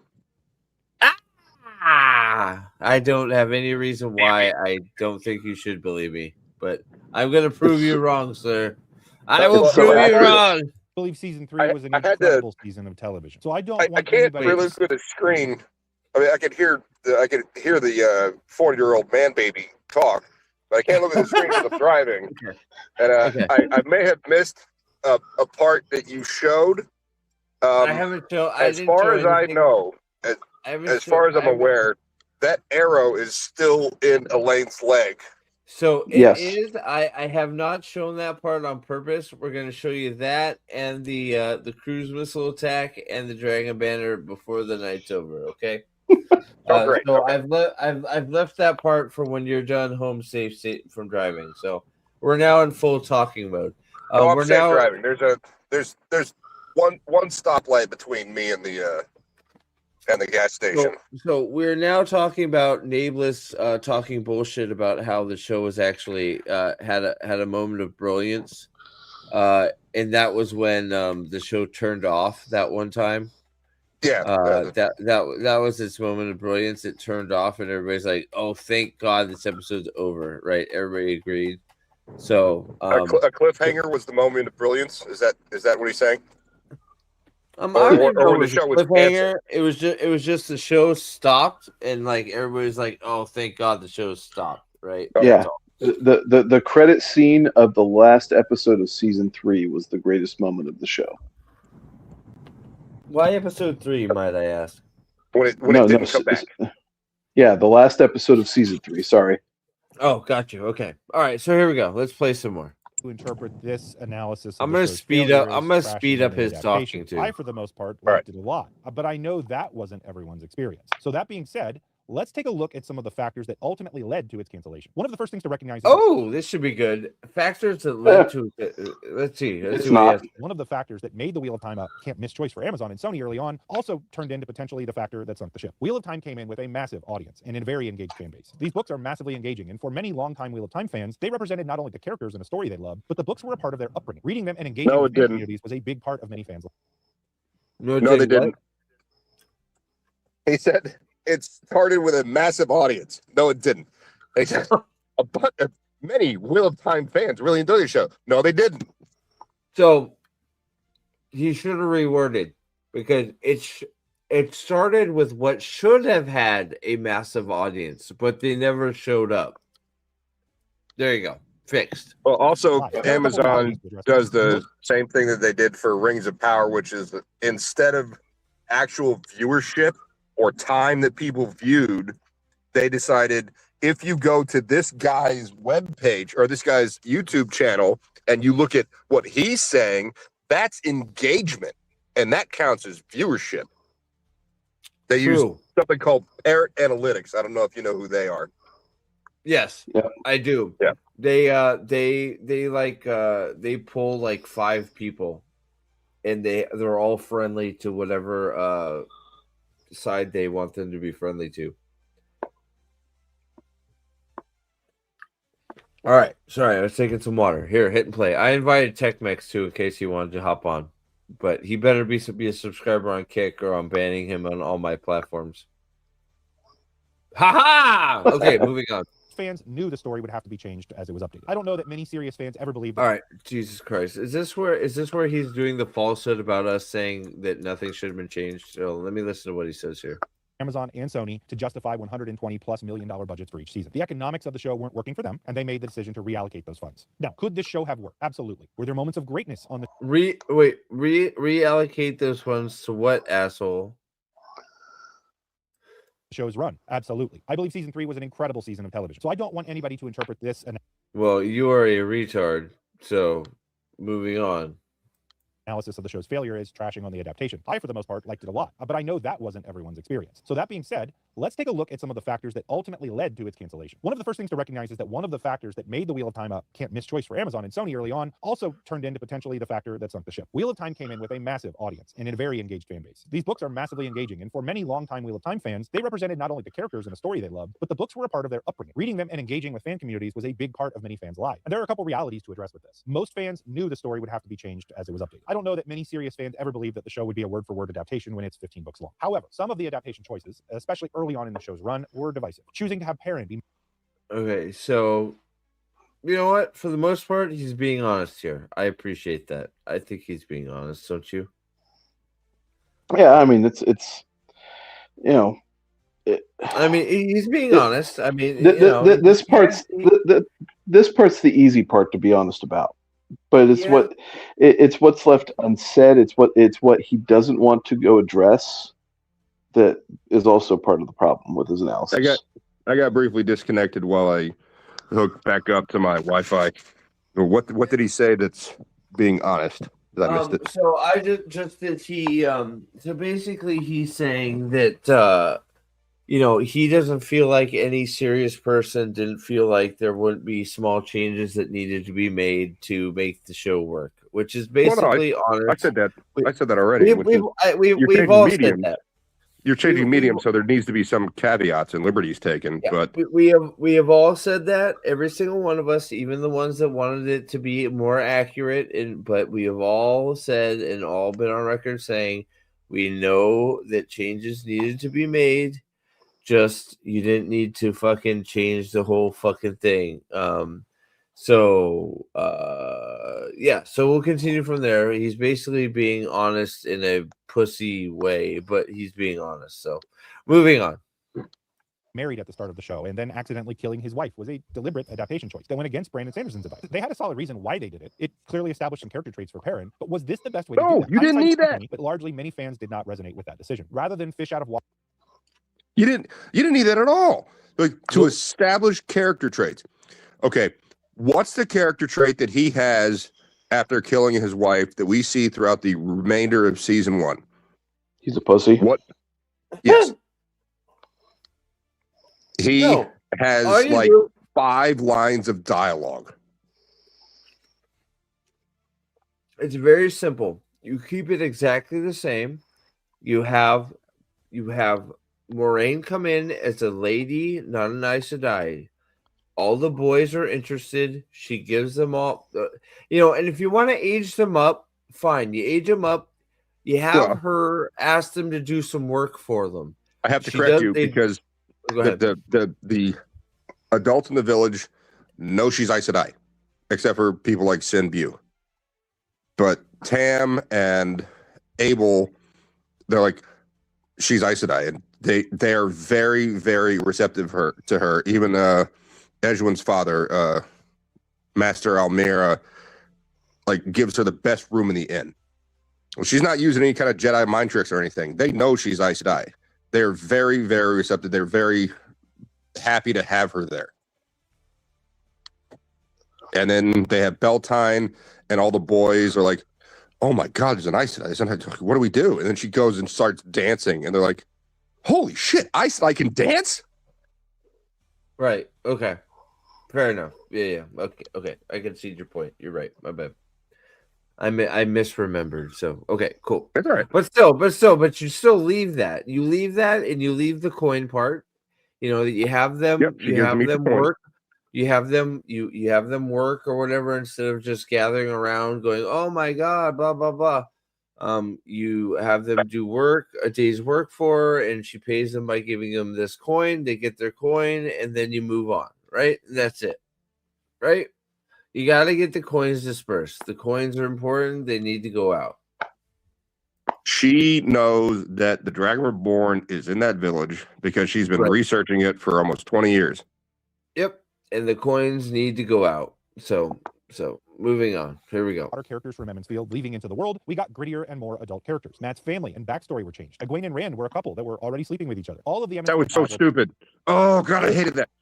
It was so dumb. These kids in the book, they're all very shy. They've never been exposed. The first time sex happens in the books that I can think of is when Avienda freaks out about Rand and uses a waygate, right? No, portal basically. Gateway, yeah, gateway, and opens a gateway to Shanshan of all places, and then they like start snuggling, and she's freezing, dying, and he makes a box made of air, and he's like, well, keep her warm, I better get naked. And then like talks about how the feel, but it's a fade to black situation. And that doesn't happen until they go to the waste in the Fires of Heaven, I think. Or the Shadow Rising, I think, maybe. Shadow Rising when they go to the waste. I don't remember. I think it's in Fires of Heaven. Fair point, though. Dumb stupid, what's up? I didn't see you there. What's up, my man? Thank you, as always, for being a member, my man. I appreciate you. Fires of Heaven. It's either Fires of Heaven or the other one. But yeah, I appreciate you very much, dumb stupid, for being a member. It helps a ton. So thank you. He's here. What's up? Technically dark friend, motherfucker. I didn't. I still have the cover. Is it me or are our screens all fucked up? No, I invited TechMex on. Alan's on. So what's up? I don't know. The screens are all over the place. Boosh, have you met TechMex? I don't know who Boosh is. No. Boosh is that rat. He's the quack. He's the rad guy over there quacking away. Yeah, no. How do we know Boosh? Was he White Cloak? Boosh is a Zacharuni. I don't think Zach is a Boosharuni, right? Is that better? Zach's comes from Boosh. Boosh outranks Zach's, right? Is that how that works? Yes, let's run with that. Cool. I just think that what you're doing here is awful.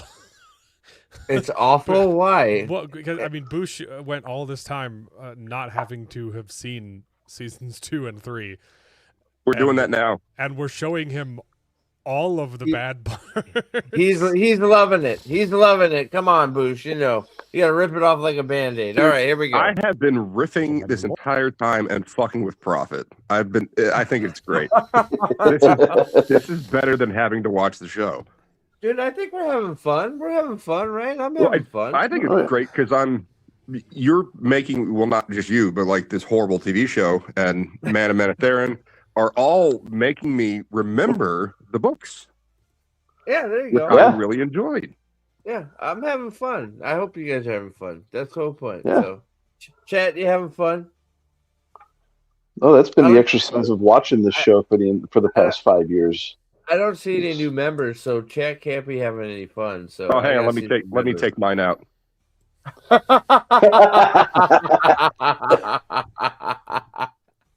What's your name, brother? In the hat?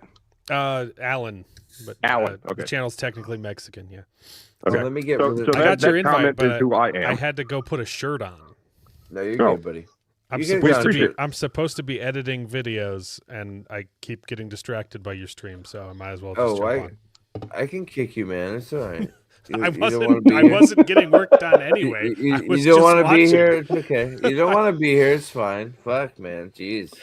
Well, the real question is did Alan sub to you on Kick? I did. I created a Kick account. I haven't heard of Kick before today. It sounds like some commie gobbledygook. I don't like it.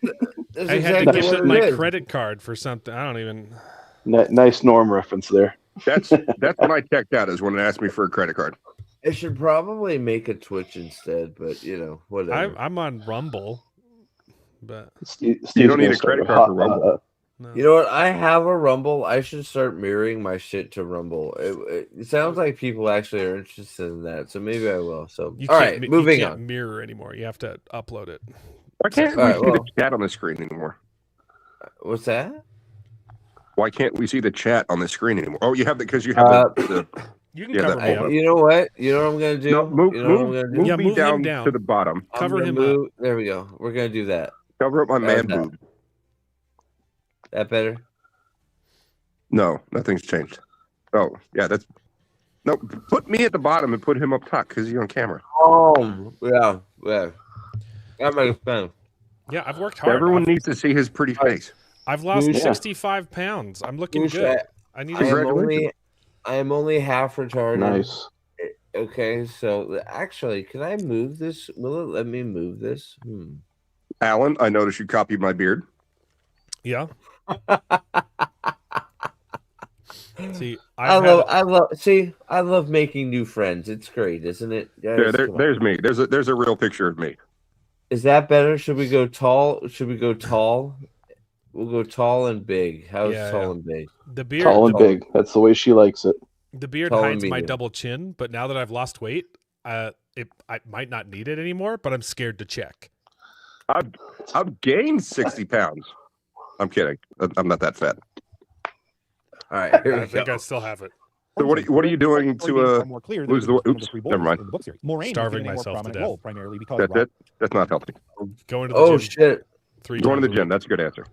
Do you guys remember when Moraine got water? Yeah, that was epic. She was. Do you remember in episode 1 of season 2 when she was mopey in the bath for about 10 minutes and nothing fucking happened for 10 minutes? Well, No. That was a callback to season 1 when she was in the bath with Lan. Well, so right, it was a callback in the first episode of season 1. Well, she was sad because that's when Lan was fingering her with her toe, right? So that's I have a why question. It was a callback to the previous scene where she was doing nothing. So I have not seen season 2 or 3. Thank God. May he may he rest in heaven. Are there any situations in the show where you see naked women? Yes. Season 3. It's got boobies. Is that it? Oh, God. Just it's one the scene. ugly chick. It's the ugly chick too, isn't it? It's in the tents, the sweat tents. Yeah, it's the Malkier chick that melted away after she broke her dark oath. Wait, it's the Malkier It's chick? the scene where Moraine and Lan are both hitting on the same chick, and she turns out to be a dark friend who steals and melts. the line from It's the melty chick. the guy in book 2. Moraine let herself get tricked by a dark friend. Is that what you're telling me? No, Lan does. It's worse. Lan, because Lan is that stupid. She takes what's his face's best line about redemption. No man can walk so long in the shadow. He can't return to the light. It's he gets killed off. That's a Lan line. Oh yeah, right. It's Lan. She says it to Lan. Yeah. No, Lan says it in the books. Yes. Duty is heavier than a mountain. Lan death is lighter than a feather. In the books to the dark friend in book 2, whose name escapes me, who they killed off unceremoniously in the show without a redemption arc. And in season 3, a dark friend says it to him, steals his line, and says it to his face. Says it. Yes, to his face. What's the guy's name? It's not Uno. It's the other Massima. Massima. Yeah. Massima. Yeah. Sorry. Or Massima. I thought it was Massima. You're a book reader, so all your pronunciations are different. It's throwing me off. Yeah, because there's in the back of the book, there's an index. and there's an appendix. Yeah, I'm They're- they're phonetic. I'm an audiobook boy. I have too many kids to be able to sit down and read a book. I think Steve's having an aneurysm. He hasn't moved for 10 minutes. Yeah, that's kind of What is going on, Steve? What is going on? He's like, these two are talking. They're already getting along. What the fuck is happening? They just met. This is wild. Oh, Ingtar. Dude, his face is getting red. What's happening? What is going on? His face is turning into the eagle of Manatharan. His brain needs a reboot. It's streaming for 4.5 hours. I'm choking. I'm choking. Oh, was it Ingtar? Ingtar was the dark friend. Yeah, Ingtar's the Maxima dark is friend the in one book that 2. starts- Yeah, right. He has a redemption arc at the end. He comes back to the light, and Lan is the one who says that line to him. Right. No man can walk so long in the shadow; they can't return to the light. Okay. And in season 3 of boy. the show, the Malkiri dark friend. You mean the steals his line. non-existent? Oh, do you want me to show Okay. you the melting scene? The made-up I can- character. I have dark the friend. melting. I have the melting scene queued up. Why? What? It doesn't Well, make any sense we've to me already seen that. whatsoever why they would create characters when there's thousands But of I already fucking did. characters in the book. I already The did. point of the show story is melting scene, didn't we I? got to see I her did- boobs. So Did I show the melting okay. scene already? the melting. Yeah, you scene. did. Okay. Yeah, Let me when end she this breaks her recording. dark oaths and she melts away in Land's arms. Do we get to see the chick who's supposed to be Avienda naked?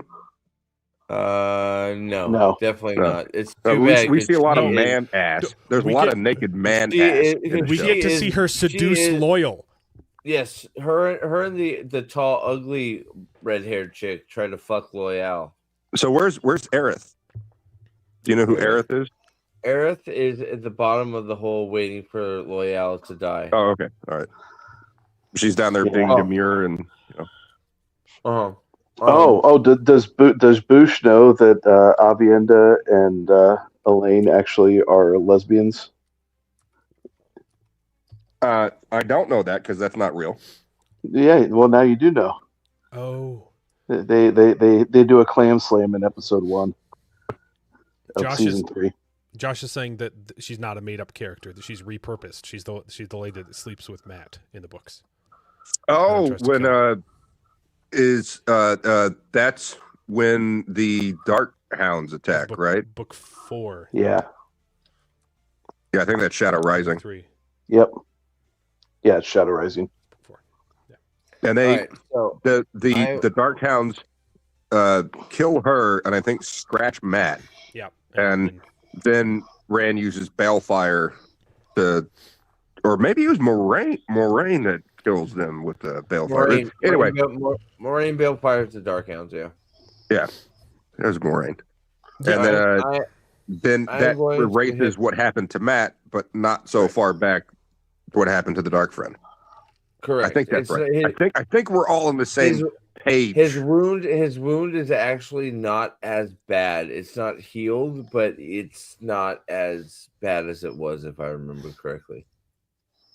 All right, I'm gonna hit play on Doofy. Yeah, there's so much homosexuality in the show, and there's like almost no sex in the book. It was more difficult for them to connect with their favorite characters. The show just didn't feel like the Wheel of Time to them. And regardless of whether you feel the same or not, this hurt and divided the built-in fan base that Amazon and Sony were counting What on the to drive fuck? viewership. What for the hell was that edit? That was a weird jump edit. That was strange. I thought you did that. On a warder mourning the death.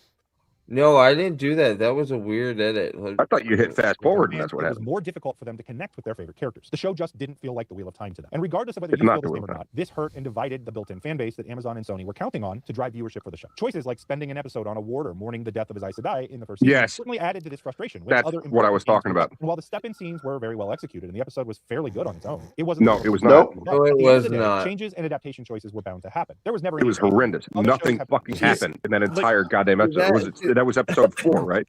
Most See, of that that- sentence was fine. What he said was true. But Well, except for the fact that he called that episode an adaptation. That episode was not an adaptation. It had nothing to do with the book at all. and that too. Other than yes, changes have to be made. Yes, this and the other. Other than yes, it sucked. It had no purpose, and it was just a waste of time. Well, There he was said no meaning behind it. he said half of the fan base didn't like that they spent an entire episode on the death of a warder who lost his eyesight. I honestly would have been fine with it if they treated the death properly and Steppen was acting correctly. Steppen should have been killing everything moving outside. You don't understand. The men are far more emotional than the women, which reflects our real world, right? The world we live in, because that's true. Right. So he should have been killing because he was crying while killing. He should have been upset he was killing people because his warder was dead, or his I was dead. I mean, I was already pretty checked out when Lan was sitting at it was like a funeral burn or whatever you call it, where and he's tears streaming down his face. I'm like, this is some stupid fucking gay shit. Like, I'm a strong warrior. I'm crying. This guy I don't know who didn't exist in the books is dead.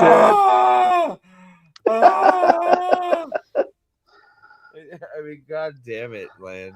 Man, yeah, it was like 15 straight minutes of very that. popular. The Two Towers and Return of the King are fairly dramatic departures from those books in the Lord of the Rings series. But what was different is that they engaged the non-book reading audiences at large scale. They were entertaining. They were able to facilitate emotional attachment to the characters and to the story. And while for some, this certainly happened in season 1 of The Wheel of Time, for many, they just gave up on the series being The Wheel of Time. Well, for many, I think that's incorrect because so many viewers checked out in season 1, early season 1. Like by episode 3, was it half his viewership was gone? And then like by the end of season 1, like 95% of the viewership was gone. Yep. So what he's saying is the exact opposite.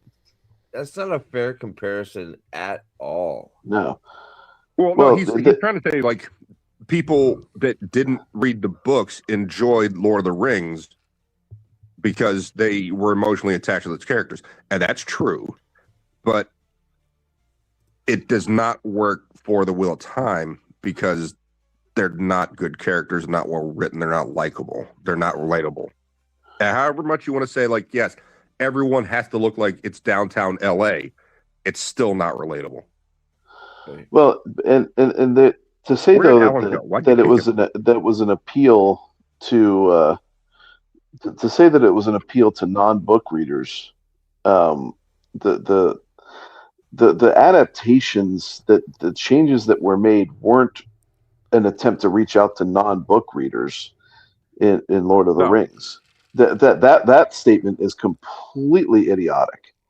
You know, I'll agree with that is the adaptation pieces were part of trying to maintain a cohesion in the story that they were trying to adapt, and they did as best they could, you know, whatever. But the show took everything completely off the table, off the books, and they took the names and places and changed everything else. Lord of the that's Rings called was labeled. Go ahead.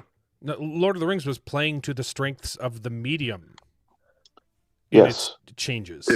It was you have to take inner monologue and change it into dialogue. Right. You have to squish scenes together. You have to cut stuff. You have to repurpose. Sometimes you have to create new scenes to replace like 10 different scenes and have characters, you know, talk. It's called. Those are the changes that need to be made. Not adding can I say something? 4 episodes that have plot that wasn't in the books at all, and saying, "Sorry, we just didn't have time to adapt the story." Right. And you're full of shit because they spent all this time on things that 1 don't advance the plot, and 2 have nothing to do with the storyline whatsoever from the books. Or actively complicate the storyline, like the lesbian relationship with Moraine, and it's convoluted as shit, and it's just pandering to an audience that doesn't exist. With the Lord of the Rings thing, I was saying this earlier. I don't know if you were in the chat, but my niece didn't really know anything about Lord of the Rings. Like I loved it when I was a kid, right? And I read it again. I went to go live with my uncle to take care of him. And he was a Lord of the Rings fan, and I got the extended editions each year consecutively when they came out for DVD. And I watched it with my uncle, and he loved it. And out of nowhere, I didn't know anything about this. My niece's boyfriend had seen the movies because of his father, and well, she was born in 2007, so she's not even 20 years old yet. They weren't alive when the movies came out, but his father showed him, and his grandfather showed his father the books, and so it's generational, right? And then my niece, he was like, hey, let's watch this movie together. And she was like, this is incredible. And went out and bought she didn't go out and buy it. She got it on Amazon, the 3-book set of Lord of the Rings. That's different from what this guy's trying to say. Like it's what Man of Theron was saying. It's not a fair comparison, because I don't think people watched this show and went, I have to go buy these books. Correct. Because if they buy the first one and start reading it, they're going to go, this is not I had 2 friends stop reading the books because of the TV show. Ooh, I think that's a bad move. Also, the whole I will appeal to non-book readers is unnecessary. The Lord of the Rings is the greatest selling fantasy series of all time. You don't need to appeal to non-book readers. I hadn't read the books when I watched those movies as a kid. I loved them, and then I read the books. Now, I will say, Alan, though, we have had some people in chat throughout the streams over the years say, no, they picked up the books because they heard what we were talking about in the show. But that's not the show's fault. That's all.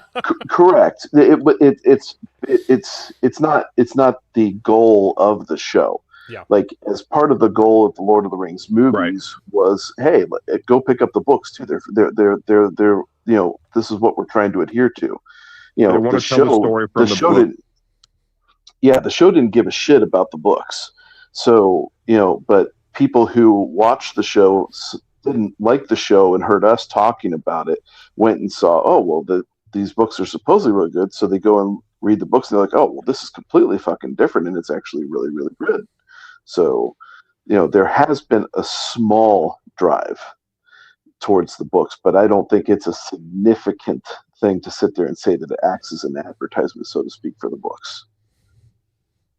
Yeah, I don't think this show was intended at all to garner more purchases of the books at all. I don't think that was they did not have that in mind. What they had in mind was, I had mentioned before, pandering to an audience that simply doesn't exist. Yeah. Yeah. I can see Steve breathing. Yeah, he is. So his head moved a little bit. Hey, Steve. His chest is going up and down. Steve. Hey. Oh, shit. Why did you do that, man? He was taking a nap. I did fall asleep that time, didn't I? Sorry. You should read the chat. You can go to sleep. Dude, I mean, we've been going. I will talk about I want to finish. Wheel of Time and Lord of the Rings forever. Okay. Yeah. But we got to stop talking about it so Steve can finish. No, we got to finish. So what are you guys talking about? No, hey, dude, my phone's about to die on me, so I do got to jump. Watchers to make up for the loss of some of the lungs. All right, man, there. Nice to meet you, brother. Good. Yeah, good. Yeah, I've had a lot of fun. I'm sorry, I almost killed you like 5 times. No, you're good. You're good. I enjoyed the conversation. I hope we can do this again. Yeah, there was a bunch of boost jokes that I said that about fucking killed you, man. You couldn't breathe. Oh, I'm all about laughing, dude. Especially at this fucking show. Alan, were you there for the rape comment? Oh no, I was in and out. I was making dinner for my family and stuff. Was I here for the rape comment? So he turns. It's at the premiere or whatever, some kind of red carpet thing or promotion. Oh, with the guy pissing. Yeah. Did you show him the guy peeing at the premiere? No, that's Rings of Power. Oh, Rings of Power. Yeah. Sorry, they're interchangeable. This is the Wheel of Time, and Rafe is there, and he looks like he's maybe 5 foot tall, and they're in the background. They have the Waygate, which is not a Waygate, and he turns around to look at it. And I said the back of his head looks like when you peel the paper off a Reese's peanut butter cup. I fucking love it. Yeah. Oh yeah. I was there for that. Yeah. So good. Rafe. Man. Judkins. I thought you said a different word. Oh, right. Oh, yeah. I hope that's not what happened on set. I got. It probably did. I got some gifted subs on Kick. Thank you guys. Man, a minute. Theron's got to go, man. Say goodbye to him. Yeah. Thank you guys. All right. Well, thank you, Nate, for as always, my friend. We got to figure out Dresden stuff too. So, but I'll call you tomorrow. I definitely want. I need to get him. I got to get him a few things before we call off for the night. And then I would love to do this shit. I don't know, Boosh, if you're up for doing this again, I'd love to fucking make fun of this shit with you some more. Once we're done tonight. I'll talk about Rings of Power too. I watched that first season. Dude. And no, I'm sorry, I didn't. I lied. I watched the first episode and wound up falling asleep, and then I watched it again, and then I watched part of the second episode and went, "This is fucking trash," and turned it off. I couldn't deal with it. Nice. Well, I thought I was alone. Then it started like a similar thing with the Wheel of Time. I was looking for reviews, and then like Nina Infinity was talking about when she watched the first episode. She was like, she was on Nerd Erotic, I think, and she's like, I fell asleep. I gotta be honest. That first episode was boring. Like they were making these weird analogies, these weird kind of connections to all of these metaphors, and none of it made any sense. And I was trying to pay attention, but I fell asleep. And I was like, I fell asleep too. And then like half of the panel was like, yeah. Towards the end of the first episode, I was like nodding off, like nothing's happening. I may catch some flack for that, but that's what's happening for me right now with Pendragon Cycle. I know people are liking it, but I just can't. I can't for some reason. What's Pendragon Cycle? It's an Arthurian adaptation. All right, I'll talk to you guys later. So have a good one. Nate, I'll talk to you tomorrow, buddy. Thanks so much, dude. All right, bye. Bye. Pendragon Cycle is a Arthurian legend. Right.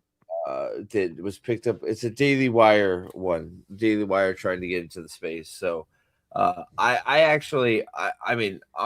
and Nathan have been sort of watching it on Discord. So if you're interested in checking it out, I'll send you a link and we can watch it on and make fun of it because I think it's garbage, but there's a lot of people that are defending it, and I'm not really sure I get why. I like it. So I would love to hear your thoughts. It's on Daily Wire. I like Terror on the Prairie. I did like Terror on the Prairie.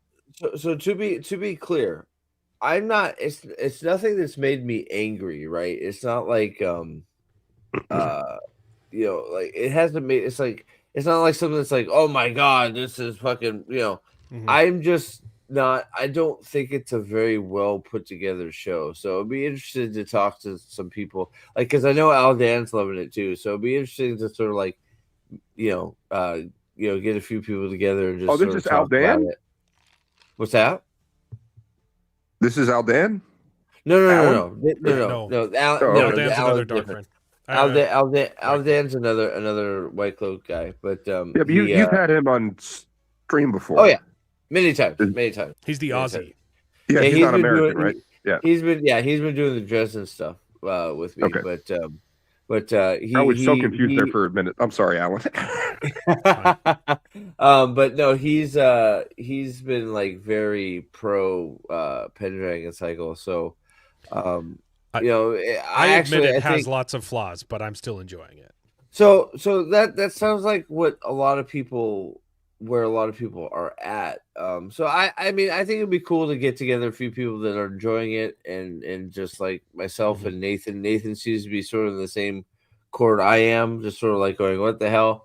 And just have an open discussion for fun, and just like be like, what, where's everybody stand? Because like I said, it's not like it's nowhere near Wheel of Time, where like Wheel of Time is just like making me fucking angry. Like, Yes. it's not that at all. I'm not angry at it. It's just like I don't think it's a very good show type deal. So, whereas What about I would you, love Alan? to like, How do you? I would Sorry. love to sit down with you, Boosh, and just like go through this and just like be like, you should see some of this shit because it's fucking how the fuck they thought they'd get away with this shit.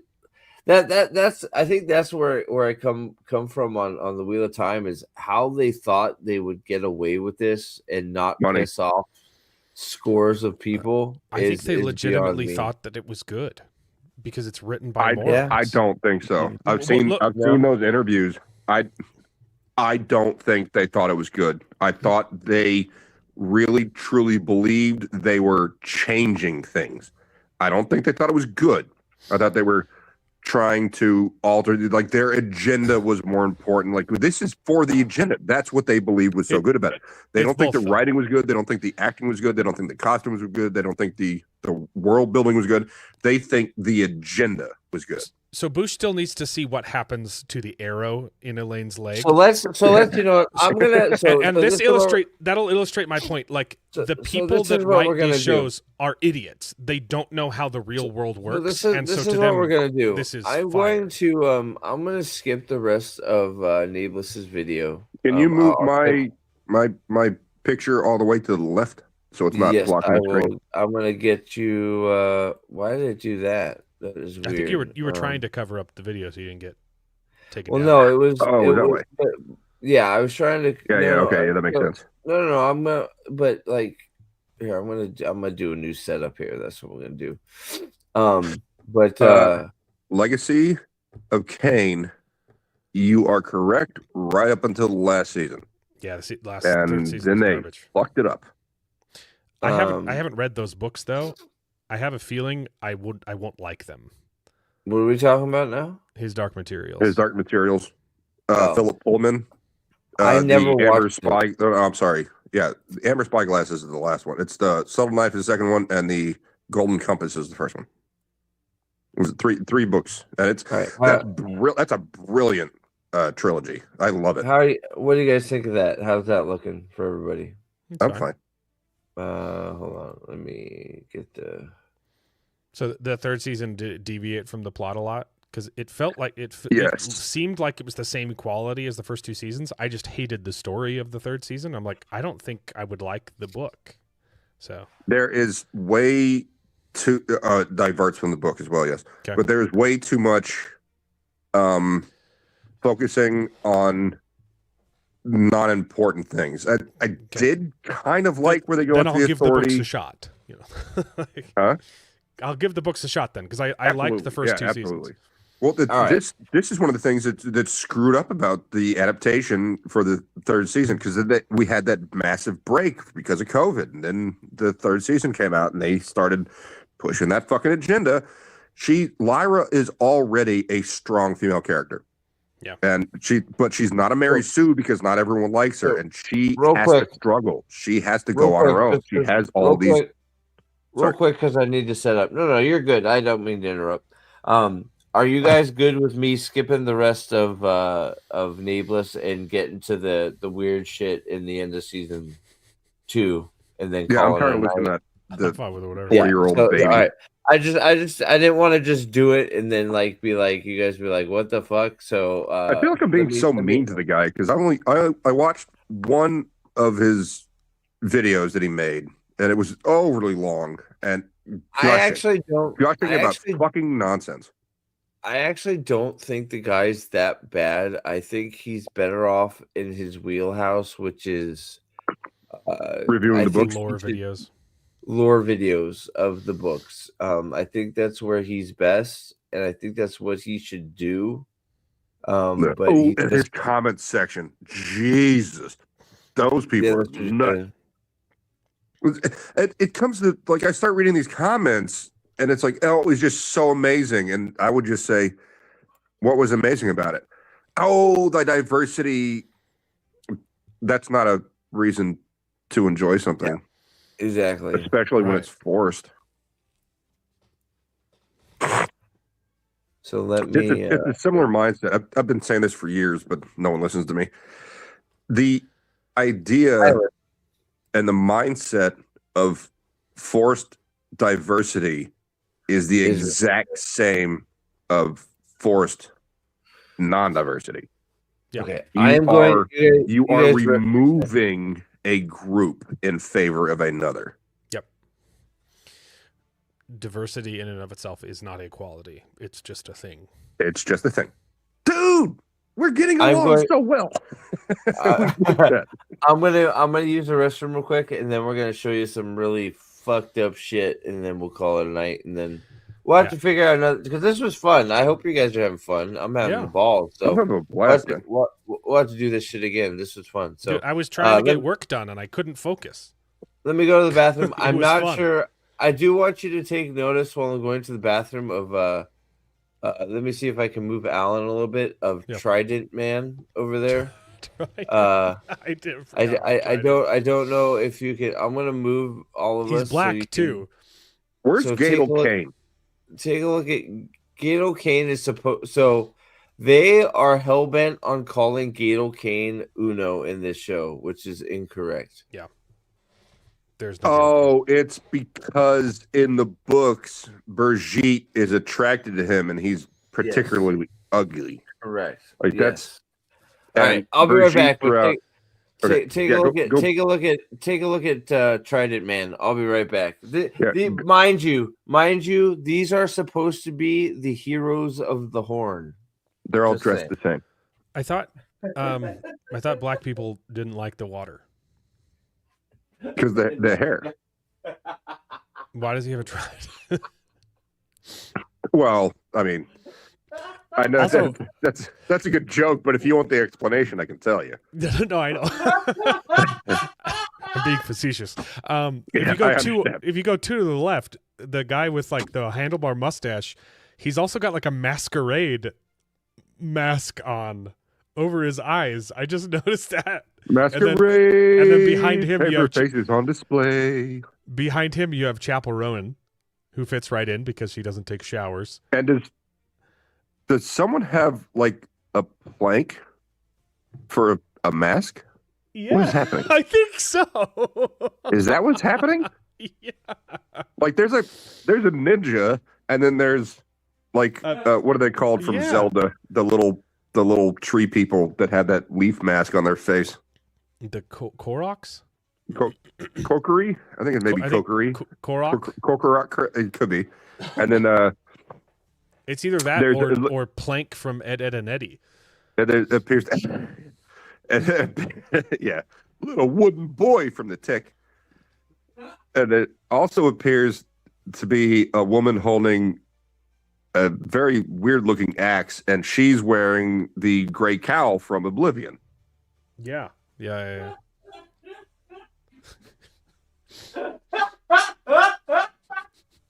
million on costume design.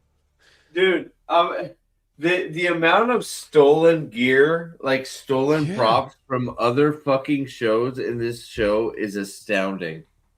It's crazy. Dude, Arthur Hawkwing's armor is almost cool, but it looks plastic. It looks so plastic. Even the mail, look at the chainmail. That's not chainmail. Those look like soda can tabs. Yeah, they look either soda can tabs, or I was thinking like rubber O-rings. They were just kind of glued together. They're washers. They're not connected. They're just metal washers. They're not metal. That's not metal. Or they could be O-rings. Metal reflects light. Like see his forearm there. Yeah, they're it's not reflecting the light properly because that's plastic. They're rubber O-rings that have been spray painted gray. I think that's right.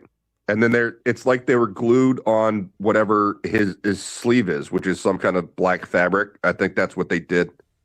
No, you can tell. Look at his neck. They're not linked together. They're layered on top of each other. And they're glued to whatever fabric is on him.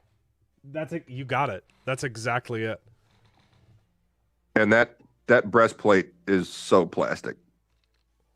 Like the right pauldron, the right shoulder pauldron is almost looking like it's metal. Yeah. But it's not reflecting enough. No. It looks plastic or what's the not neoprene. What's the foam stuff they use to mold? Is it polystyrene or something like that? No, not polystyrene. Something like chat will probably figure it out. Foam stuff. I mean, they do. They do it for cosplay. Like, so the cheaper, the better way to do it is to do like a vacuum seal. So you just use like it's plastic. vacuum form. Vacuum form. That latex. may be what they did, because you can It's really see thin. on the left one, on his left shoulder, there's a bit of a seam. I bet that's exactly what they did. I bet they vacuum formed whatever the foam stuff is and then glued it together. And then painted it with like shiny spray paint. Either way, it looks cheap as fuck. Is his sword even metal? Probably not.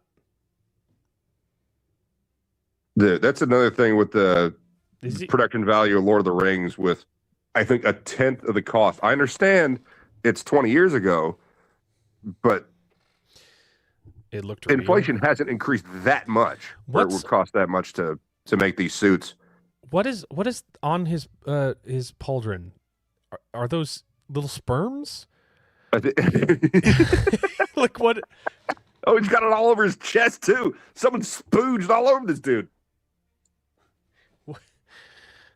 I think there's just supposed to be. They can't be eagle talons. Maybe eagles have maybe it's three like in the claws. front and one behind. Yeah. It could be 2 claws, but there's 4 of. No, but that's not what eagle talons look like. Yeah, I know. Eagle. They're supposed to be. They've got to be eagle talons or hawk talons, or because he's why hawkinging. Is that what they called him in the show? Hawkening. Arthur Hawkening. Arthur Hawkening. It's Hawkwing, but whatever. Yeah. There's 4 instead of 3. I mean, there's the back claw, but it should be coming in from the other direction, right? It should be coming up from the bottom. Yeah, there's 4 claws. It's gotta be hawk talons.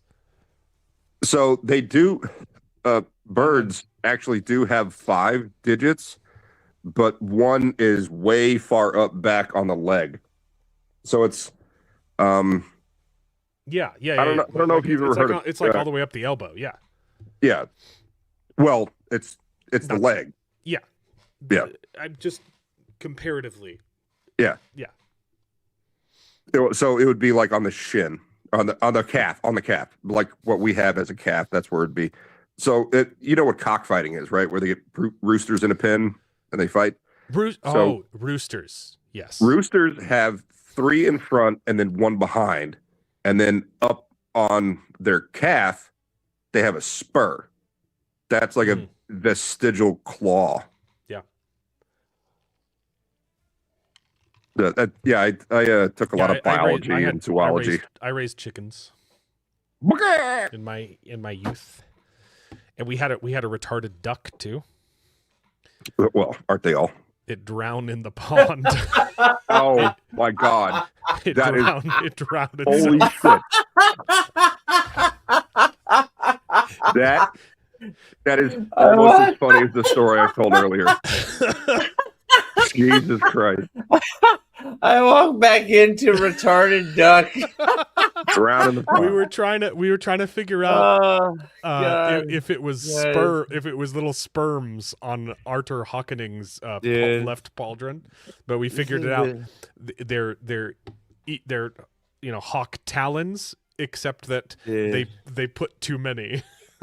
I'm sorry, you guys. This has been too much fun tonight. Thank you. It looks like if you just zoom right in on that, just on the talons, it looks like the cover of a bad 80s movie where there's supposed to be a demon reaching through the cover of the VHS.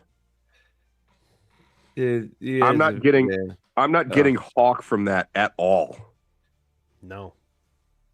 I gotta It kind of looks like he's like pulling up a sheet, you know? Are we not? Yes. Yeah. Oh, it's like a monster at the end of the bed. Yeah. Yeah.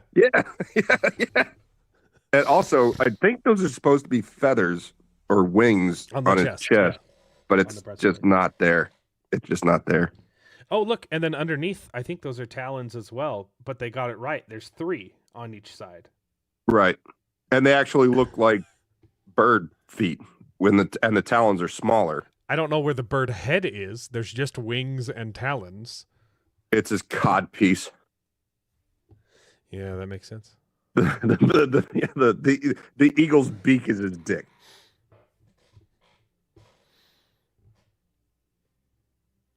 They made some interesting and expensive choices with the wardrobe, man. Oh what my the God. hell were they doing? They Rafe Judkins bragged about spending tens of thousands of dollars on wigs. He I loved saw it. that. Oh, okay. All right, so let's this is you guys are right. We still haven't seen the dragon banner. All right, so here we go. So this is the so watch this. You'll like this. I want you. Hang on. Can you do me a favor? Just this. So this is like, supposed to. So remember, I just want you to do me a favor real quick. Just Steve, just real quick. Go down there and don't click anything, but just go down to the progress bar where it shows the time. Yeah. And just go back, keep going back. Right to where we see Matt. A little bit further, a little bit, yeah. Then we get to see him kill Jeff. Oh, right there. So it's 46:18, and what timestamp are we at now? So go to the dot. So it's been two and a half minutes, and nothing has. The Shanshin are just standing there for 2.5 minutes. Yeah. Okay. All right, just making sure. Did we? So we did get the murder. So you did see the murder of Jeffrey Bornhold. Okay, that was important. All right, so he's that was stupid and gay. Horn. Did you see that they opened the box with the horn of Valyr in it with the dagger? No, we didn't. Has the arrow gate been completed yet? Nope, arrow's still in her leg. Okay, so Arrowgate must be completed before we move. I have to. This is a nitpick, but they broke the 180-degree rule here, so it looks like Matt is facing the wrong way. It's bad blocking. Okay, so right, Arrowgate is still after this. Okay, so we'll go from here. So I want you to make keep an eye on the Tide Pod container. That's a jug. That's not a horn. That's a jug. Whatever we're calling it. I call it the Tide Pod container. Some people call it a jug. Some people call it a vase. It's not a horn, but I want you to keep an eye on where this goes. Okay, you ready? As far as I'm concerned, it's a suppository. All right, here we go. Well, it's funny you should say that. Funny you should say that. It just went up her asshole. She put it in her butt. Holy shit! I was just kidding. She literally put it in her a-hole. And who is she? She is. I think I can go one. Can I go? It looks like she has some kind of vase. She's a pothead because there's a pot on her head. She is supposed to be like a hero of the. Can I go one frame at a time here? Let's see here. Not on Amazon, no. No, you can't. Fuck. Okay, so here we go. So watch it one more time. Here it comes. She takes it. Her coat blows up too. Okay. She does a little twisty twirly. And up the pooper. So she is supposed to be Amaterasu, who I don't recognize the name. She's supposed to be Amaterasu. I know the name because I've gotten in hundreds of arguments online with idiots.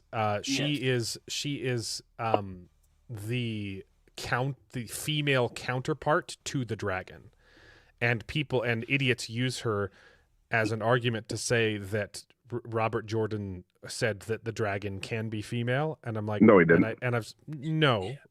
Yeah. Sometimes the pattern requires a hero and Amaterasu is the female counterpart to. Sometimes it's her. You So know, anybody champion that of the light. argues, all right. Anybody I've never argues, heard that name in the books, or never read that name in the books. I don't know. anybody It's that mentioned okay, like once or so, twice. real quick, anybody that argues that the dragon can be a female is a retard Yes. because it takes away any of the fucking stakes or any of the problems that come with a dragon being a male, being, you know, the madness from the counterstroke or any of the problems that come with male challengers. So Well, whenever hang on, you're there trying wasn't to say, hey, female before the opening of the bore that drilled the hole into the Dark One's prison.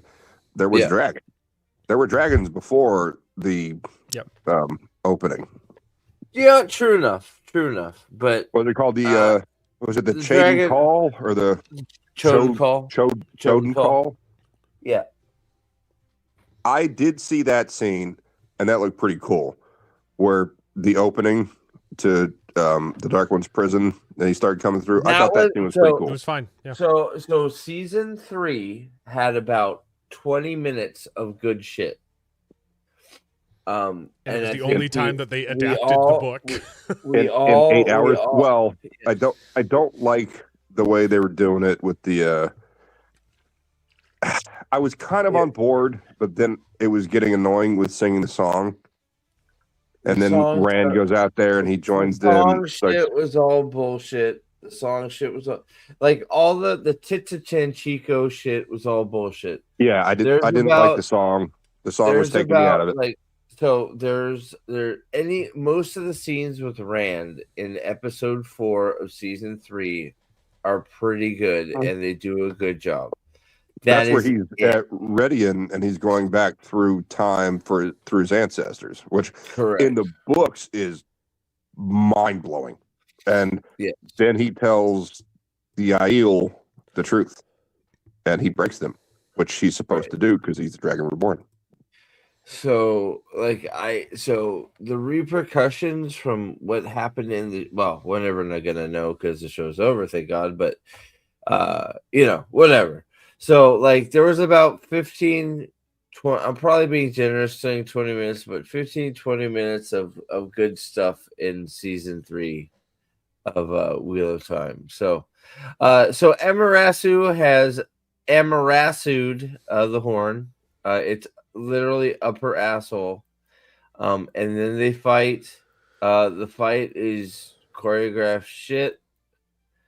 And then let us get to the arrow real quick. Okay, so the arrow. This is the best. So you're a battlefield surgeon, Boosh, okay? What do you do with an arrow that's in a leg?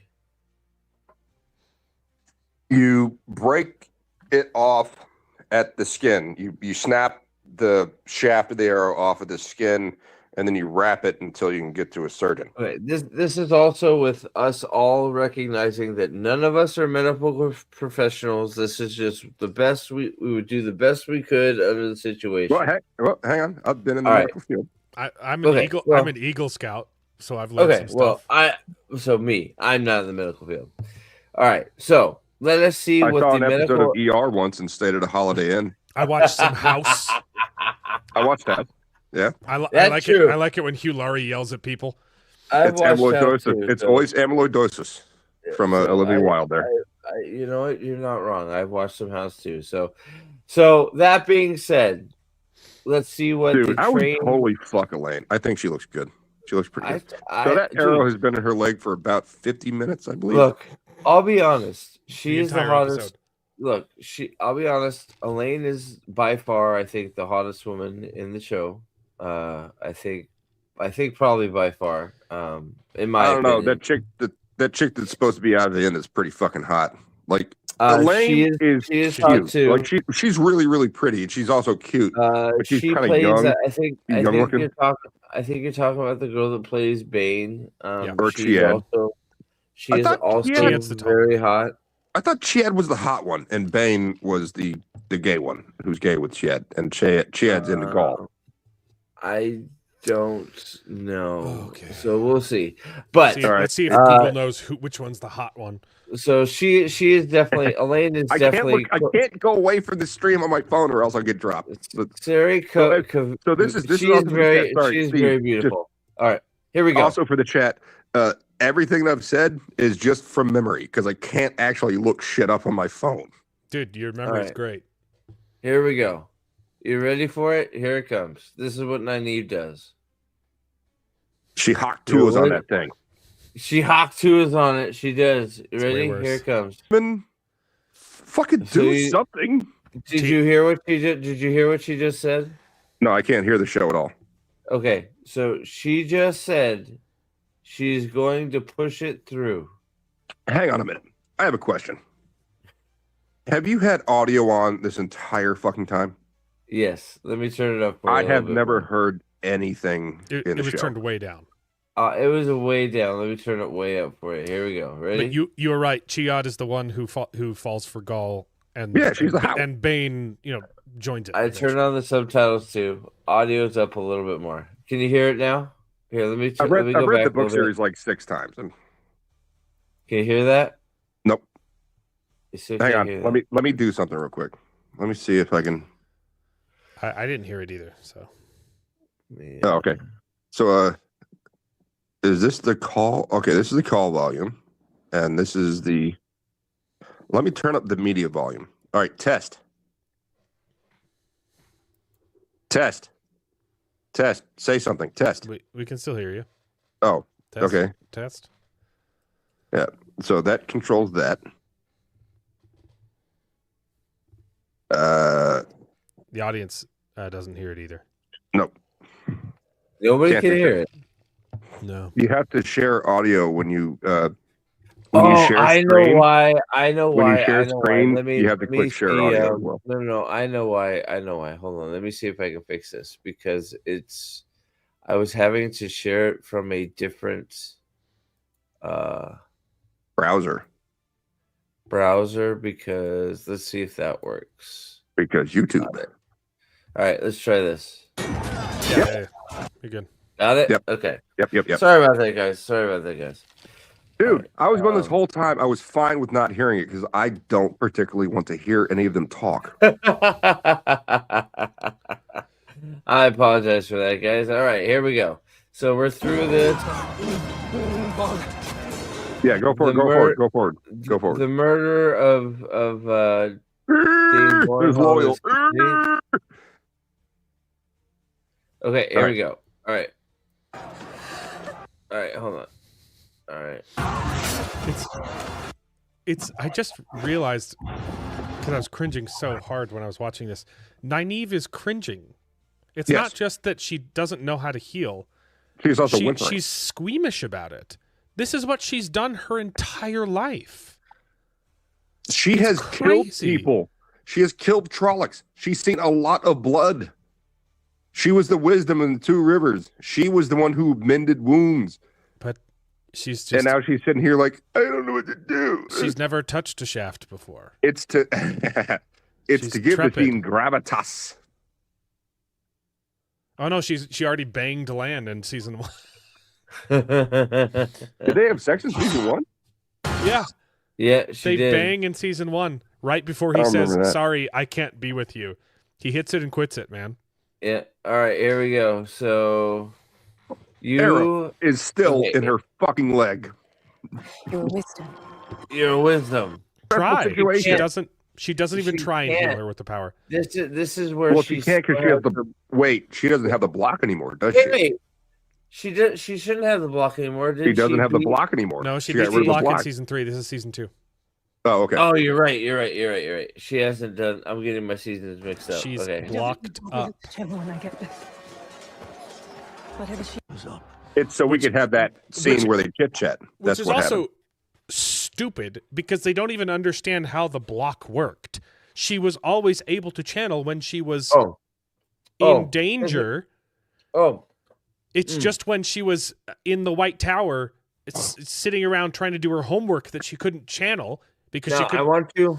Hey, what's up, Brian? What's up? In the books, yeah, the block is because the idea behind Sidar or Sidar or whatever however you want to say Yeah, it, you have to give is into that it. you have to open yourself up to it, which is She the was opposite unwilling of to do it. Sidin, which is where you have to wrestle control of it. And Wisdom. Nanae is so stubborn that she would never open herself up to something. That's her block. That's in the books. That's the way it happens in the book. And because she's so powerful, she was able to channel wrong. She would force it. She was channeling like a man. Yeah. Yes. But she could only pull it off when she was furious. Well, it was only it was frustration. Yeah. When she's angry. There was like when like a kid would break his leg or something, and her herbs weren't working. She would get frustrated and then start channeling, and the wound would heal. Right. It's not until she learns to can't do it at will to give in. Right. Open herself up. That she all right like a flower. That's the way Moiraine tells Egwene is that you have to open yourself up to it. Thinking of a rosebud, close your eyes. Here's the little pearl and focus on the pearl. It also happens to coincide with her opening her legs. All right, so here we go. A little bit. There is some allegory to that, yes, with land, but they don't have sex in the books until way later. No, it's about the same time she breaks her block. I just want to say to everybody in chat, thank you for bearing with me. It's been a weird night, so thank you. What's up, Nerdpoil? What's up, SB? Thank you for all your super chats and stuff too. No new members though. I'm a little disappointed. Well, she's promised for a whole lot of the books, and then she gets married, but they don't have sex after they get married. Right. I do need to say real quick. Hold on. I need to go over to Kick for a second. Somebody did a Kick membership. So whoever LTTP7 is, thank you That's for me. That was me. Is that you? Well, thank you for the gifted sub on Kick. Well, you take credit. Why not? We discussed this. You know me. I think that's late to the parties. Late to the party. Oh, hey, that makes sense. So thank you, late to the party, for the gifted sub on Kick. I will look at Alan sussing stuff out, man. Yeah, I know, right? It's an acronym, guys. I will. I will it's figure out. I will spend some more time on Kick trying to figure out some better stuff for rewards. So, thank you very much for you guys over there on Kick tonight. I have to give Alan some shit because it's not an acronym, and SCUBA is an acronym. FBI is an initialism. Initialism, you're right. Okay. Sorry. So, oh my God! Someone on the internet said I'm right. Hang on, click that. We are now on the towers. Sorry, Mexican's my second language, so we're now on the towers. Are you ready? So I want you also to remember. I speak some Mexican. Boosh, ¿Dónde está mi cuchillo en mi cocina? I want you to remember, Boosh. This is the epic tower fight at the end of the Great Hunt. Okay, this is supposed to take place in the clouds. So here you go. So this is where we start. The fight takes place in Tel and Riyadh, doesn't it? Like the official fight takes. Not this one, no. Well, where they see like all of the. I think it's sort of half thought to be projected through Tar because they're in the sky, but the real fight does take place in the real world. Yeah, I don't think that's right. I think Ishmael takes them to Tel and Riyadh. Well, he chases Ishmael through a gateway. Maybe him, but there is. I mean, the fight between the armies is still taking place on the field at Falme, is what I'm saying. So I'm not saying necessarily everyone in Falme can see them fighting in the sky. That's correct. Right. So I'm not saying necessarily taking place in the physical world. It's being manifested popped in and out of Tel and Riyadh, though. So I'm not saying you're necessarily wrong that Rand and Ishmael might not be fighting in another realm, but the actual war part with the fight cloaks and the Shanchan is being fought. That's all happening in Falme. Or Right. Falme. Is it Falme. Falme? Or Falme? I don't know. It doesn't matter. All right. So Matt has vanquished his foes on the bridge with the Horn of Valyr and has snuck upstairs behind Ishmael. Are you Does he ready? still have the Ashandare? He has the He Spear of has the Destiny. Ashandare. Stab Ishmael in the Yes. back right fucking now. Here we go. You ready for it? Here it comes. So good. Oh man. Oh well. Oh well. I love you, son. Oh no! Did he stab Rand? Yeah. Did he stab Rand? Yeah, Ishmael was projecting himself. Yeah. Ishmael was projecting himself in front of Rand, and now Matt threw a spear into Rand's gut. So in the books, Rand is fighting with his sword, and Ishmael is fighting with a bow staff that's made of, was it Quindiar? Yeah. The unbreakable, whatever it is. And Ishmael gets killed in that conflict, but not before hitting Rand in his left side, I believe, in the gut, and hitting him and wounding him, the wound that never heals. And this is also now where they've taken that away from Rand, and they've given it to Matt. Is taking the part of Ishmael? No, yeah. Yes. Apparently. This is also where where Rand sheathes the sword in the book, right? So you also got to remember. Yeah. So sheathing the sword is a move where you know you're going to die. Yes. But you're going to kill the other person. So you take a hit. Supposed to be. Right. This is supposed to be Rand taking a hit from Ishmael to kill him.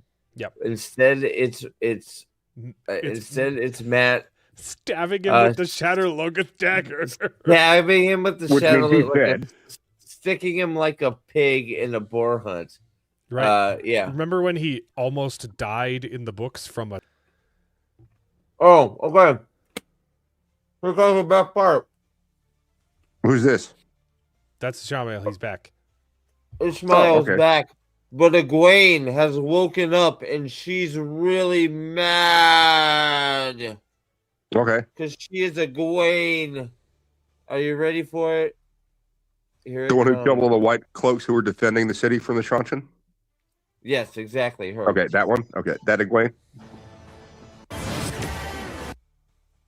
So now remember, Rand, who should be fighting Ishmael right now, is dying. They've taken all of his agency. They took all of the agency away from the Dragon Reborn. He's back and on now his knees. Egwene is sitting on his knees, being defended by Egwene. And he's like, you? And she's like, fuck you, buddy. I'll do what I want. I am Egwene Alvear of fucking Alveria land. So, in the lore of the books, which makes sense because of the taint on the male half of the true source, women, there are no women that can beat men one-on-one. It does not happen. No, it doesn't happen. That It's is just correct. They're not strong enough. Like, Yeah. even the strongest female channeler, like Lanfear, could probably match Asmodean. They have to be outsmarted or some sort of like, Right. Yeah. They have to like take him to Tel and Riyadh, or they've got to, like figure out some way to attack him from behind, or use air. Like it just, but men are too strong. Like one female cannot block a man. They cannot cut off the channeling, but a man can block off several women at one time. Mm-hmm. Correct. Yes. It's almost like men are stronger. Men are just stronger. That's just how it is. So, all right. So she single-handedly uses her booby shield to protect Rand. Now,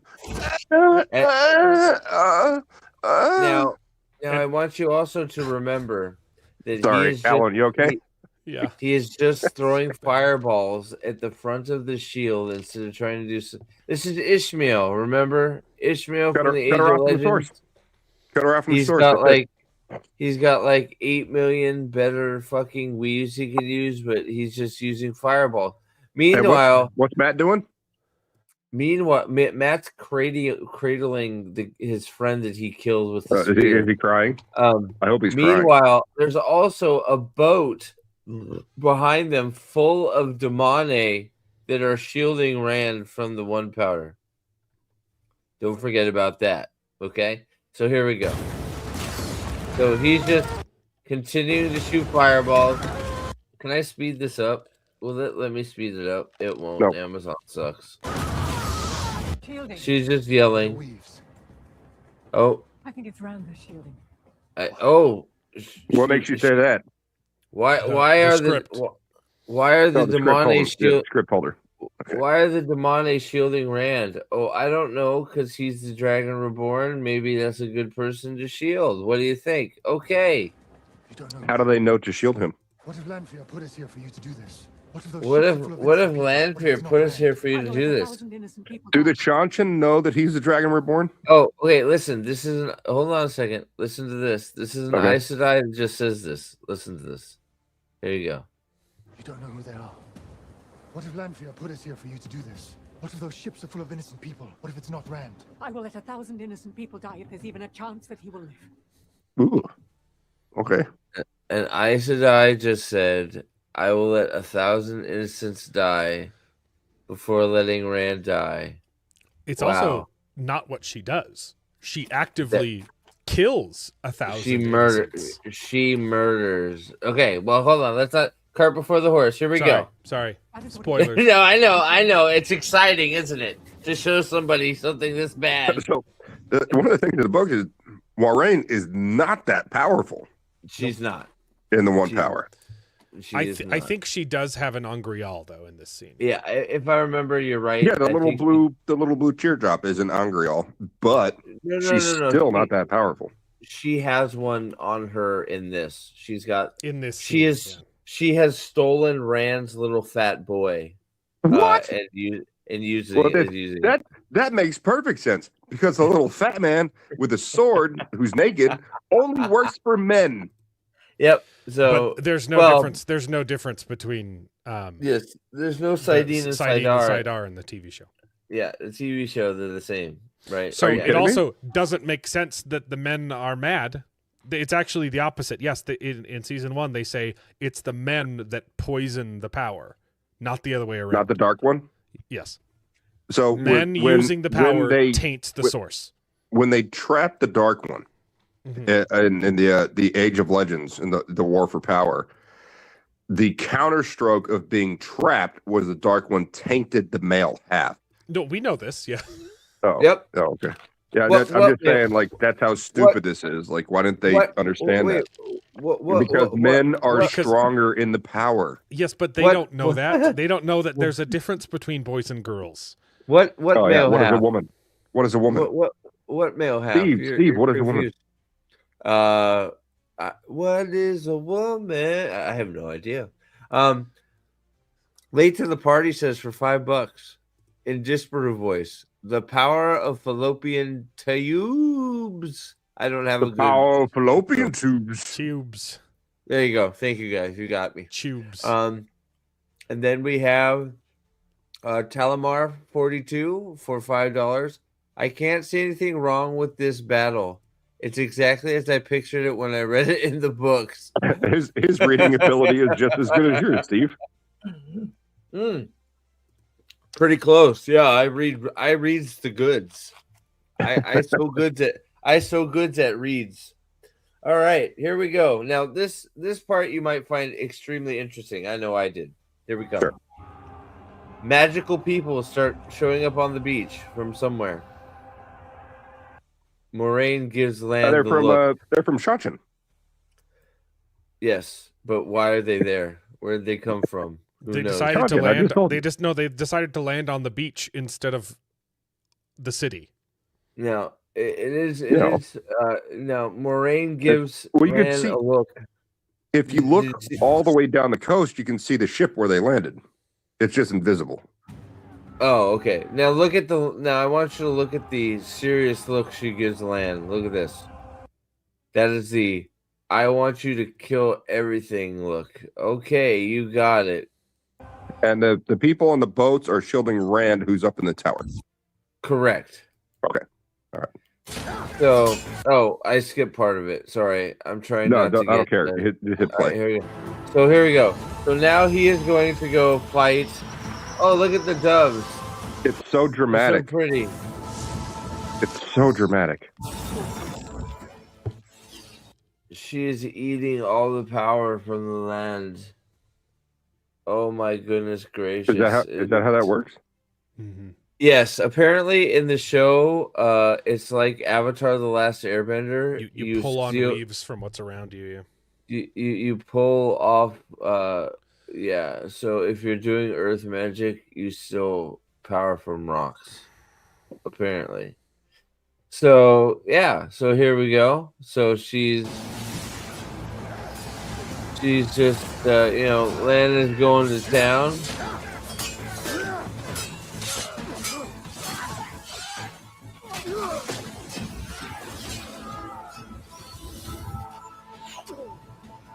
Yeah, an arrow would work. Did you just catch an arrow? That was pretty cool, though. He just caught the arrow and is now that he didn't see stabbing coming. people with it. Yep. He just spun around and caught it.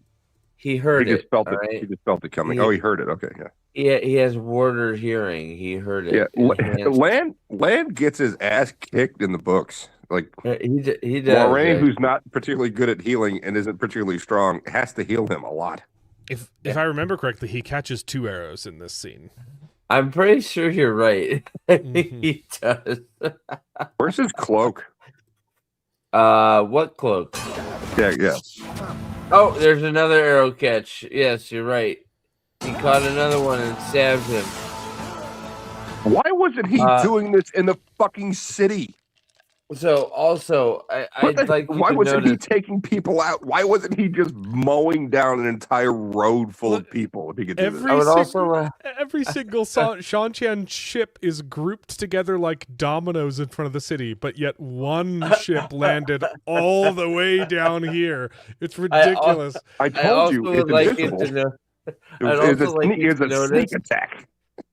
Can you also notice that not a single Shan is attacking the female channeler that is unprotected? Yeah, they're just going after the fighter.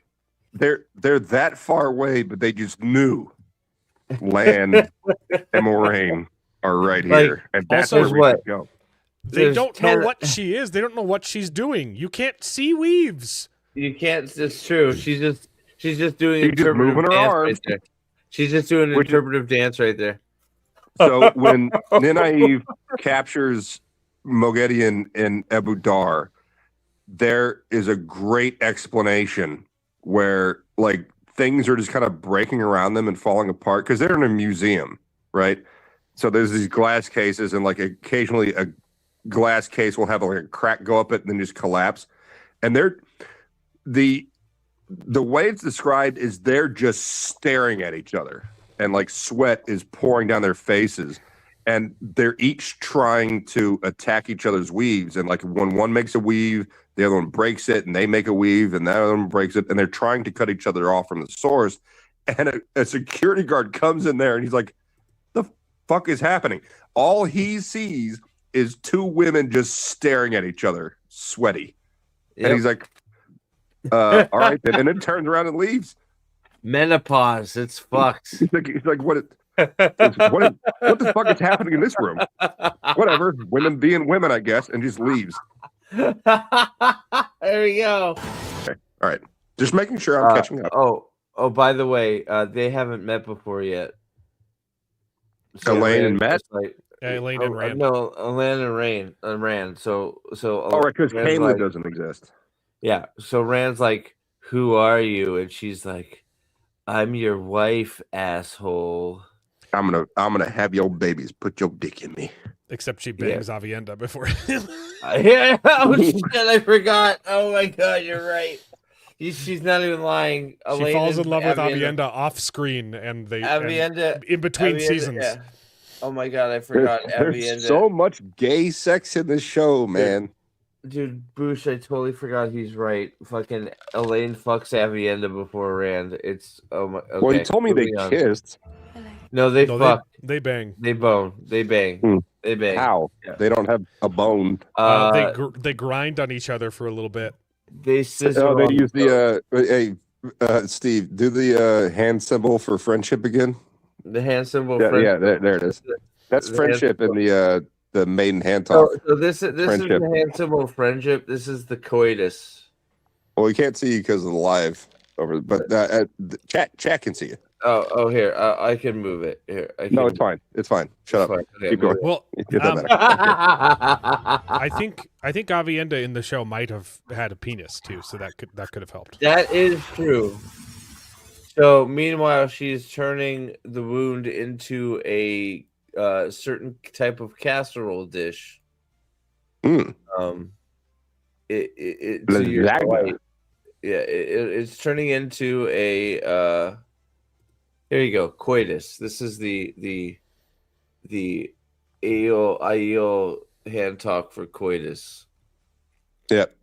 All right. So we're gonna turn this into friendship, Steve. Friendship. Friendship. Sorry. Yeah, it's friendship. Sorry. So we've now turned Rand's wound into a sausage McMuffin. Oh, it's plot armor. So there's now he has a cinnamon roll in his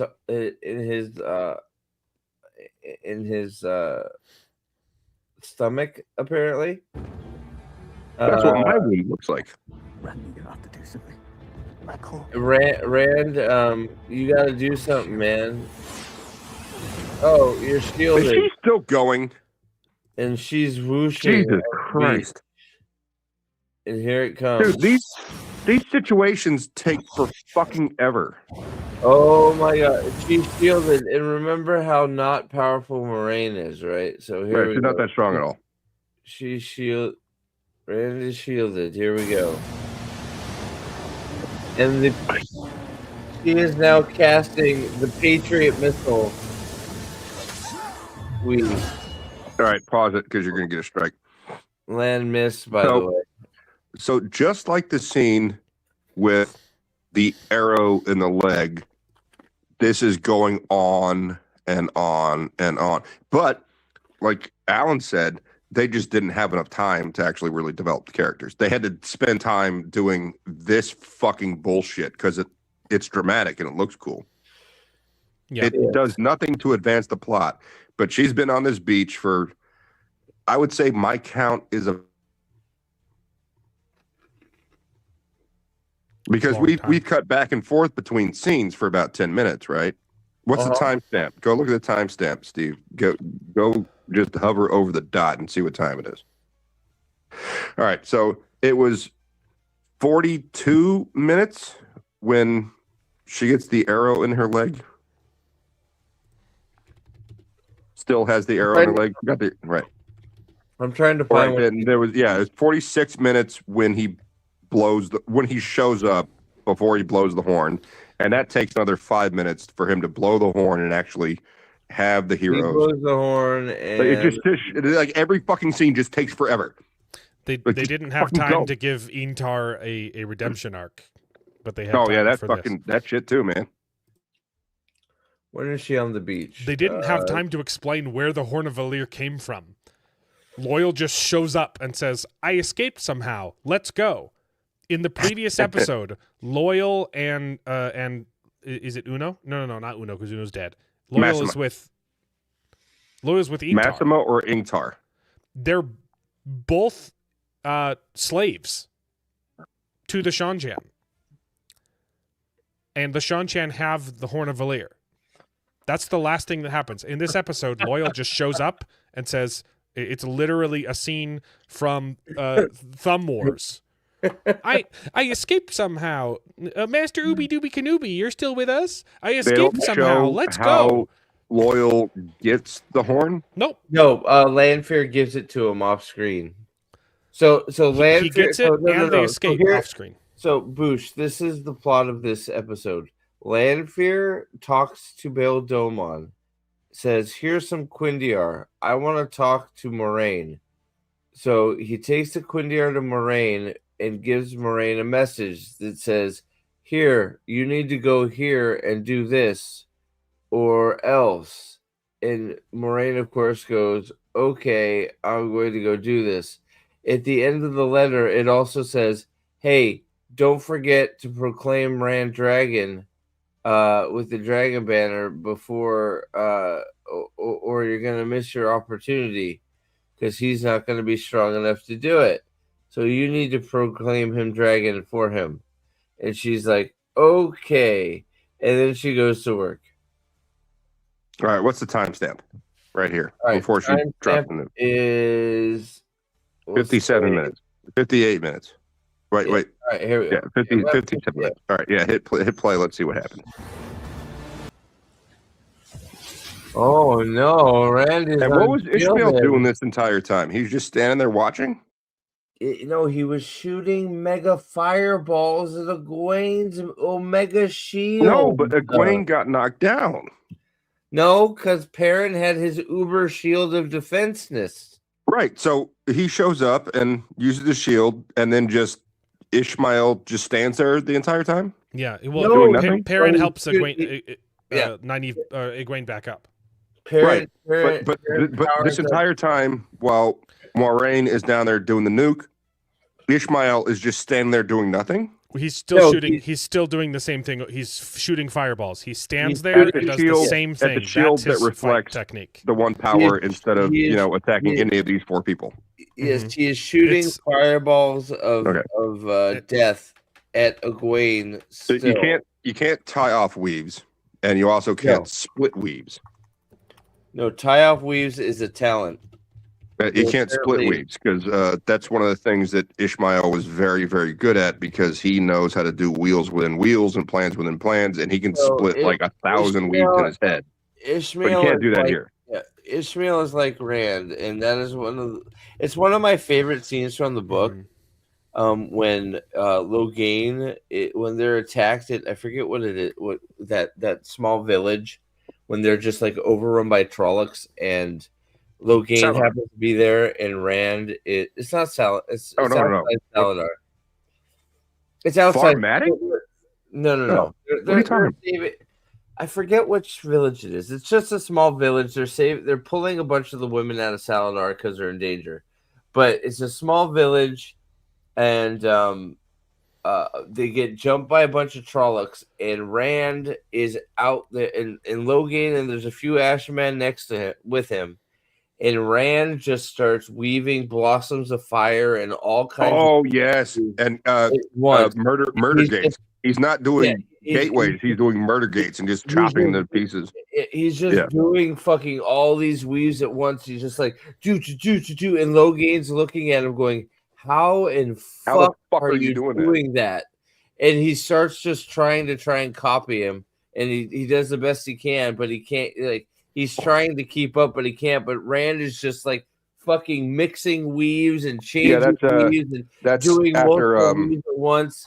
And that's before Grayendale shows up and blasts his fucking arm off with a fireball. Semireg.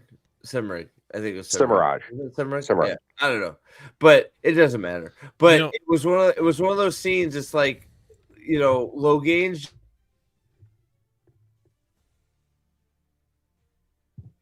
I think we lost Steve.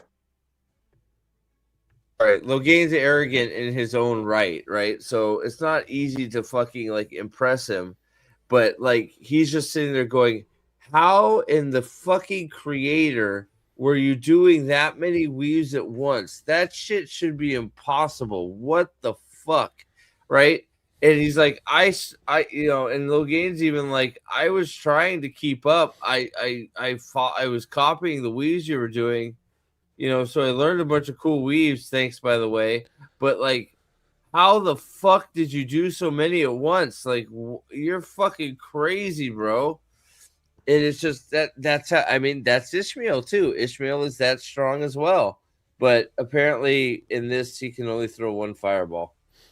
Yeah, so in the Star Wars prequels, when General Grievous runs into Kenobi and he's like, "I've been trained by Count Dooku in your Jedi arts," and he proceeds to pull out like literally the coolest move ever, where he just spins 12 lightsabers helicopter. at once, and you're like, "How did Count Dooku do that?" That's basically what Ishamael does here. She's, "I've been trained in the ancient art of standing completely still and going pew." Pew pew pew. Yeah. Pew, and that's his fighting style. The most intelligent of the Aes Sedai from the Age of Legends, Ishmael, who's I think like 4th or 5th in power. Like Lews Therin was the strongest, and behind him, I believe, was Raven. I think Raven's 2, and I think He's right there. He's right there. Like Ishmael is up there. He got the third name. His name is Tedranai. Shit. No, Lews Therin Telamon is his name. It's fuck. I used to know it. Are you talking about the? Oh, well, you can look at his last name is Tedranai. I believe Ishmael's last name is Tedranai. Mm-hmm. Yeah, please look it up. That'll kill me because I can't look it up right now. Strength of the 1 power rankings. So let's see here. Obviously, 20. So let's see here. Yeah, Lews Therin's 1. So okay, so the way they have it listed is +1. They have 1 ++. So 1 ++ are Ishmael, Morandin, Lews Therin, and Rand, and Raven are all. What's Ishmael's real name? Do they have it there? Ishmael's real name is, let's see here. Tedranai. Yeah, I got it. Right. You got it. Go back up. Go back up. Elaine Morn Tedranai. Yep, Fuck, I can't believe I remembered that. Yep. I can't believe you remember that too, but good on you. But yeah, so Ishmael is a badass in his own fucking right. Then 2+ is Agnor, Damandred, Logain. Wow, I didn't realize Logain. Yeah, Logain Avalar is fucking up there. Until he got gentled. But I think because he got healed by Nynaeve, he got healed back to full strength. You become more powerful. Actually, no, you don't. Yes. No, you don't. You're wrong. If you get healed by the same gender, if he was to get healed by Devin Hotwell, he would have lost power like Suan. Suan lost power because Nynaeve bridged the gap, and so the stint she put in is sucking part of the power away as he channels. That's why she's weaker. But so Logain is still full strength because Logain is not as strong after he gets gentled and then healed. I will have to look into it. I'm not confident enough to say straight out you're wrong, but I think that's incorrect.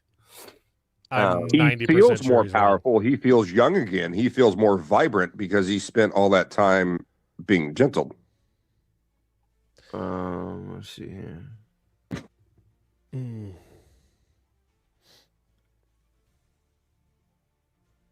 Go back up. Gain control of the Black Tower. No. That's we need to go further up. All right. While you're looking for this, I got to point out. All right, stop right there. Right there. Once Nineveh Marin electric train arrived, studied him. What did I lose in the chat? Separate from 1 power. They will suffer. We Aes Sedai. Dylan, where did you see that? It's further down. Okay, it's in the middle of the paragraph. What did you say about the chat? He's shielded at all times. No. This was confirmed in a later book when an Ashaman restores stilled Aes Sedai to full strength. Before that, a man healing them would have restored the ice. Yeah. Okay. So if a female restores a man, they're less powerful. But if a man heals a man, they're back to full strength. Mm-hmm. No. Wait. No. If a man No, heals opposite. a man, they would lose They're power. weaker. If a woman heals a woman, they would lose power. Oh, okay. You have to think of it as the man like is breaching a gap. So that who gap. healed Logain? Because I thought Nynaeve heals Logain. Nynaeve healed Logain. Oh, okay, right. So And that's then why he's. But she also healed Leanne, and because she lost sat power. there like hour after hour, like So probing with the one power and using her yellow strength or whatever. He was very eager to test it out again, so she tested it out on Suwan, and then Leanne.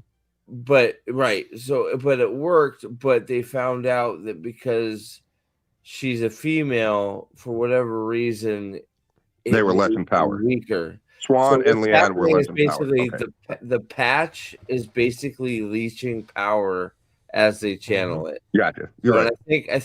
I think at some point Devin Hopwell is trying to figure out a way to fix this. So by like maybe we don't know if it's re-gentling- permanent or not, but like I think he's talking about re-gentling them and then re-healing them to fix it or something. But it's never explored fully. Yeah. Well, Right. no, I mean, we don't need to explore that in the books because we've kind of already gone over it. A while back, but I didn't bring it up because you were talking about something else. The chat was talking about how Moraine is able to use the one power as a weapon because she felt threatened, and I realized, maybe wacko leftists are onto something, because if you have an Aes Sedai who's also like a they them and doesn't have a safe space, you'd feel threatened all the time. You could just tell yourself you feel threatened, and that makes everything okay. Yeah. And then you're allowed to commit crime if you feel threatened. You could just tell yourself, I feel threatened, and then crime is okay. Yeah. Why not? Fuck it. All right. So I didn't realize until Don Lemon that I can go in and rob a bank as long as I say it's an act of journalism. The crime is absolved. Oh shit! I didn't know that. Hey, Alan, did you say I'm feeling threatened by capitalism right now, so I'm going to go to my safe space, I have to rob the which bank. is your bank, and I'm going to take your money. Well, the good news is it's insured by the federal government. Yeah. So there's no loss, right? Did you say I missed something in chat, Alan? No. That was okay. the chat was bringing that up a long time ago when we were watching the scene of her destroying the boats, and I brought it back up because I wanted to make a joke. The boats were threatening Rand. Yes. So, Okay. according to the rules of the Oath Rod, they're not allowed to use the one power to kill unless it's in defense of themselves or their warder. Yeah. Or it's a dark friend, or I'm sorry, Spawn. Shadow Dark Spawn. Shadow Spawn. Shadow Spawn. Thank you. I'm retarded.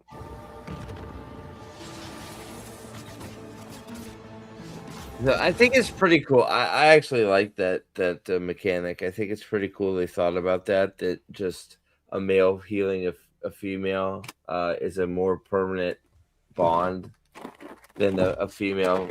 The powers are different. Right. Yeah. No. Well, right. So it's a better patch. I like that aspect, and I'm glad that they thought about it. I don't remember that. I thought they all lost power once they were gentled and then healed. Yeah. I like that aspect. I think it makes a lot of sense, and I just like it. I like it, because it's like I see it as sort of like the male patch is sucking power out as you try and heal. I do also love how Nynaeve is standing back there, one of the most Nynaeve, possibly the most powerful channeler of her age.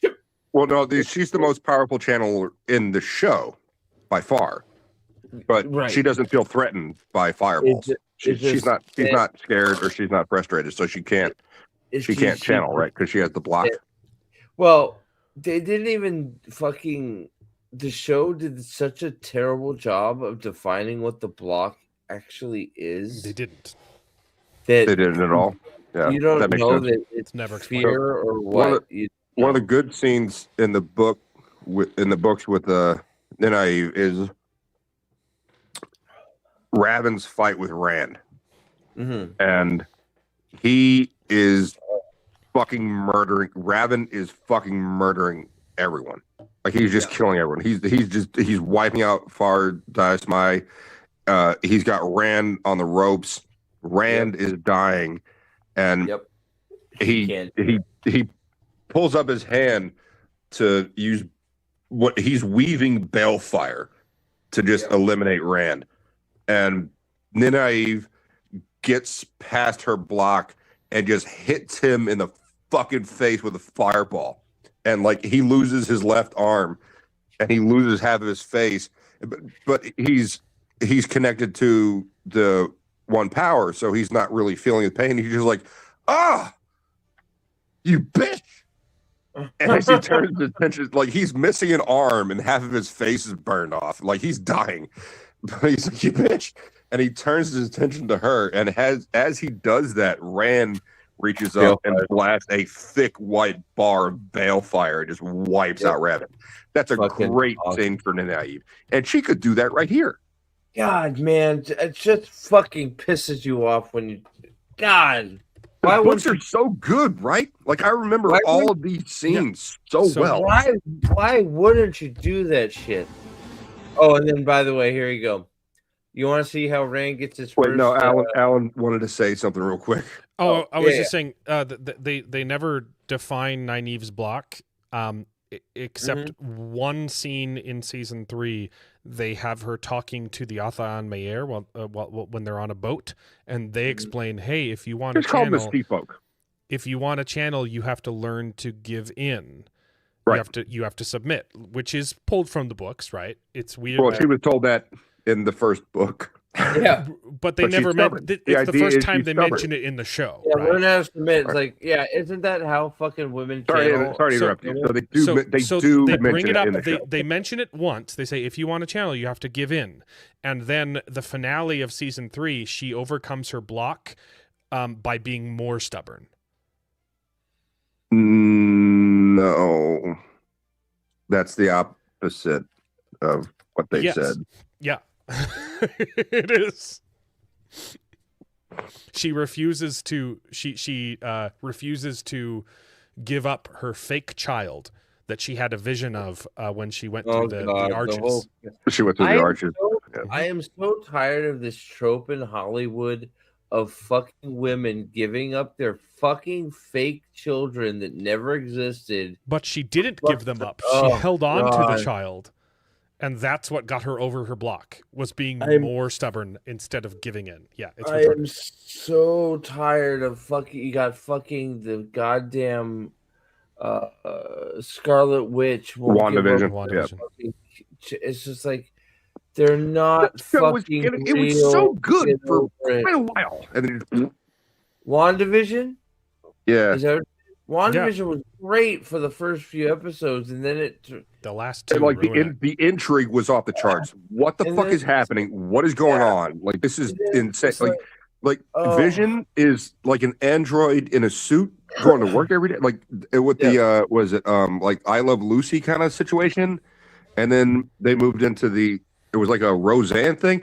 Like a whole bunch of that show was really good, and then almost nothing was explained until the very end, and it was all just a dream. She was mind raping an entire fucking town, and then they lecture you and tell you that she was the good guy. He's the good guy. Yeah, they'll never know what you sacrificed. What did she sacrifice? You don't know. Nothing. There's no fucking sacrifice. What are you talking about? It was all make believe. And the literal hero of the show gets lectured to and sent to jail, even though he literally did nothing wrong.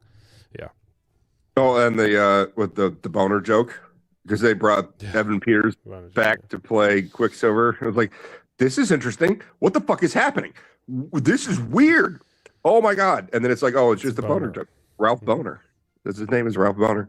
And then like out of nowhere, one of the cops from Shield, Sword. It was Sword was the group that was outside. Yeah. Oh, we got to see Jimmy again. Remember Jimmy from Ant-Man? Ant-Man, yeah. Yeah, he was cool. they had the girl from Thor for some reason. Yeah, she's the one that lectures everyone. It tells the audience what the moral of the story is. She has absolutely no business being in there whatsoever. And then there's Agatha, which is also kind of stupid. She just is an exposition dump, and you are the Scarlet Witch, and people are like, she said the name. That's the name from the comic books. Who gives a shit? And then one of the cops from Sword goes into the area where she has the hex field on, and he's gonna fucking execute children. He's going to shoot her kids. Like, what is happening? What? No. What is? He just turns into this like the comic book bad guy. Like, I'll just kill the children. So stupid. So stupid. Oh my god. So this is where Rand gets his hair and I swear to God, here we go. Steve, I'm not making any of that up. That happens. I in the know show. you're not. I know you're not, dude. I know. I know. I know like, how to end this. I'll kill the children. Oh, God. Sorry. I know you're not, and that's the sad part. Is that I know, and it makes me. Oh, I am actually sorry because we should be talking about Wheel of Time, not WandaVision. Oh no, you were going on a rant about, we're great. This shit happens where women do bad things, but they're heroes. That is where everything started going downhill, isn't it? No, Right about Captain then. Marvel. Actually, Yeah, it was a few to years be ago. honest, it was 2016 Ghostbusters is where shit started really going downhill. And people were like, oh, that's Trump era. No, that movie was in the works in 2012. It's actually Obama era. And then for some reason, Hollywood said, let's make everything as bad as that movie. Yeah. What the hell happened? Oh, okay. I think you tabbed over something else. Yeah, I already saw this. This is the fight that's supposed to take place in the clouds, but why is Perrin just standing there? Charge Ishmael with the shield that can't be broken right now. Shields block things. You can't. They don't do attacks. Avengers Assemble. Fucking throw the shield in him. What's he gonna do? Block it? You can't. But it's Rand's turn to attack. Oh, okay. Oh, So it's like it's Perrin okay. has lower initiative. And Rand is rolling a nat 20, right? Yeah, this is Rand's signature move. It's called walk slowly towards bad guy. Walk slowly and melt. And like I said, ready for it? I was kidding, kind of half kidding before, where Moraine is on the beach using her nuke, and the entire time, like Perrin uses the shield, and then Ishmael's just standing there the whole time, and now he's just standing there the whole time. Mm-hmm. He's just standing there. He's not doing anything. Yeah, this is Is what this I do. one of those, like, this Jedi is what I do things when when someone walks slowly towards me with a sword. This is exactly what I do. You just stand there and wait for it. Is this like Obi-Wan, where he's like, if you strike me down, I'll become more powerful than ever? No, this is the writers are retarded, and this is the best they could come up with. And also, they didn't have to come up with anything the director because it's is in the an books. idiot and doesn't know how to stage a fight scene. So this is the best. They literally didn't have to come up with anything. All they had to do was adapt. That's it.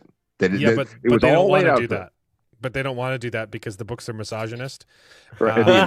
So The books, they wanted to the write books are their own stuff. They just don't know how to do that either because the people writing this crap have never left their studio apartments in California, and they've never left the leftist bubble that is Hollywood, and their mothers never spanked them. Their fathers never told them no. Oh, you think they have fathers? And they sorry, their gay mothers never told them no or spanked them, and they don't know how the real world works.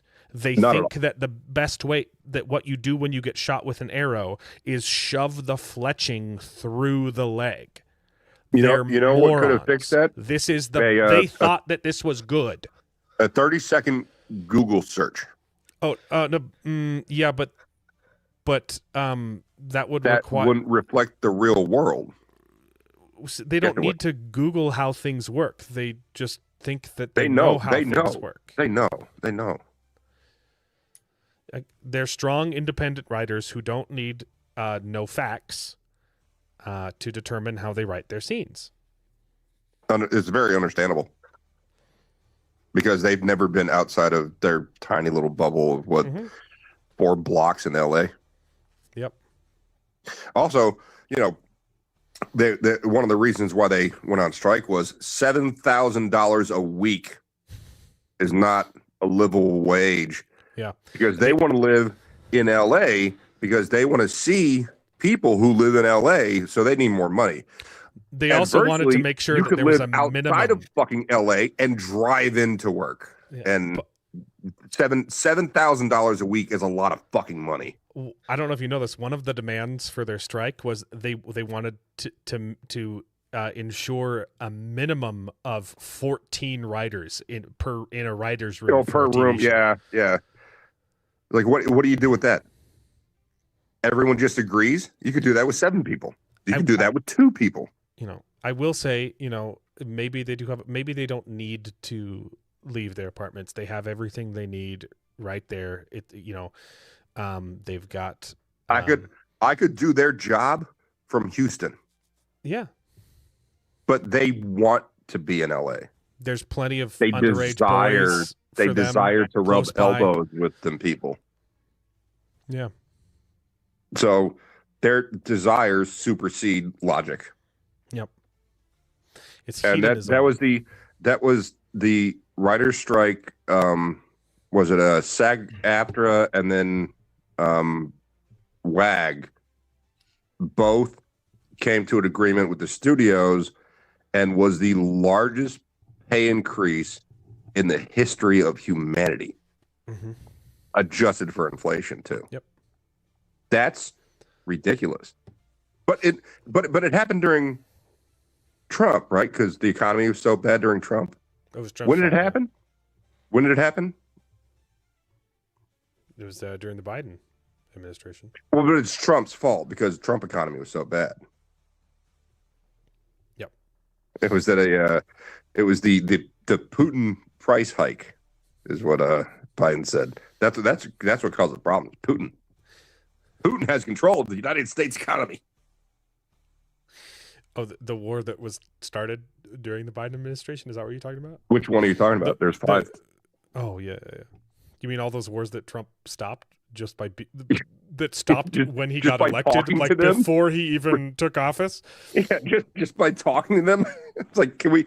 He went and talked to Zelensky and Putin when he wasn't even president, and they called a ceasefire. And Biden's going, "Oh, but the thing." You know the thing. You know the thing. You know how much? I just want to ask. Let's see if chat knows this. For 3 years, how much money did the United States give Ukraine per it's too much. day? It's too much. Per day. How much money did wait, hold on. How much money did we give Ukraine I think a day? I For think 3 years. YouTube might still have some restrictions on what you're allowed to say about Ukraine, though. So For 3, Oh, okay. I'm just talking about the Biden administration. I'm talking about USA. Oh yeah. How much money per day did the Biden administration give Ukraine for 3 years? Oh, also there was $60 billion that went missing apparently. I want to say $1 million per day, probably. Nope. Profit. What do you got? Are you looking it up? I can hear you fucking typing. Don't look it up. No, I'm not looking. Just off the top of your head. Now he's typing in hills of Tanchico. We got Joshua says He's 7 typing million a in, day. He was. Jeremy says 1 billion. It's not 1 billion. It's under 1 billion. It's more than 7 million. Steve just trolls people on X every day. He finds 20 the internet. $20 million $20 million a a day day. That's for 20 3 million? years. Yeah. 20 That's million way a day worse. for 3 years. We're sending Ukraine $20 million a day for what? It was a quarter of $1 trillion they spent, and that's including the 60 billion that went missing. Well, it's like, it's one of those things, and we should probably get the stab done and go to bed. But 20 million, yeah, it's crazy. Late to the party, 20 million a day for 3 years. But do the math. It's one of those things for me. It's like people talk about like universal basic income and shit. It's like when you say shit like that, it's like, well, fuck, man. Do you know what you could do with if you take? I guess 20 million a day. I mean, and you divide it by, let's say 10. That's 2 million a day. Do you know what that could do to each state in the union? Why are they giving it to these people? Give it to give it to the states. If you give each you state, could take a teeny tiny piece of that money and build a border wall. Well, here's a crazy thought. It's actually higher, but the known $9 billion in fraud just from Minnesota. Yeah. Just from Minnesota. Just that $9 billion so in fraud could give health care for 4 years for every single Minnesota citizen. Yeah. That's free health care. But they took it and they gave it to someone else, and no one knows where it is. Oh, we know exactly where it is. Somalia. Somalia. Somalia. It didn't go to Somalia. So some of it did. So the Democrats take your tax money and they give it to the Somalians, and then the Somalians give it back to the Democrats as donations. Correct. They keep a percentage, of course, because that's how you get them to, go in on the fraud with you. So they get a little bit. They get a free income, and then the Democrats successfully launder your tax money as donations, and then they get to spend it funding, abortions and the Leering Center, paid the protesters, Leering Center, and they spend it dropping off pallets of bricks that can be thrown through your windows for the summer of love. Yeah. Well, dumb, stupid. I'm going to go ahead and say your name is actually accurate. The CIA does not need money. If the federal government stopped paying the CIA right now, they could still operate for the next 80 years. They don't need money. But we don't know where all of the money ended up, but we do know that every single place that was getting taxpayer money was also donating a portion of it back to the Democrat Party. Right. So this one of the things I want everyone to pay attention to. I've been trying to tell people money laundering in a big circle. Let's see what happens to Ilhan Omar and Tim Walz and several other prominent Minnesota executive branch or legislative branch in the government in Minnesota. Let's see what they buy next year. Because if they buy like another $5 million mansion, it's like, oh, well, that's where the money went.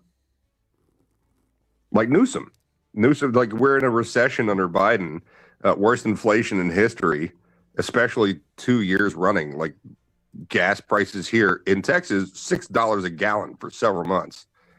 And we make this shit. We make gasoline in Texas. I think it was $14 a gallon in LA. Gavin Newsom is having $300 plates at the French Laundry and bought himself a new $2 million mansion during the worst inflation in history. Yeah, where's the money going? If you just take a tenth of that fraud money, Rafe Judkins could have bought at least 5 more wigs with it. Oh, for real? Maybe hair for Avienda that didn't look like giant Cheetos. But they wanted it to look, because it's ethnic. So stupid. They wouldn't want her hair to look good. That would be counterintuitive. It looked bad, looked ratty. And by the way, in the books, all Fart Das May have short hair. Some of them have a little rat tail at the back, but they all have close shaven hair. The reason why is because long hair makes it really hard to fucking fight. You can't You can't put the chufa grab over your the head red hair. with a giant mane of red fucking hair. They grab that shit and motherfucker. I think some of them had it tied back. I don't think all of them had short hair, but most of them. No, they all had short hair. Yeah.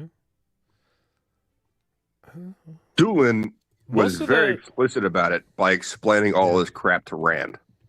I'm saying most of the official fan art shows Avienda with a little bit of hair, like shoulder length. Only when she becomes a wise one. Right. Okay. Yeah. That's true. That's true. All right, ready for stabbage? Yeah. 'Cause I gotta go to Or bed. when she's in training to become a wise one, she grows her hair out. Here we go. Here comes Okay. the All right. the first the fight in the first clouds. the first heron. And he just lets it happen. He just stands there and lets it happen. Yeah. You could go back 10 seconds though. When he Ten It's back, Look go at his back 10 face. seconds. It's so funny when it shows his hand shaking like this much, and they had to animate the blade going like carving circles in his body because drama. like they couldn't get another take. Look how much it shakes. It's so stupid. And then it cuts and it shows. And why is his hand on the blade instead of the handle? Because they accidentally put the herons on the blade instead of the handle. So in order for him to get the herons on his palms, he had to grab the blade. Oh my fucking god. These are great questions. Yeah. No, it's not supposed to be in his thumb. It's in the middle of his palm. Hey, look, albatross. It's the for seagull, some reason. The seagull marked. No, those are not seagulls. Those are albatross. I know. Fly high, lesbian albatross. What do you see? I see death, motherfucker.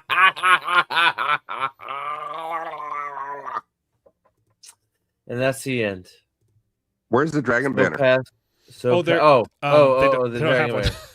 So, Maureen wait, makes no, it. here it comes. The whole thing, the whole thing that started all of this. Where's the dragon banner? And he's like, no, look, Boosh, you have to see this stupid shit. No, wait, Boosh, you have to see this stupid shit. Wait, before that, we have to see this stupid shit. So Boosh, so passes Randall Thor first of his. Oh wait, Morgan. All right, here it comes. Dragon banner, you say? So you think somebody grab the white flag, the dragon banner? Let's let it sail above the ramparts.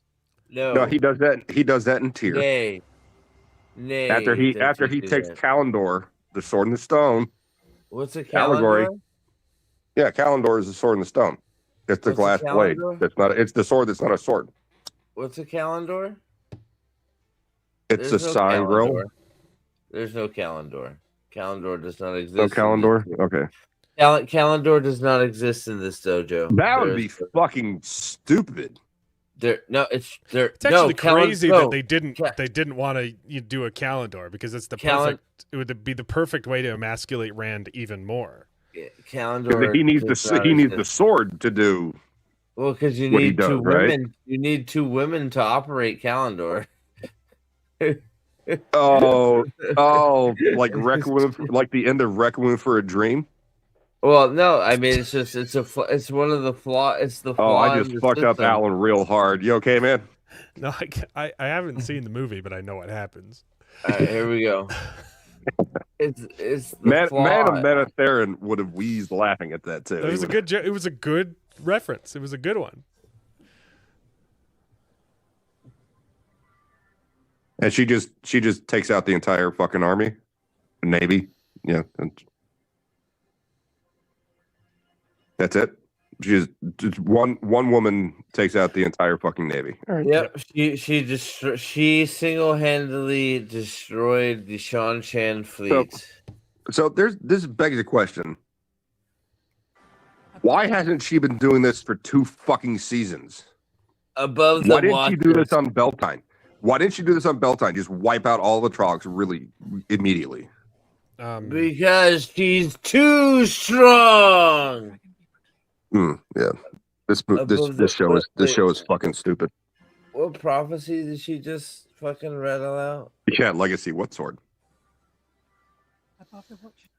Above the waters shall the dragon be proclaimed. There? Yeah. So Yes. You're right. My bad. Alcardal. Is this where Is the place is you're this talking about. where Colin Dahl, is that what it's called? Alcardal. Alcardal, yeah. I was close. You were close. Caldera. Yeah.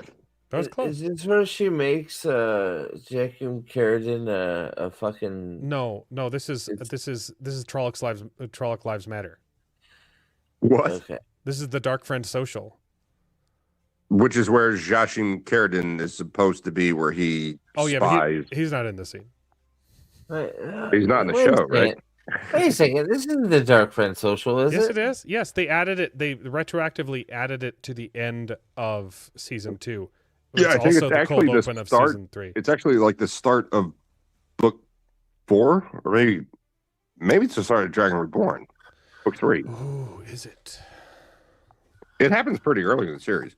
It might be book 3. No. Yeah, I think it's before he proclaimed himself Dragon Reborn. Or I'm sorry, before Moiraine proclaimed him Dragon Reborn. Thank you. That was a good dragon banner there. That's such a stupid show. Yeah, anyone that says that's the Wheel of Time. This is a bring liar. your daughter to work day, Steve. One of the Dark Friends brings their kid to the Dark Friend meeting, and then Isn't that in episode 1 of season 2?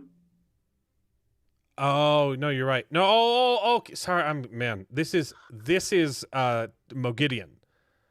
Yeah. So what you're talking about is episode 1 of season 2, which was is also where I added to the checked end out of- hard. At where he's explaining to little girl that Trollocs are people too. Yeah. Sorry, this is Sorry, Mogideon's- Trolloc lives matter. This is Mogideon's introduction. Lanfear meets with her, Which is not out of the realm of the books. Like they'll meet, but they're always on guard and they're always ready for combat. Yeah, I think Lanfear is gonna destroy the seal, but Mogideon can't stop her. They had the seals in this show. Yeah, it was the one. No. She'd already given it to. The boat guy. Is this like they club the seals? Mm-hmm. What do they talk about in this scene? Is Mogideon and Lanfear, but I can't remember why they even talk. That means it's traps a really Lanfear? good show if you can't remember it. Like I can remember scenes from the books that I read, years and years ago. But I know whatever. it's her introduction, and I know, Lanfear swears by the light. Afterwards, she's like, "Wow, that was a dangerous interaction by the light." Lanfear says by the light. Yes. Okay. But I don't. What do they talk about in this scene? I can't. For the life of me, I have no idea. Maybe Mogideon is like mad. No.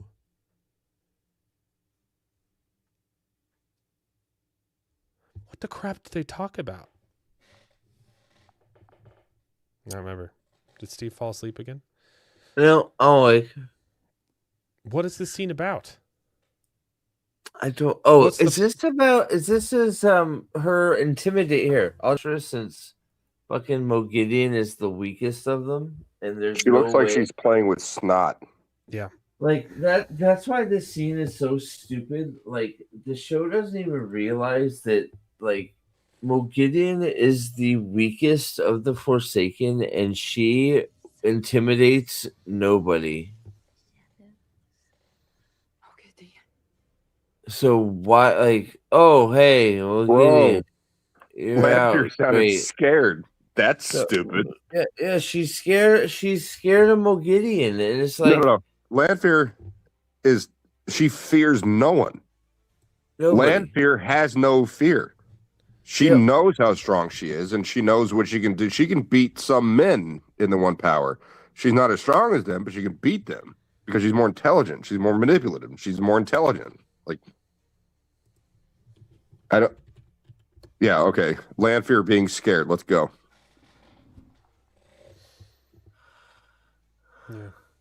Whoever said you're just haters, you're correct. This show fucking sucks. I hate it.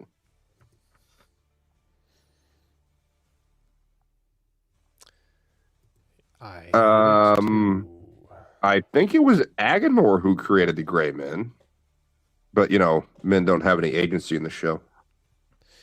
Yeah, Moghedian does the Gray Mans. All right, Steve, is that it? I think so. I think she's. You desperately need to go to bed, man. I do. I really do. Sorry.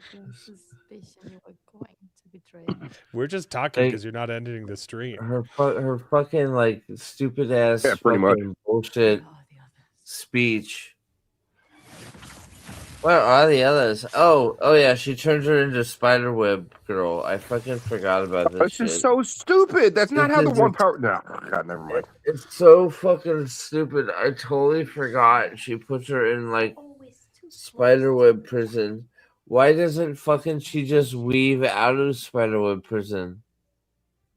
And also Spiderweb prison because she's a spider. There's nothing to do with the one power.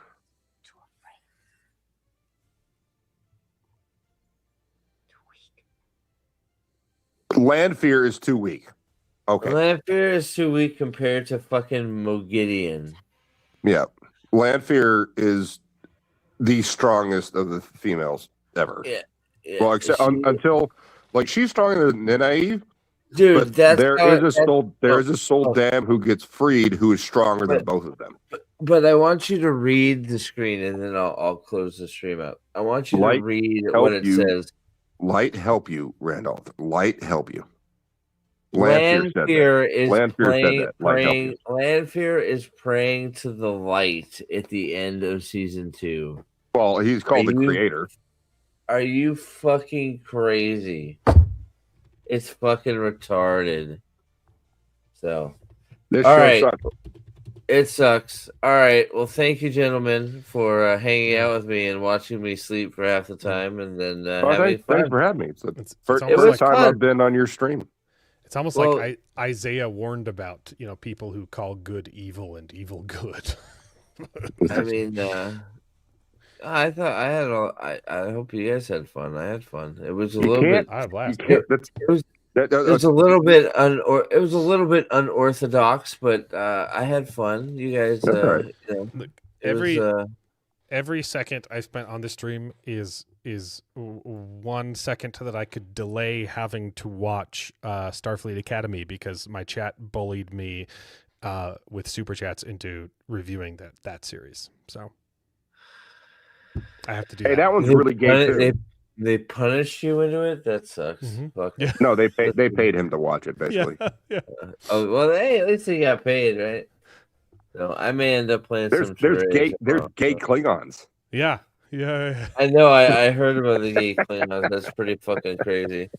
So, I may end up playing some Terraria tomorrow. I don't know. You guys have played Terraria before, yeah? I've never played Terraria. There's one Klingon relationship in the Next Generation, and it's like off screen. Like you don't even see it. This bitch just shows up and she's like, Worf, this is your son. His name is Alexander because you are basically an Earthling, bitch. Yeah. So I didn't give him a Klingon name. I've intentionally been avoiding it, and too many people insisted that I review it, and I don't remember myself. Like from the original series, The Next Generation, and Voyager, and Deep Space Nine. There's no fucking Klingon sex. Then in one of the movies, Sauron punches B'Etor in the face.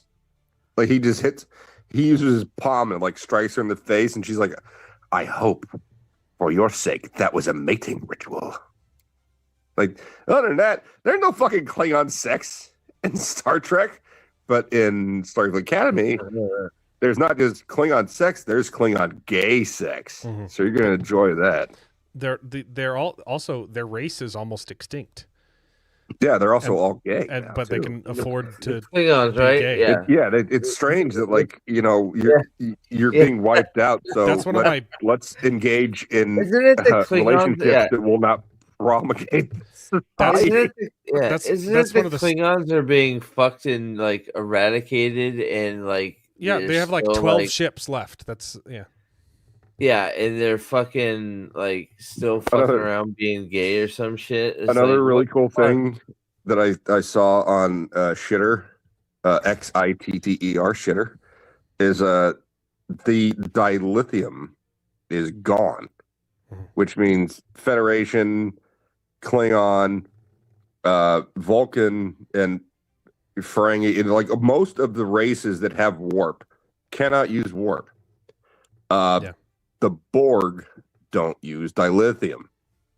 They have a subspace drive. Romulans don't use dilithium. They have a transwarp drive. So basically, you've said, let's think about it just real quick before we go. We didn't want to talk about Starfleet Academy. That was the whole point. Starfleet Academy. There's no more dilithium. It's the big crunch, the wipeout. There's no more dilithium. Basically, the Romulans and the Borg take over the entire fucking galaxy because they don't rely on dilithium to go to warp speed. Yeah. And what it's basically like is if you think Russia, China, France, Germany, United States, and Brazil are like the big powers on the planet, and all of the other powers run out of energy completely except for Brazil. Who do you think's going to win? Brazil. Probably Brazil. Probably.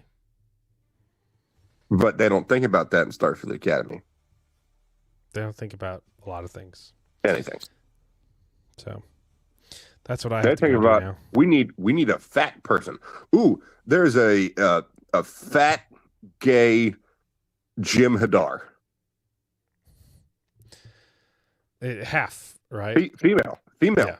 A female Jim Hadar. A female Jim Hadar.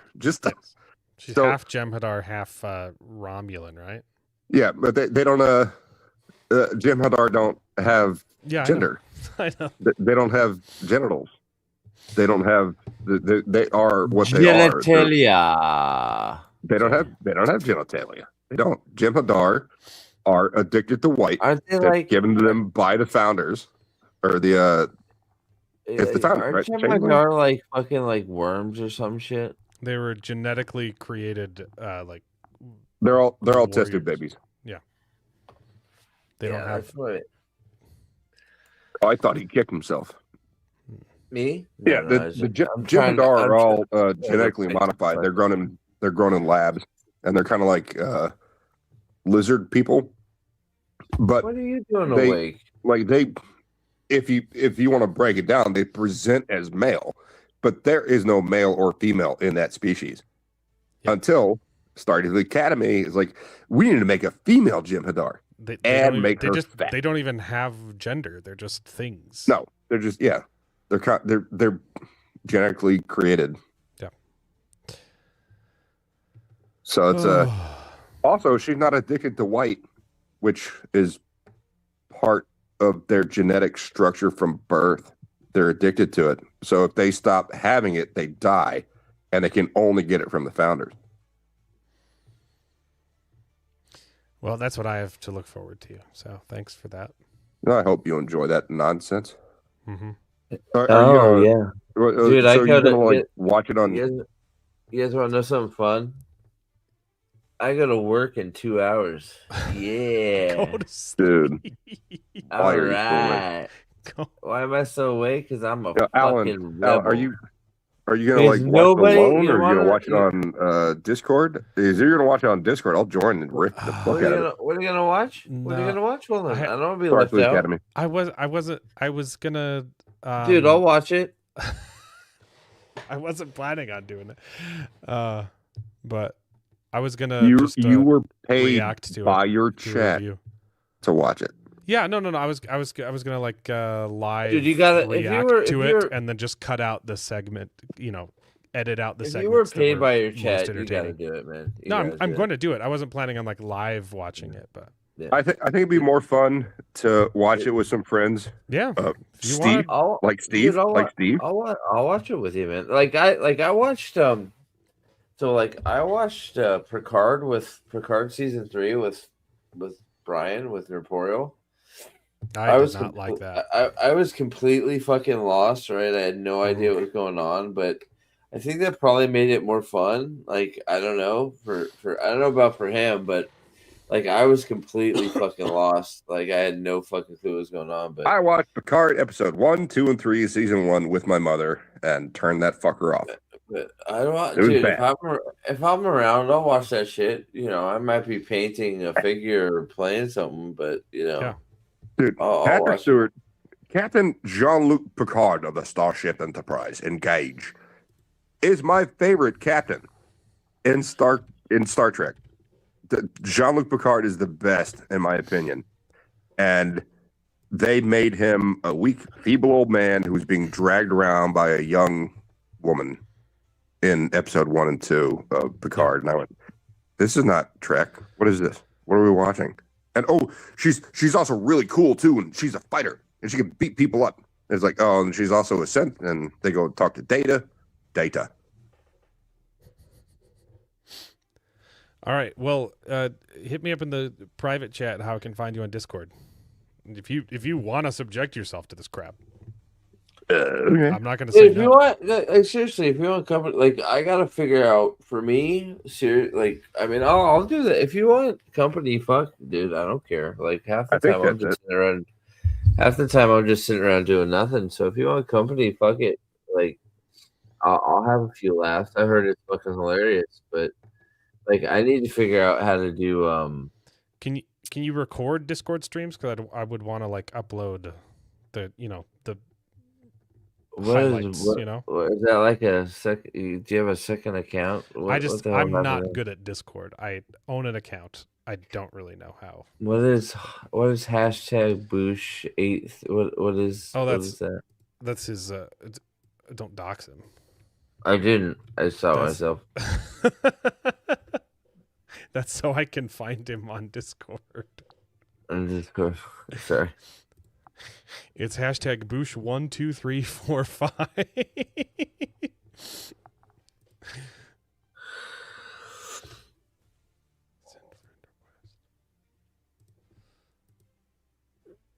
can't find it. Anyway. It's not coming up for me, but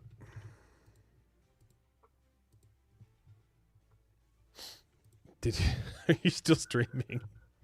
Huh? Are you still streaming? Are we still streaming? We might still be streaming. Yes, you're still streaming. Is Boosh gone? Did I kick you? I don't even know what happened. Hang on, let me see if I can make this. Like you had two things up. I was like, what's going on? So no, I need to figure out like what I'm doing with Pendragon Cycle and okay, yeah, I got it. It's this. It's because I'm fucking retarded.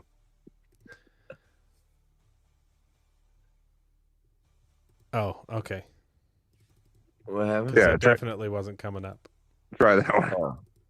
Steve, we are still live. I know. I can fucking end it anytime. Yeah, we're gonna go to. I thought we said that while we were still watching the stupid shit that we're gonna go for 7 hours solid, man. Just make it 7 hours. I'm gonna end it right now. We'll talk to you guys on the next one. At whatever it is. Love you guys. You're the best. Right. Except you Bye, guys everyone. didn't Chat. do any. You guys are awesome. You're picking up the pieces that we were dropping.